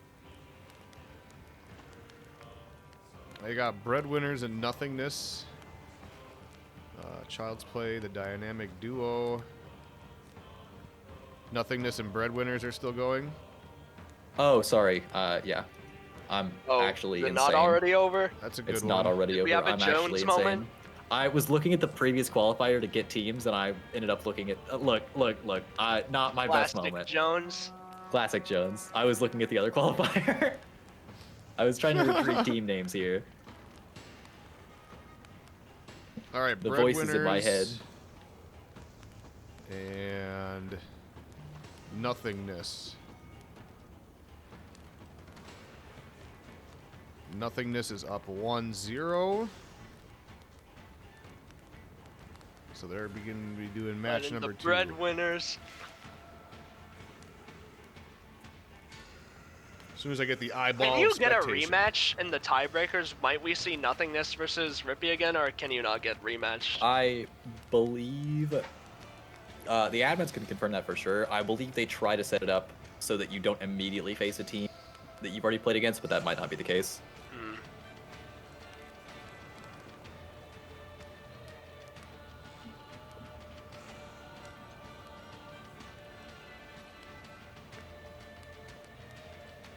Tend to not have rematches. Okay. All right, I'm basically a genius. That's why I was looking at the qualifier from yesterday.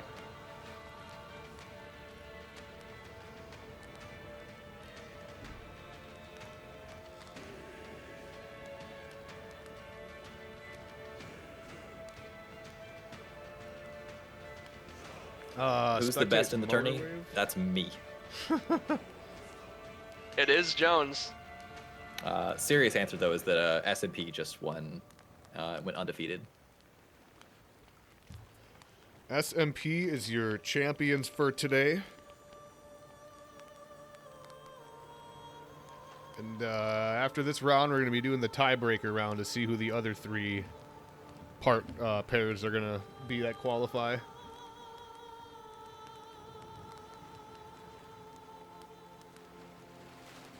All right, we got an eyeball.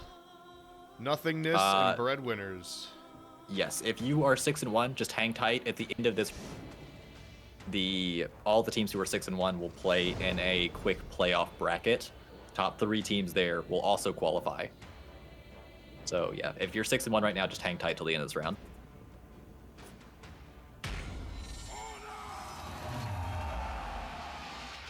All right, here we Round go. 1.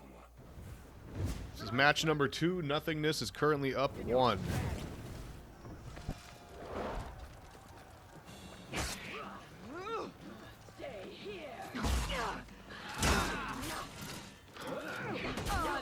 Edman does a bad dodge attack and will get flipped off of it.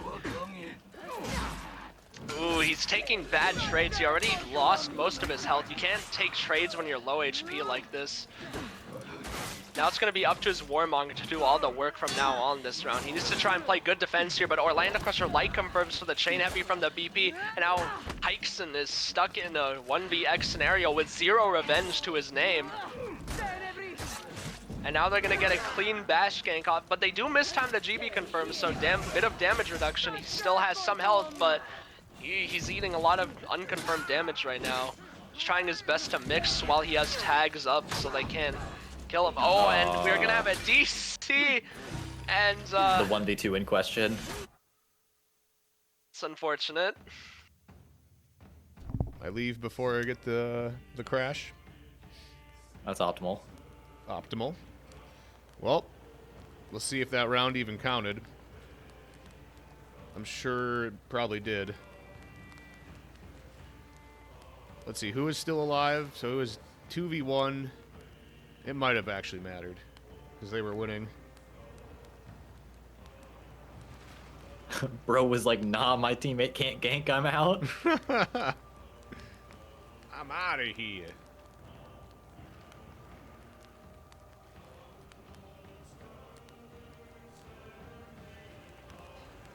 Well, we'll see what the ruling on that is. Pretty sure this is like the only one still going too, isn't it? Don't ask me, or I'm gonna tell you that every match is done again. That's true. It's this one and Icy Bros, Big Familia, Leather Brothers, Ghost. Those will probably be all. They're all 1-1 right now. It'll probably be done by the time this one is. And also, Wiener Beaters is 1 up against Harbingers of Law. Who's on Harbingers My goats. of Law?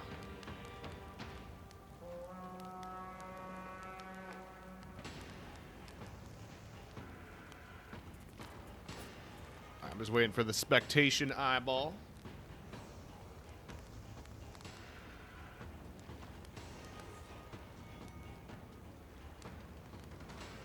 But thank you all for hanging out. It's been a fun stream. I know these tournaments can get pretty lengthy, but we're in the final stretch. We have our winner, and now we're just trying to find the other 3 who are gonna also qualify. Do you know the next time they're doing a 4v4 tournament? As far as the official Ubisoft ones go, I'm not sure. They just did the Pro-Am, which was a 4v4 tournament pretty recently. But there are a lot of community tournaments that do 4v4s. Your best bet is to just, like, you know, hop in some of the competitive For Honor Discords. Or, you know, check on Battlefy pretty frequently.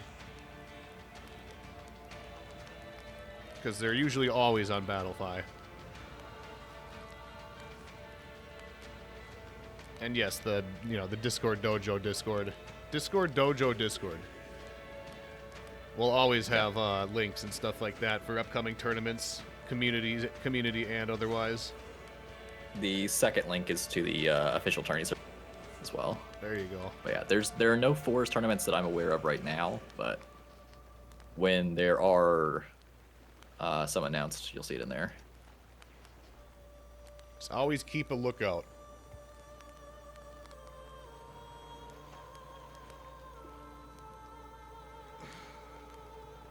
Skillet Hero. Happy Sunday, amigo. Oh, I just realized I gotta check if the Vikings won. Sorry, completely unrelated. Oh, the football Vikings? Yeah. Not the For Honor Vikings? Oh, yeah. Vikings beat the Packers. We're 4-0. Take They're that, gaming. Packers. Spectate. Nice. Yeah. Nice. All right, here we go. DC reset.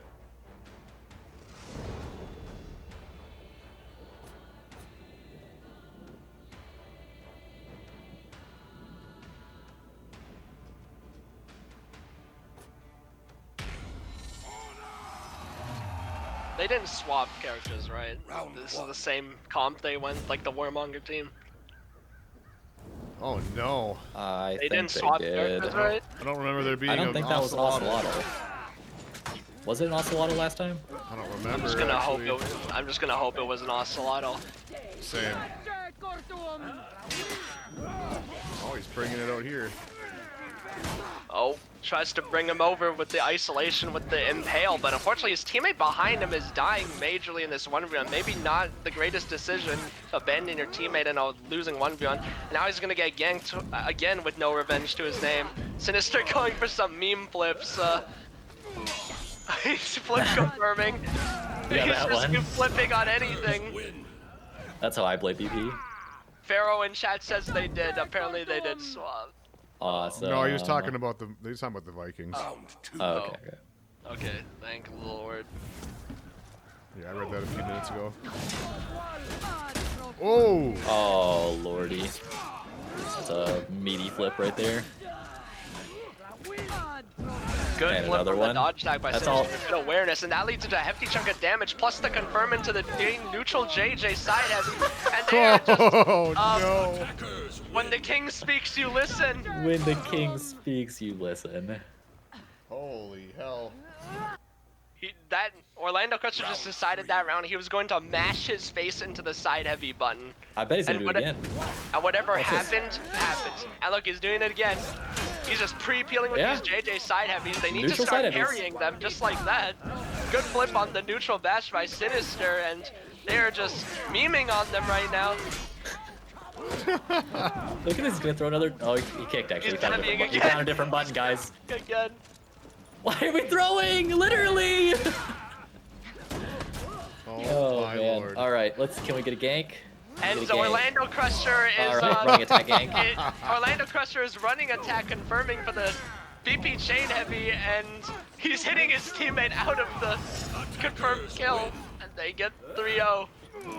Lord have mercy. Orlando Crusher's having a great time playing JJ right now. Round 4. the running heavy gank. I can't.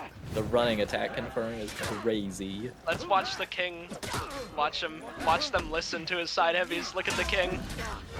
They're at them listening. listen. They're listening. He's doing it again. They're listening. No, unironically, like JJ side heavy is a very strong move. You can't just like keep eating these though. No, it's a very strong tool because you have to respect it, especially with the characters they're playing. They're not like playing throw key characters right now, like Pirate or Varangian, so they actually do have to kind of respect these side heavies. Alright, this is a scary situation. 1v1 against Nocelotl at similar HP.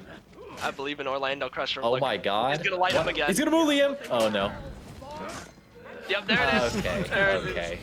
Okay, then. Okay then. 4-0 for nothingness. Bread Winners has got to lock it in. 4-0 for neutral side Round heavy. 5. This is not a fight. This is an event.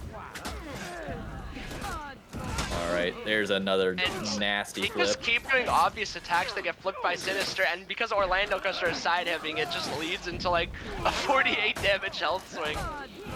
And again, there Nah. it is. And They're just gonna again, keep pre-field. confirming heavies on themselves.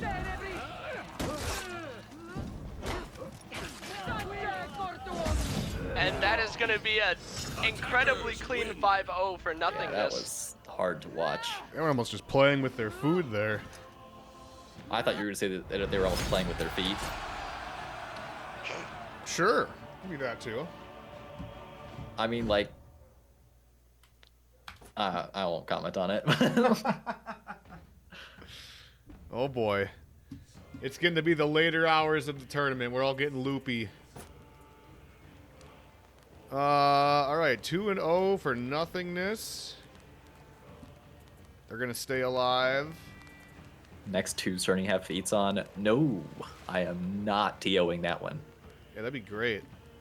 Thought you'll do lethal damage, but you won't do feats. Yes. Oh yeah, that's totally different. Halo Scrims is a different beast.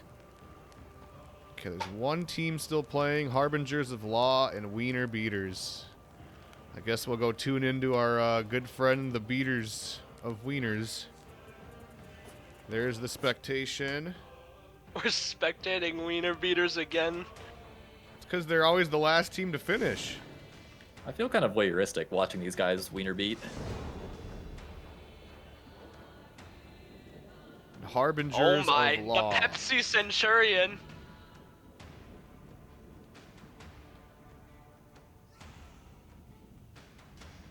Let's watch this Pepsi Centurion gameplay. This is a lot of peel on the other team. Just Don't a have the little name, bit. but- Just a little bit. Round 1. All right, this is 1-1. So whoever wins this is moving on. Or I'm pronouncing HOL's name as Hole, by the way. Oh.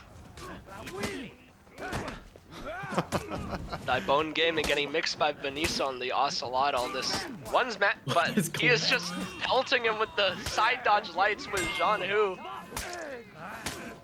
Makes some good Maybe- reads with his in-chain offense, and he pelts him with the the dodge lights again.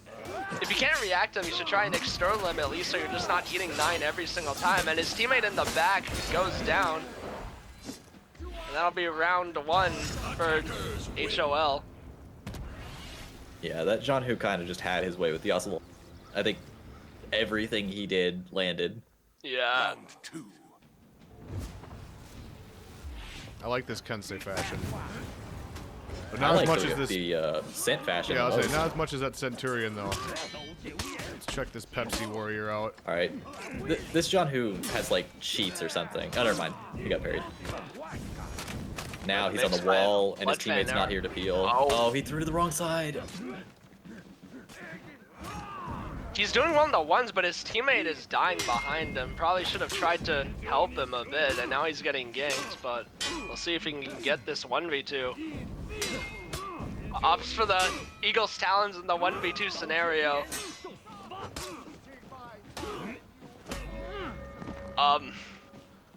Yeah, I don't know what they're doing. They're getting active, but I don't know if it's in the way I like. Get active. Gotta get active. Bloodfed Ermac is getting active.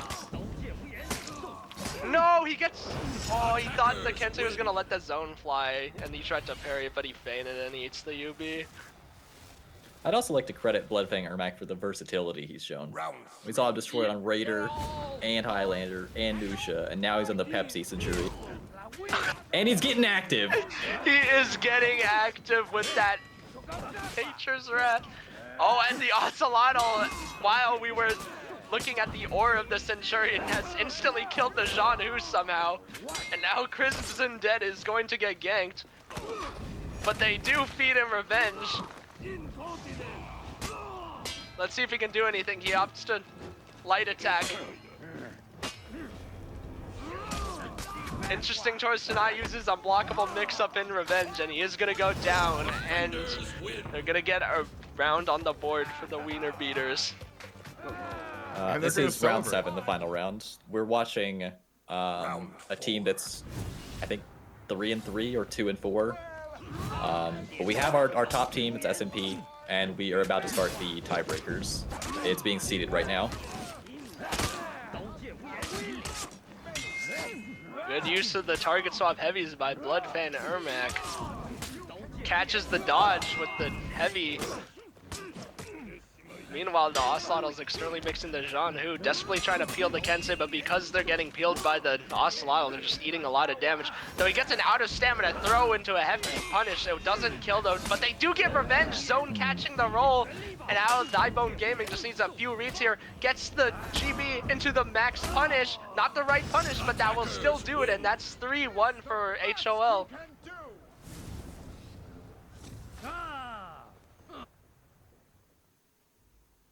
Round 5. All right. Let's watch this Jean Hu. Looks like we might actually have a 2v2 this round. Getting closer to each other. Oh, gets mullied Not by really. the heavy. He is gonna light stuff. And meanwhile, Tiny Bone Gaming's teammate is dying behind him. He should probably go and try and help him, but it seems he opts to pelt Benicio with the dodge attacks again. Good light parry. Lights on the light parry for some reason. Now he's got Benicio OS, just a few, but he dodge attacks the UV light, and now it's a 1v1. But the Kensei gets the XC off in time and makes the read, dodges the chain finisher bash, and now it's 4-1 for HOL. Yeah, he had time to stop that execution as well. I think he started like edge walk or something. Yeah, the Kyoshin, or not the Kyoshin, the Ocelotl. Right, that's just one more round that HOL needs.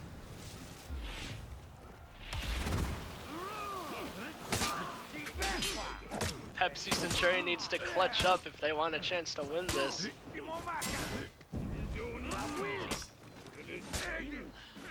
Ooh, the chain finisher heavy lands on the Ocelotl. Oh! Ocelotl and Centurion both very low here. The Kensei's just having his way, swinging until he's out of stamina.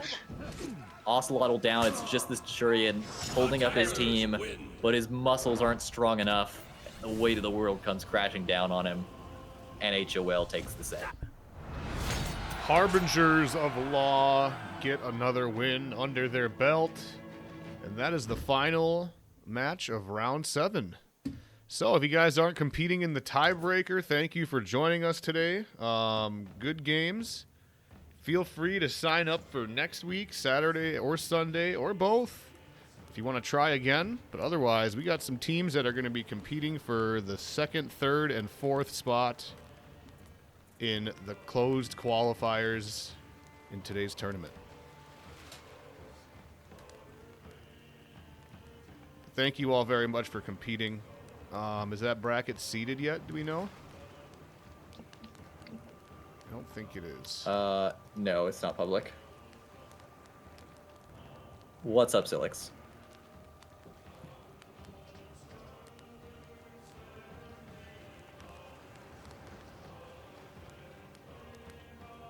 I see a bracket. Tiebreaker's good. Bracket is live. Is this one timed? No. This one is not timed. Okay.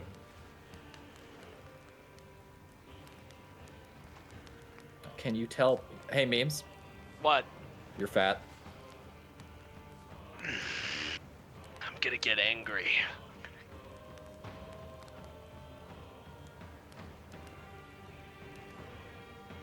Thank you.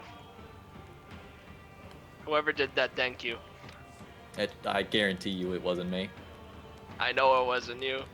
I'm wondering who it was, though. I wonder who it was. Nutella shot him. Can someone post the bracket quick? It's in chat. Nutella did. Look in General Jones. Look in General. Oh my god. I'm just posting that there so I can click it easier. Okay. All right. Oh my god. So is this single elimination? Yes. Is that And how there this is is gonna work? there should be a 3rd place match to determine who the 3rd team to get in is. So that last match, which would normally be the finals, doesn't actually. It's just for seeding. Okay, so we got Bro and I going against the Slackers. And we also have Nothingness versus Son of Bacchus. That might be a good one. That's Song of Bacchus, yeah. And yeah, so the winner of that set right there, the Song of Bacchus and Nothingness, the winner of that auto qualifies. The loser goes to the 3rd place match and has a 2nd chance to qualify. Okay. I see. Should we spectate Nothingness and Son of Bacchus then? Song of Bacchus? Well, the thing is, we spectate both of. We end up spectating the loser of that either way. Yeah, that's true. So I figured maybe Bro and I and the Slackers, but Nothingness, Song of Bacchus is probably the better game. So I don't think we've spectated either of those teams today as well. yeah, let's do Bro and I and the Slackers then. I think we spectated Bro and I, They did, fought a break and actually. run. Yeah, that's right. but we haven't seen the Slackers, so let's do that. Baconator. Got it. Okay, Slackers. And Bro and I.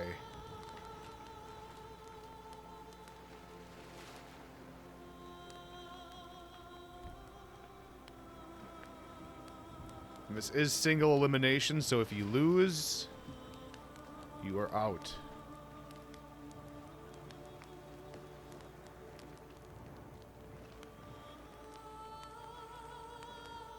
And there's our eyeball. Baconator. There's our eyeball. We Okay. are all the way in the tiebreaker. These teams We're have at the gone home 6-1, stretch. and we're on the pin. We.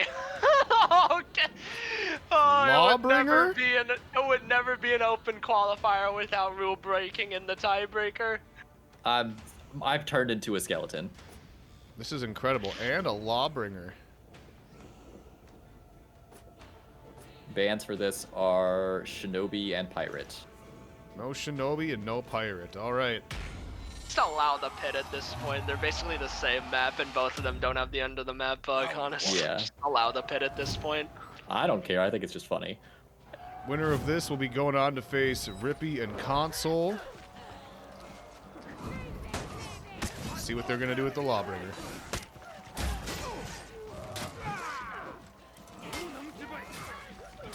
The Lawbringer, it seems, is trying to get into chain, but he's having a hard time because he's contesting with a Berserker and Varangian Guard. The Berserker not only outtrades, and the Varangian Guard is just going to be constantly CCing every single one of these heavies.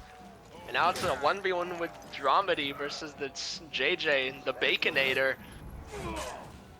The Baconator lands a juicy UB on him, makes the Juicy good Baconator? read. The Baconator's bringing the bacon with these reads. The Baconator wins it in that very bad 1v1 matchup, especially since he cannot react to these Varangian unblockables. That is a horrible 1v1 matchup, but he manages to clutch that up. Round 2. This guy playing like this might make me go get a Baconator after this. Is that Wendy's or Baconator is McDonald's? AFK. Okay, That's he's Wendy's. back. Bad trade into Alright. the Berserker top unblockable. I know where my quest takes me. Your quest. My quest for a Baconator. I mean, I have to after this. Oh my god, the Berserk health bar has been Big taken bacon away. cheddar. Ooh, nice, sort of nice GB. Now they just got to gank the Varangian here. Can't parry that. It's not locked onto you, buddy. LB goes OS. There we go. The LB finishes the Varangian off, and they're up 2-0. Lawbringer and JJ, a very interesting combo. They're still making it work somehow, though. Yep. Only a Hispanic just getting into his chain, trying to help his teammate.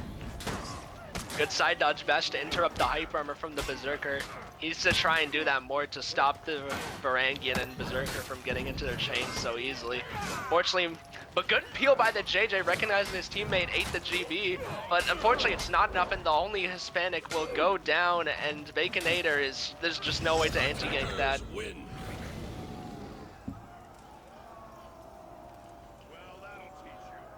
2-1. They finally get a win. Round 4. Alright. Massive side heavy from Dramedy to start things, just landing it on Baconator in neutral. And goes for a sort of risky dodge attack, but it gets eaten by Baconator once again. There we go, Baconator's gonna start fighting back. And that is a full Lawbringer light parry punish into another Ooh, that one got interrupted.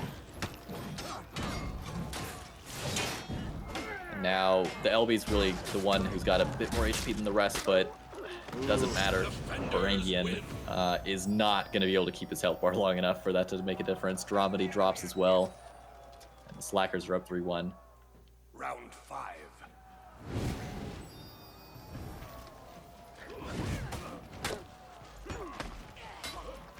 Let's see, the only Hispanic back at it again.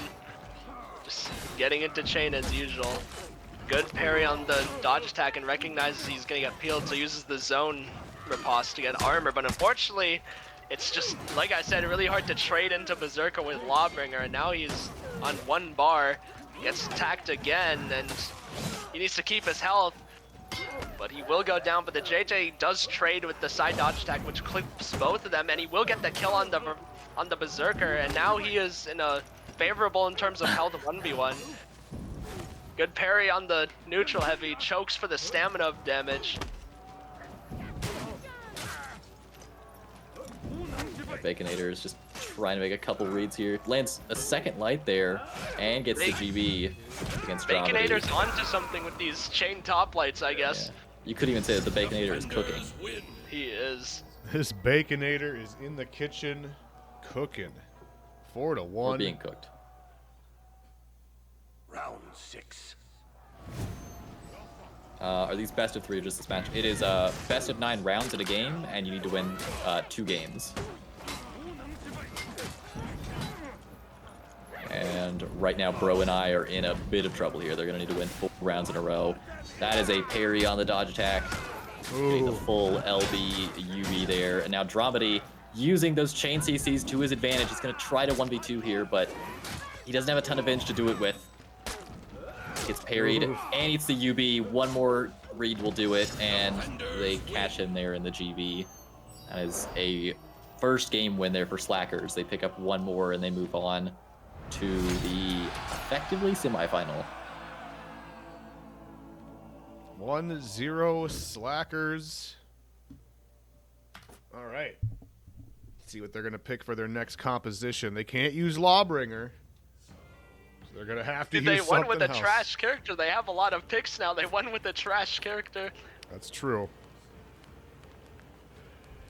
That is one advantage if you win with a bad comp. You have all these characters at your disposal now for the rest of the games.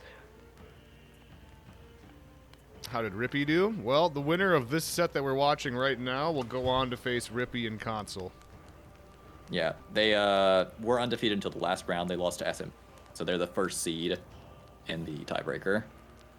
Unless a massive upset happens, they should qualify along with nothingness. And the 4th is the wild card. We'll see who gets the 4th spot.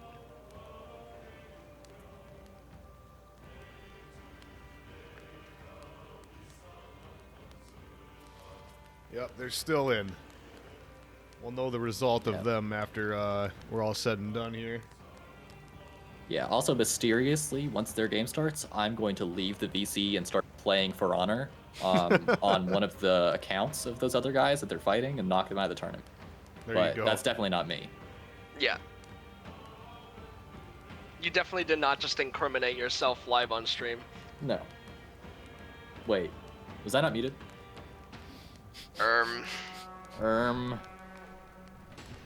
All these seem like a ton of new players with like 2 real teams. There are a lot of new players here today. Yeah, that's true. There's also a lot of returning players that like change their name and stuff, you know? That happens sometimes as well.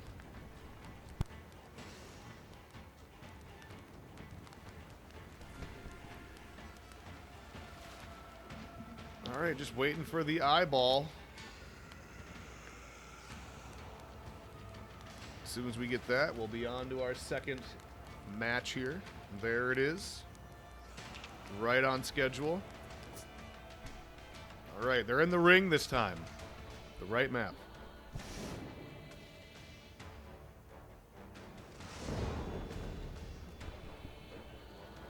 BP Warlord versus BP Jean-Hu. Interesting. Well, one of these comps is definitely better, and it's the Jean-Hu, but who knows? Maybe Baconator will pull out that Board and Blade move we've been talking about to catch the Jean-Hu out of their dodge cancels for hefty damage. Who knows? Yeah, the key thing here about having a BP on both teams is if you're the BP who flips first, it's important to... if the BP on your team flips first, it's important that you find some way to keep the other BP from flipping, preferably with a GB or just having him nowhere near your BP in the first place. Round 1. All right, here we go. Where's the Slackers just Warlord need to put 'em Kensei away. comp? Take it back. I do not miss those days. I love headbutting for a 40 damage heavy.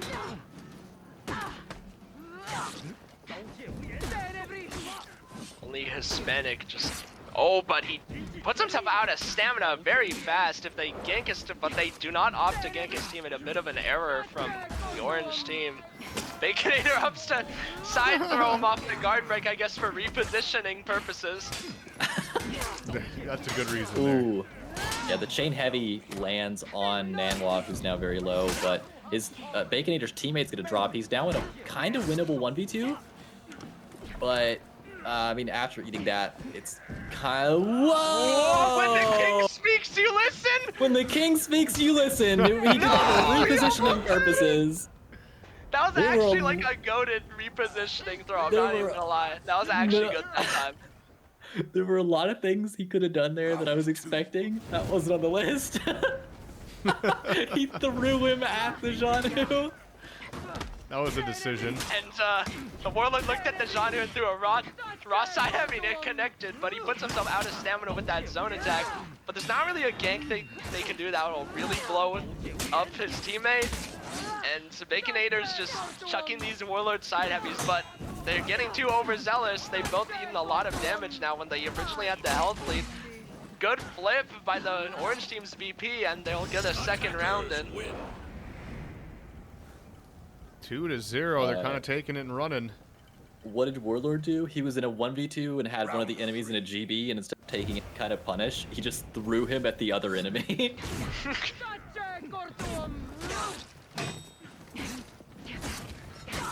Baconator I thought he doing was more gonna- heavies.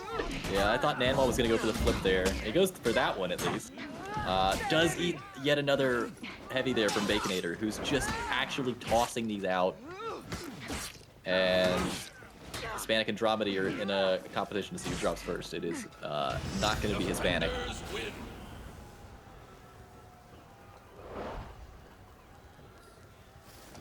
Love that effect. Round 4.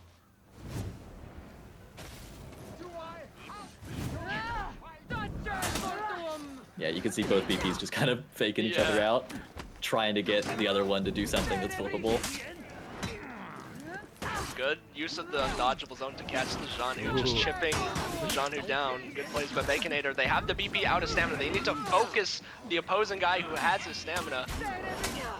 Tries to board and blade, but Jeanu will deflect that into a decent amount of damage. But GB's himself, but good. I don't know if you saw that, Jones, but Nanwa CC'd to stop them from chaining onto him in the GB. Yeah, and ooh, And a double zone. saves the round. That CC saved the round. Yeah, Nice. really nice use of peel there with the CC, and then the zone to hit 2 enemies there at the end. Very clean round. And yeah, you've got to be careful attacking it. Probably just going to get yourself flipped in a lot of cases, and it's not worth the risk. But yeah, Nanwa's now rather low, Dramedy's rather low. It's a real health advantage on the side of Slackers. Although Hispanic is out of stamina, they got a chance to gank Baconator here. Instead, Dramedy kind of just sticks on the other enemy, and they don't really get anything out of it. Dramedy's now dead, and they're trying to gank Nanwa. What on earth Do another is dodge for happening? heavy. Do it. No. Crazy. Crazy Frog. The dodge forward heavy. Round 6. When the king speaks, you listen. Watch, he's gonna do it right off the bat right here.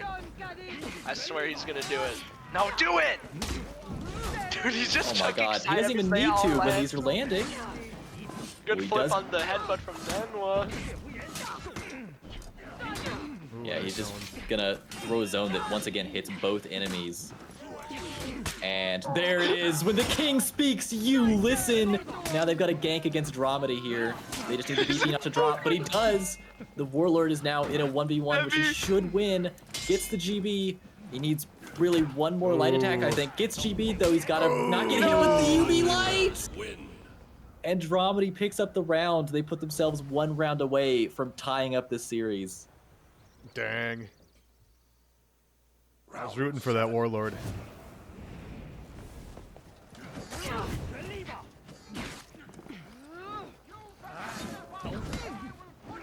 The dodge attack, not letting the Jean external zone him for free.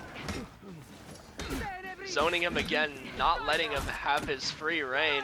Gets GB'd on a recub, which will lead into 2 heavies. Meanwhile, his teammate is out of stamina. This is a very bad situation for the blue team. The Slackers have got to pick up the slack. And they seem to be doing so. Baconator pressuring Dramedy with his dodge for the headbutt mix to try and finish him, and it will finish him. Good flip on the headbutt. One more read, and Nanwa takes this. They missed the flip on the chain heavy. No He way. makes a mechanical error, does not parry or block the dodge attack, but Baconator calls him out on him not touching and headbutts him, and this is 3-4. There was 3-4. in addition to all the other shenanigans that happened, there was at one point that Jean-Hu feinted his heavy trying to bait out the Warlord attack. The Warlord did the dodge attack and he just ate it. Good CC by Dramedy, but the Hispanic uses his UB to catch him out of the dodge. Good flip on the zone by Hispanic. Yeah, Nanwa just, instead of flipping the enemy's flip, he just kind of eats it himself. And now, one of the BP's Hispanic is OS. Baconator's trying to stall here. Baconator is stalled long enough. Hispanic's got his HP back. He just head splittered his teammate. Oh no. Do another helm splitter to it. No, Good CC on the zone by Nanwa. She let beats it the block end. play. We're going to the last round. It's the only Warlord way to make this. Gaming. All right, Slackers are coming back. Oh, in the distance.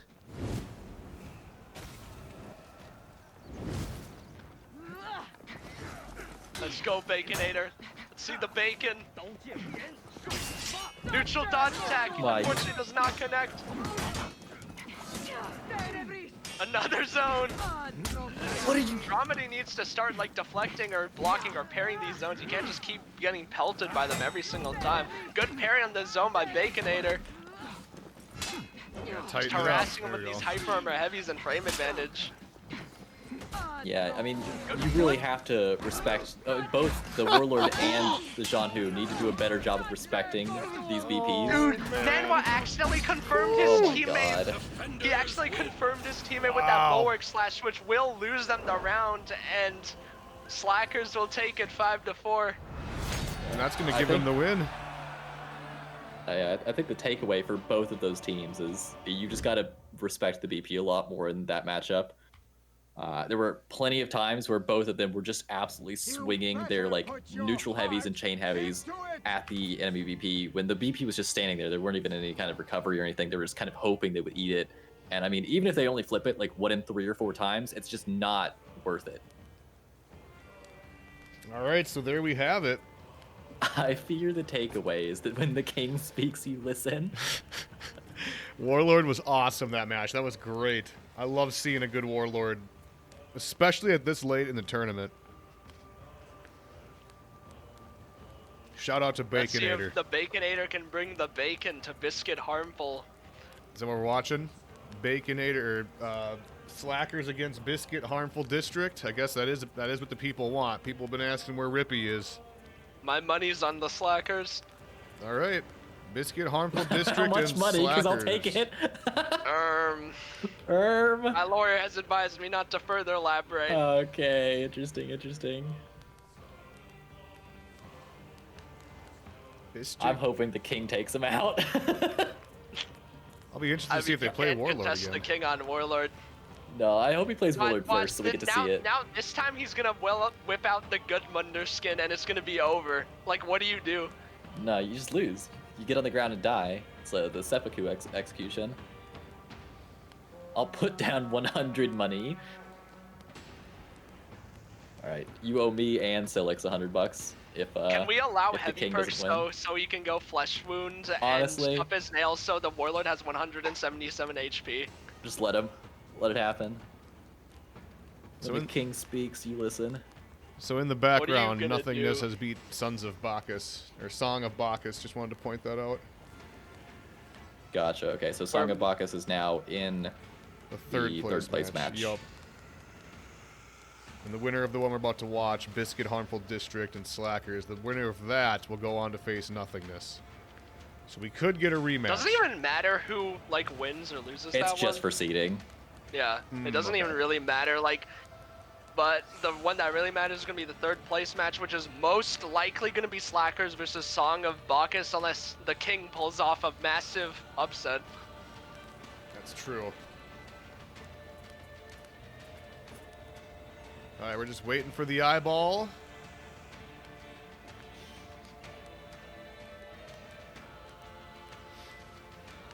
I'm gonna be so disappointed if this Warlord doesn't make it through. You better pick Warlord first game.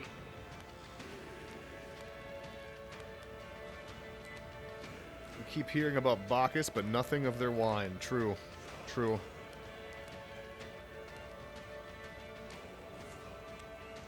They may not even play Nothingness versus whoever. It's pretty late. It's true. It's late here. I can only imagine it's very late across the sea. Bands of Bands Shaolin of and Shaolin Pirate. and Pirate. I can't wait to see Heat OPG. Probably not in the same comp, but... No, because I imagine console will play both of those. And we have an eyeball. We have the eye. You better be on Warlord. Maybe we get subjected to the Rippy Orochi in game 2.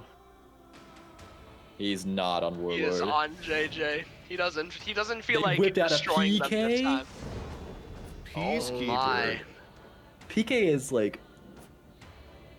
I mean, I think Blitz would probably say that, like, PK is a very skill-based char. There's not many people who can play her to, like, a level where she's effective. I think it's a very high skill floor to play PK well and competitive. All right. I mean, I trust Hispanic. He's gonna do it. Maybe. Round 1. He's got a lot to prove here. Is he among the elite? I think he is. Watch. Because, like, she's definitely a very solid 2's char, but it is difficult to play her. Let's see what he does with her.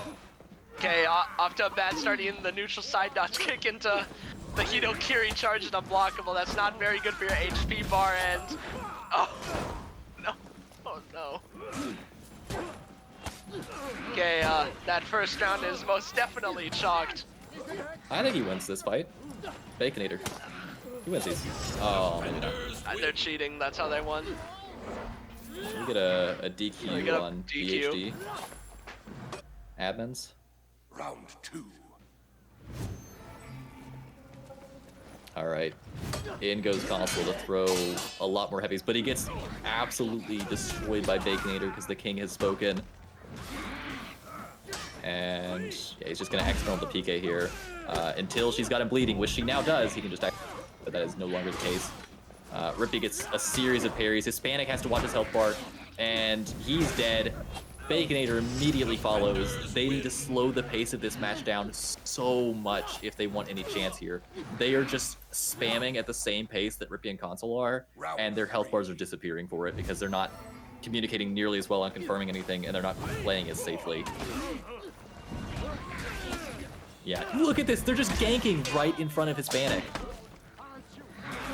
Yeah, Biscuit's comp is most definitely way better at spamming. They've got to try and parry some of these Hito heavies, not eat as many Shinobi kicks as they can. Console? Every Shinobi kick you eat is probably going to lead into the Hito Kiri heavying you, but a hefty GV from Hispanic. Console is now bleeding out, trying to heavy his way with the last amount of life he has, but he's going to go down, and Baconator chain lights him again as we've seen before, and first round on the board from the king. I'm at a loss for words at how they lost that. I mean, that was like the worst way in history a round has started, and Slackers still managed to come back and win that. Console has to be careful. He is now Hispanic bleeding. has him bleeding now. Zone him into the mix. No, zone him. He's zoning the wrong person. Oh no, Baconator, no! Yeah, Baconator's very low and still pressing buttons. Yeah, the And second now he they got get hit, a... there was nothing you could do. The nasty ganks. But if Hispanic immediately kills Console here and locks onto Rippy and starts mixing him, he can definitely win this. Oh! You're joking. No, he doesn't throw him. And Rippy reacts to the zone King Differ, and that's 3-1. Okay. I don't even have words for it at this point. Alright, lock in, King. You need to lock in. Lock in. Let's see from the PK's perspective this round. Yeah, okay, nice. She gets Console bleeding. And as Meme said, her main objective right now is to try to get on his external nice. She's reset the bleed, and just try to pressure him as much as possible, especially with the zone, because it is so hard to get away from. But no, unfortunately, Baconator drops, and the sickle rain from Rippy lasted so long that Console was able to turn his attention back over to the PK and get his own heavy. And they just need one more round. This is going to be I think one of the fastest games we've seen today. Yeah, this is pretty quick. You're all born Good deflection, and that is, yeah, that is the set win. Yeah. Rippy landed one deflect and console heavy attacked on it, and then Rippy kicked off of it, and the guy just instantly died. Didn't even pop his revenge. Yeah, honestly I can't even blame the JJ very much there because you have to have like a crazy revenge pop in that round, but yeah, there was just no shot at that point. That's The king has fallen. He needs to go Warlord.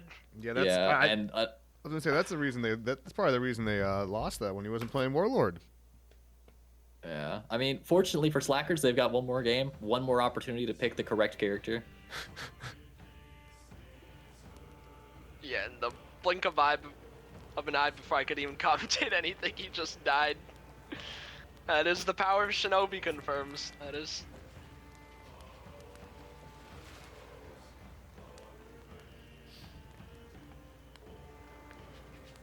Bring back range Shinobi. Let's not. No, yeah, I think I'm good actually. Let's not do that.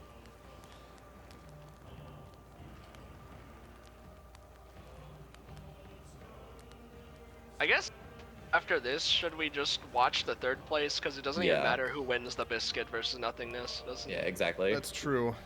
So yeah, That's true. the last match we'll watch is the third place one. Yeah, that's probably the best bet to go with. All right, there's our eyeball. Here we go. Warden. Oh my god, he is on the Lawbringer. Nushi. Wait, consoles on Warden? Yeah. Dongle! We're gonna see some juicy bash and dodgeable ganks. All right, let's see it. Okay, I thought we'd see a VG. Apparently not. Round And one. Baconator is here. He's on the Warlord. He listened! He heard us. He When listened. the king speaks, you listen. The bacon of war. Go, Baconator! Dodge for it heavy now! This is. I think we need to appreciate how like unintelligible this commentary has gotten. Like, Oh, it's been 6.5 Good hours. GB by the Baconator! Oh, he body bounce peels Rippy! yeah, whiffing a GB there is not optimal. And Oh. Baconator's very low at this point. Cannot catch Rippy. Oh, good catch on the dodge cancel by the LB! Catches him, gets the kill! Wait, did they diff him? Good Oh my headbutt. god. Recognizing he can add the light attack on, gets the kill. And that's All right. first round. Round That's the first round of the next 10 they're gonna win. Exactly. They're about to 10-0 him. Oh! I need some more of that baconator. The Baconator just chucking out these heavies, just being a pest, trying to make it annoying for the Nobu and Warden to press buttons without getting side heavied. Gets a massive GB punish, but he has to be careful about getting bled here. Yeah, Console's really got no concern for his HP in this game, it doesn't seem like. Although the LB self-OS, they've got an opportunity to gank him. Yeah. Console dies for it, which is This honestly... LB's winning this. Is he? Is that your call? Yes! God! You see? I told you! attackers win. Wow, there we go. Okay. All right. I'll never doubt you again. When the king speaks, you listen. The Lawbringer Warlord combo wombo. Maybe Baconator and Hispanic are like both the kings. Because Hispanic has kind of been carrying this game. Oh, good parry by Rippy. Throw a light in 2024. Console using Warden's incredible 1v1 pressure on Hispanic. Warlord forward dodge heavy to try and traverse over to him to peel him. I feel like I can't take my camera off of Baconator. Baconator side heaving to make him listen. What is Console doing right now? Alright, they've got a gank And now they're gonna... Theoretically, Yeah, they've got a gank. there's not much he's gonna be able to do. He whiffs the GB though, but unfortunately he gets lighted out of his zone attack, and that'll be 1-2 now. All right. Round 4.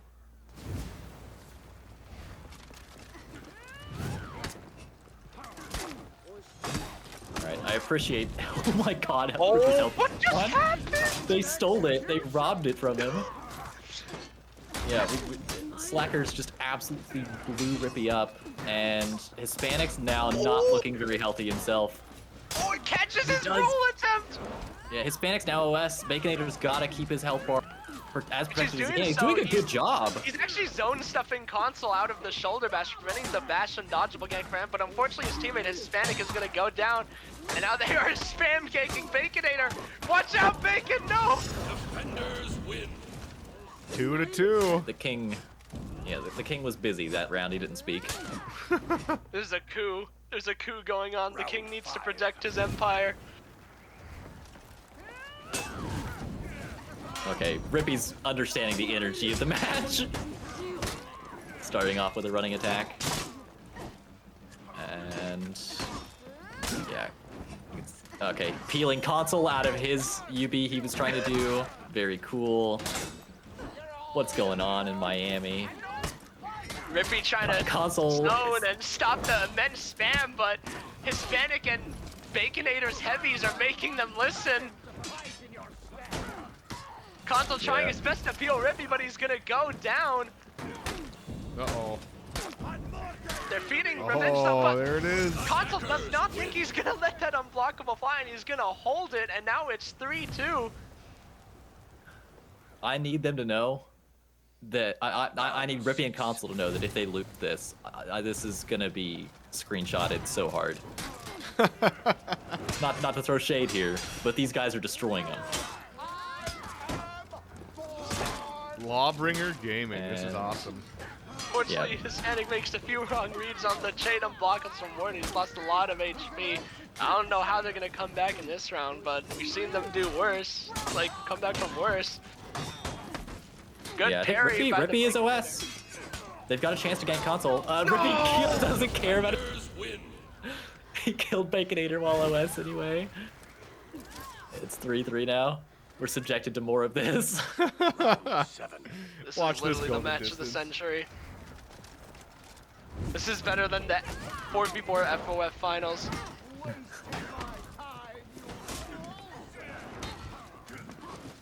Rippy misses the parry on the zone.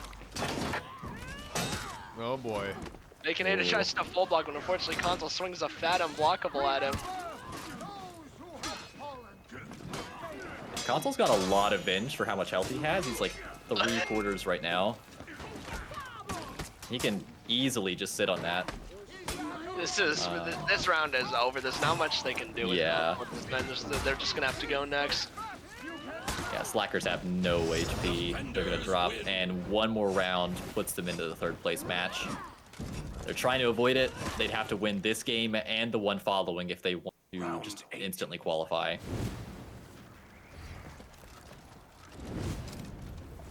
Four, 3. Baconator, they've got to lock in. They've got to win 2 rounds in a row. Baconator full guarding, trying to stop the Nabushi from zoning, but Console's in chain and will unblockable him for a fat amount of damage. And Console once again has an immense amount of revenge for HP lost ratio. Good parry by Rippy, good reactions. Now he's gonna go over to Console to try and gank Baconator, but opts to not, and they do give Console revenge, and that's gonna be over. There's nothing they can do. It's a ward, and they can't roll away. And they're gonna bash and dodgeable gank, and that is going to be it.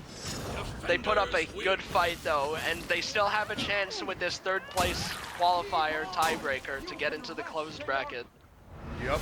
They're just fighting to stay alive in this thing and get their spot, so they're not gonna come back here next weekend. Yep. There is Alright. one important match left in the tournament, and it is a matter of life or whether, death. Yeah, a matter of life or death for the king. But GG's to Slackers. They were very entertaining to say the least. All right, this is going to be against Song of Bacchus. I don't think we've actually seen them yet. This is for the 3rd place spot.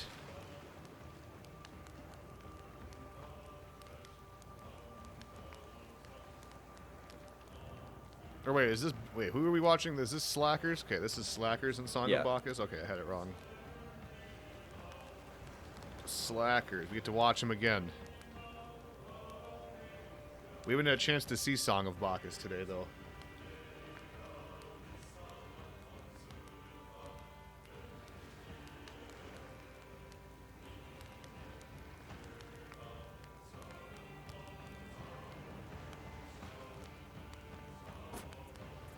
Alright, we're just waiting for the eyeball, ladies and gentlemen.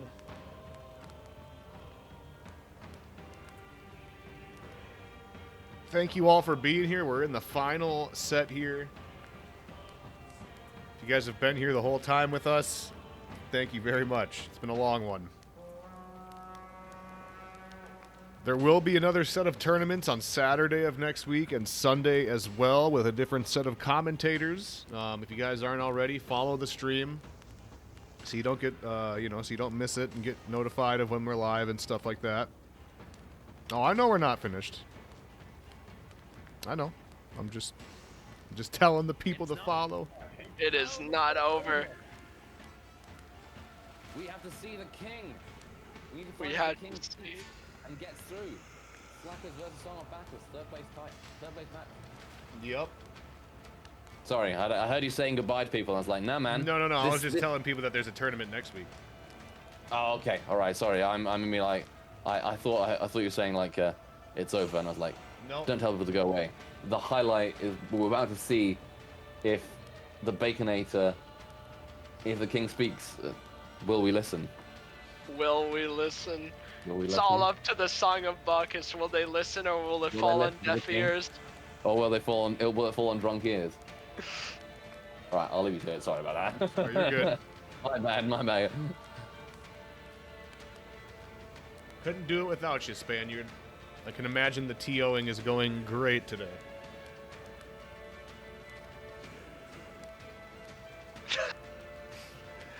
Oh my god.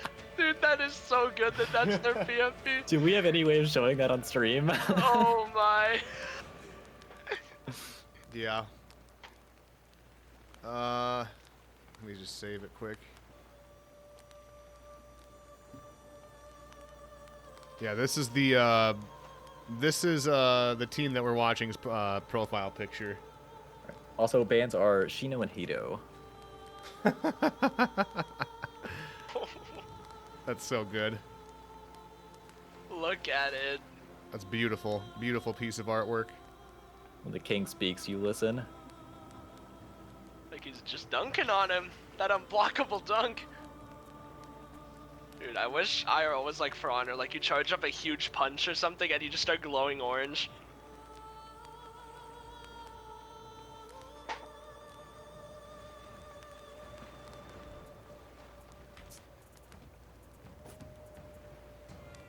So who's on this team? Song of Bacchus? Let's see. Have we even seen them I don't think we've seen them at all today. They have Song of Rome and Such Like Bacchus. Alright.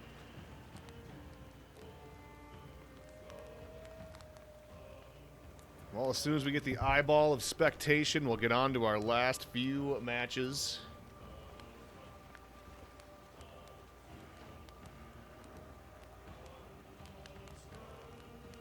Bands are Shinobi and Hito. No Hito and no Shinobi. If I were Song of Bacchus, I would have been the Warlord. Right? That's their secret weapon. It stops the king from speaking. Because they're not even gonna play Hito anyway. You know, you're probably right. I don't think I've seen them use Hito.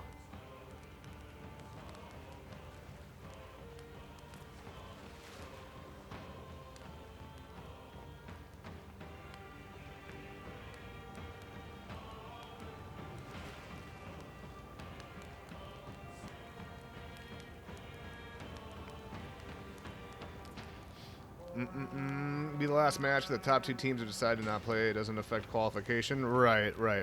They're going to qualify either way. They don't need to really compete for second and... Wait, yeah, first and second place.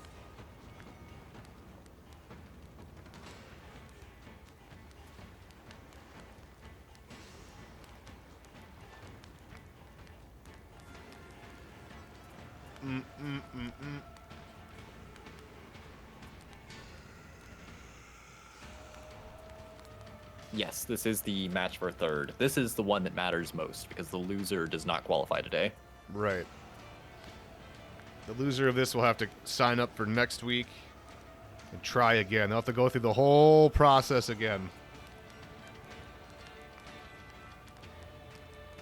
That would be a lot of speaking for the king to do. Exactly. We have it. There it is. The eyeball is ready. Let's get down to the action. Griffin, Black Prior, Warlord, Peacekeeper.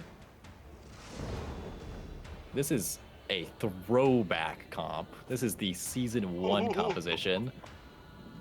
Yeah, it is. Holy, I haven't seen that in 8 years. This is gonna be really rough for the king, even on his warlord to play into. Let's see what they're going to bring to the table.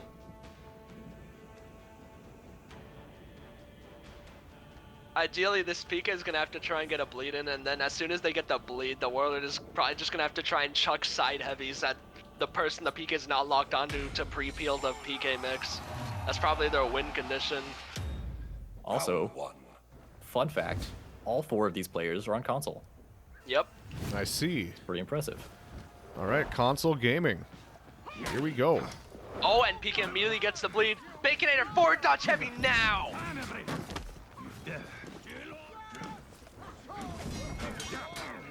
It actually would have been a good time to do it there, I'm not even gonna lie. Kind of looked like he They was tried setting it up. GP confirm, but Song of Rome does not let his chain enemy fly. Miscommunication could have been huge damage. Baconator gets his CC attempt parried by Song of Rome, but Song of Rome is putting himself in the middle and is eating a lot of damage here.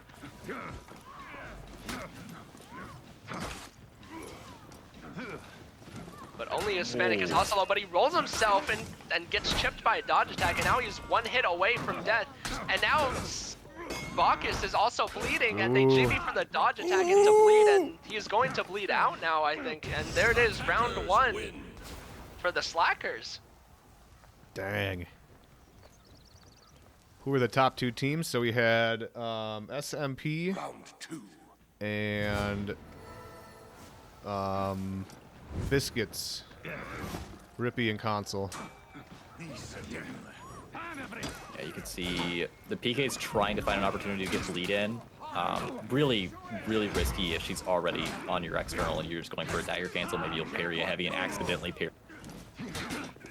But yeah, Song of Rome's bleed has just ticked out. Although honestly, it doesn't seem to really matter. All right, I say that, and then they take 100 damage, Oh, and the flips round again. flipped on its head. Oh, and Baconator- Baconator pre-dodges and gets guard broken. Well, Bacchus is out of stamina and he throws a bad dodge attack, and that's going to be 1-1. Defenders win. Yeah, it was going well for them until the faded flip. Round 3. Yeah. Faded flip and heavy. And Baconator is busy speaking. They did listen. They did listen, they didn't hit him. Ooh, gets hit with the forward dodge heavy from BP. Baconator chucking side heavies, just trying to be an absolute pest, but Song of Rome's not having it. He parries the light attack. And ooh, PK had the GB, but the BP was able to feel it. She's now out of stamina. stamina. This is very bad for them. Good side heavy to peel the dodge forward from Song of Rome on his teammate. Song of Rome does not block the light. That was not confirmed. A bit of an error, but they do give him revenge. But thankfully, BP's chase is not the greatest. Oh, he tries to do the Hawk's charge. Unfortunately, it gets dodged. And the King spoke! Wow. Incredible. Defenders win. Incredible. King spoke. This is a very eventful twos. The king has Round spoken. 4. Also, I'm not letting you off the hook. Why do you know the name of BP's heavy soft paint bash? What? I don't know. It's so bad that I just know the name of the move because it's so bad. Like Okay. it's so bad. I just know the name Yo, of the he move. put the BP understand with that. Oh, and he What? bounced it with the riposte.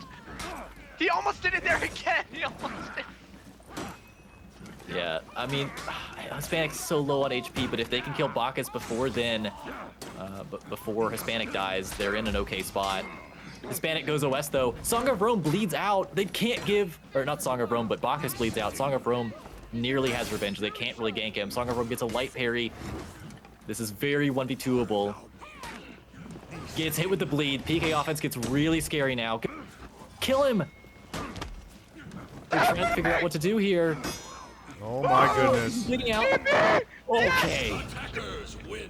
The king spoke. Okay. Jeez. That got a little bit too close for comfort, but they got it. They probably should have GB'd for something, but it's all right. It's all right. Holy crap, that was a hairy ending.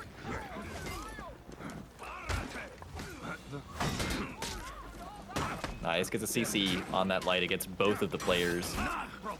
And immediately the momentum shifted the opposite direction with a light parry and a... Yeah. Oh, Song of Bacchus, they're eating a lot of these bleeds from the PK when they should not be. Like, they're not external guarding the dagger cancels, Yeah. they're eating raw GBs. And when you keep eating the bleed from the PK, like, Baconator's raw heavies are actually, like, very good, because they can't peel their teammate because they just have Warlord heavies being chucked at them while their teammate's getting PK mixed. Defenders win. yeah, I think it's just another case of like, hey, PK offense isn't as scary when you're able to just external her, and then she has to work a lot harder, especially like communicating with her teammate to get forward dodge heavies, to actually get into scary offense. Ooh, that's a flip. lot of damage to take early in the getting flipped into the heavy from the Griffin, and another bash into the heavy, and already the king is looking weak. The king has sacrificed a lot of his HP for Hispanic. Sometimes the king has to sacrifice himself for the people. Unfortunately, though, he is hitting the people, and he's just gonna get flipped. And that's gonna be 3-3 times. 3-3. 3-3. Ewop says it's fish on an alt. He honestly does kind of play like him.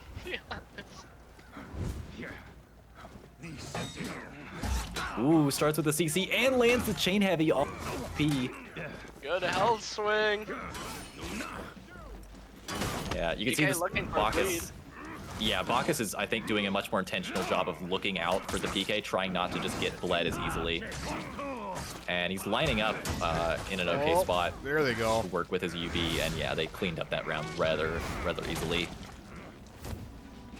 Yeah, they've just been blocking the PK now. They haven't been getting bled as much. Yeah, I think they showing. figured it out. Round 8. All right, one more round for Song of Bacchus, and they'll pick up this first game. Yup. Both of them just with GPs there. Man. Could have CC'd there, I believe. Ooh.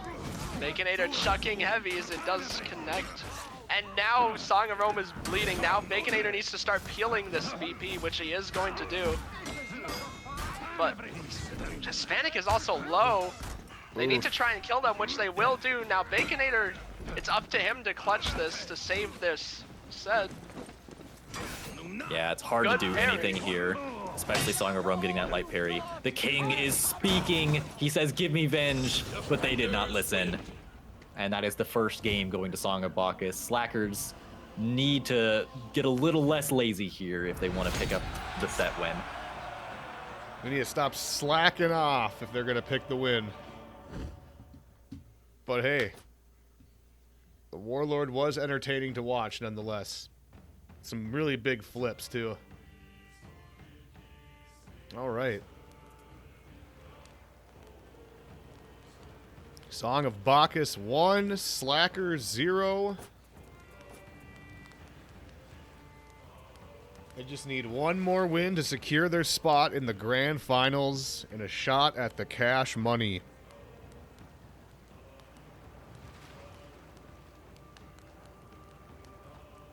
Quite a bit on the line here. Because if you lose this, you got to come back next week and do it all over again.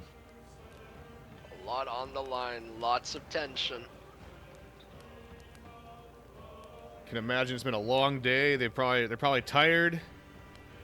They've been playing For Honor for almost 7 hours. Their nerves are probably getting to them if they're down. If they're down a round now, they got to come back and win 2 whole sets in a row.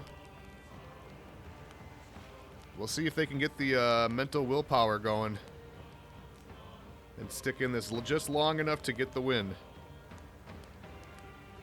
We've somehow developed in chat a conspiracy theory that Tetsu has poisoned the king with Pilk. Oh, that makes sense. Does that make sense? Fixing. Oh yeah, Match I mean, fixing. yeah, you've seen the video. I have, fixing. unfortunately. If anyone was gonna do that, it'd be him. We're not standing for this match fixing from Tetsu. We're Oh, he not dropped the standing for Warlord. it. No Warlord pick. All right, looks like they're going Orochi and JJ, Oh, Orochi, and and now they're Pirate. fighting Pirate.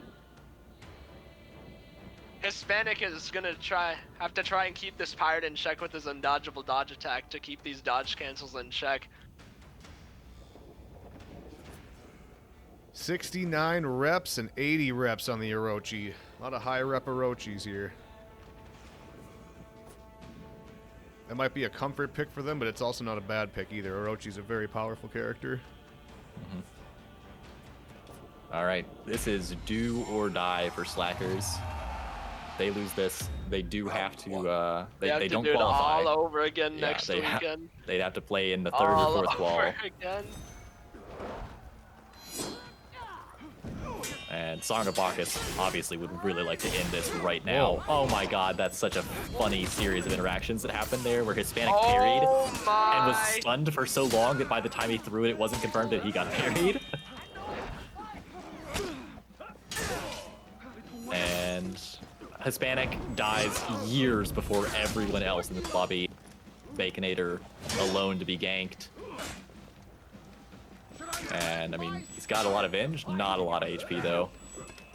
Tries to throw a side heavy, baiting out the Pirate, but it doesn't work at all. And eats the kick Yeah, as well. That round is just chucked. It's chucked. Mhm. Song of Bacchus with the first round win. Round 2.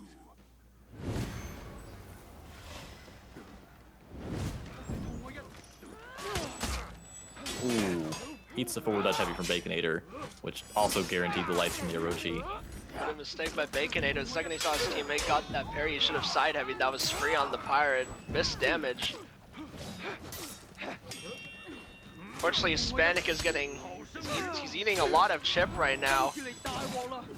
He's going to go down. Never mind, his teammate lights a little bit too early on the parry, so he will survive with 1 HP. Misses the parry on the zone attack, and now Baconator is stuck in another gank. He gets the soft feint light, which will nab him the kill. He GBs the air for mental damage. Makes the wrong read on the Pirate skewer. Tries to buffer heavy like Kaled. Ooh. Ooh, he misses the block on the light, and then now it's 2-0. This is not a fight. This is an execution. That's not looking like the king has much more to say, unfortunately. Round 3. Unfortunate. See if they have an answer The to them. scripture has run out. Ooh, nice decision there. Zoning off the guard break hits both enemy players and peels himself. And he's gonna throw a few more. Yeah, you can see he's locked down Baconator. It's kind of the opposite of what that the Orochi would lock down the Pirate instead of it's just kind of the Pirate making the JJ absolutely useless. Yeah, the Orochi has to try and do something about this Pirate because there's not much JJ can do when the Bacchus is just externally dodge attacking like that on him. And when he's locked down like that, he can't side heavy and get into his chain. But Hispanic couldn't, they react to the zone attack, but in error, they for some reason do not opt for the gunshot gank, but he also doesn't punish his parry, a series of mistakes coming out, and he'll eventually throw a neutral dodge attack and it'll be 3-0 now.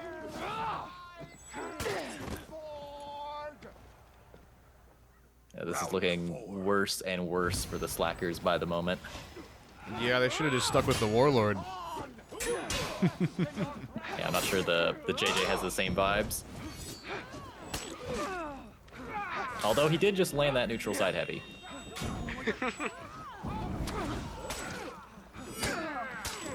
Uh-oh. A lot of trades in here now, and Song of Rome really has the standout HP at this point. I say that, he immediately takes more damage. I'm really just cursing everybody. So, Yeah. Bacchus might drop here and leave his teammate alone. Oh, Bacchus gets the kill, dodge attacks the zone, and that's confirmed, and now it's 4-0. They got one more round to go, and they're going to be going to the grand finals.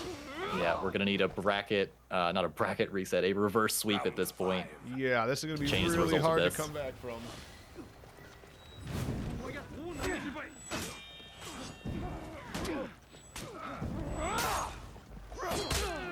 Bacchus just still doing pirate things, and there's not much Baconator can do to contest. The only thing that they can do is maybe have the Orochi use their undodgeable dodge attacks on Pirate's recoveries to try and ease his spam a bit. But Baconator has gone out of stamina. A good parry on the dodge attack will connect the target swap unblockable. But Bacchus catches the peel attempt from Hispanic and parries and makes the right read with his in-chain offense, and now they are both on 1 HP, and it seems like we're gonna have the winner for today's tiebreaker for third, but now it's a 1v1. Who knows, maybe Baconator clutches it, but he has to make every right read. Good parry on the light. No way. Gets another. One more read from Baconator. And he gets Defenders 3 reads in a row.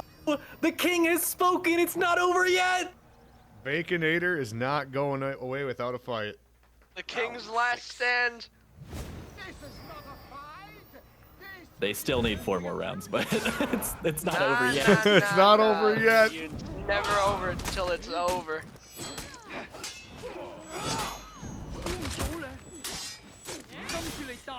Good parry by Bacchus on the light. Yeah, Hispanic, though, was able to make sure that Bacchus didn't get any damage off of it. Though he does have to be careful with his own HP. If they kill Bacchus, this gets much more winnable for them. They just need both, obviously, to conserve their HP. Try to target Bacchus when they can. Song of Rome is making that difficult for them, though. And Song of Rome just repeatedly Baconator- parrying Bacchus, and it seems it's over, but he doesn't have the kill with the dodge attack.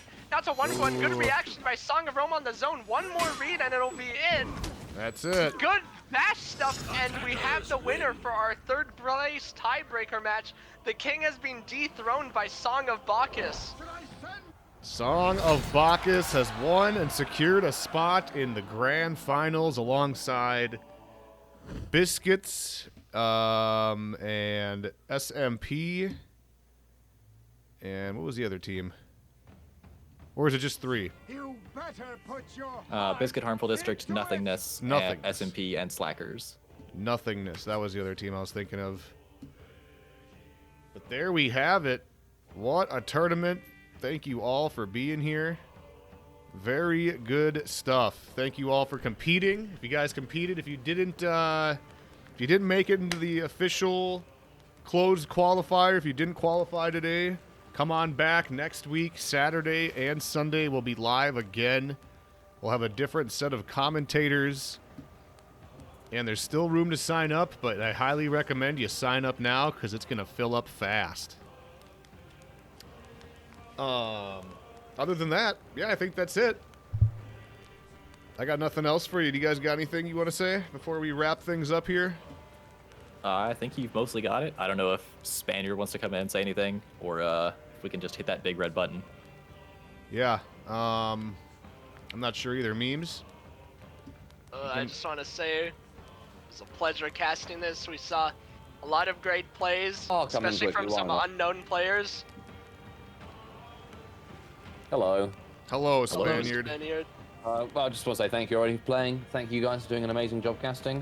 Hope you have fun. And when the king speaks, you listen. That's right. Yeah.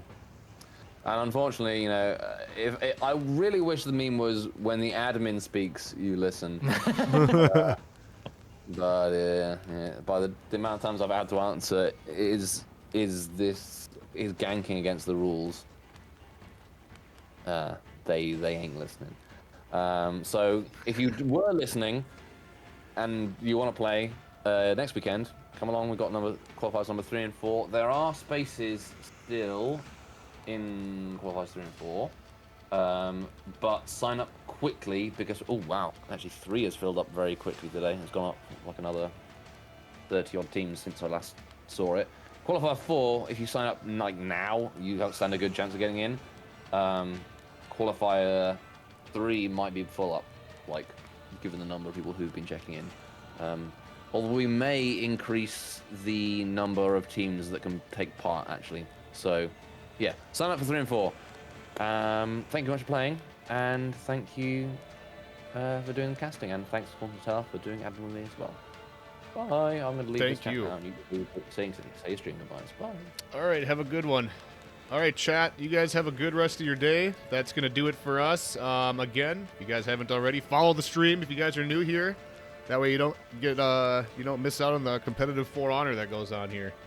And we'll be back on Saturday and Sunday for qualifiers 3 and 4. Same time, same place. And you guys have a good rest of your weekend. Alrighty? Have a good night, Don't worry, chat. chat. This isn't my last one. I'm doing it again on next Sunday. Don't worry. Don't worry. Memes isn't going Despair. anywhere. I ain't going anywhere. But other than that, Yes, this VOD is going to be up. It's going to be uploaded to the YouTube and the Twitch. oh yeah, that's for sure. Yep. If you guys did want to watch it again.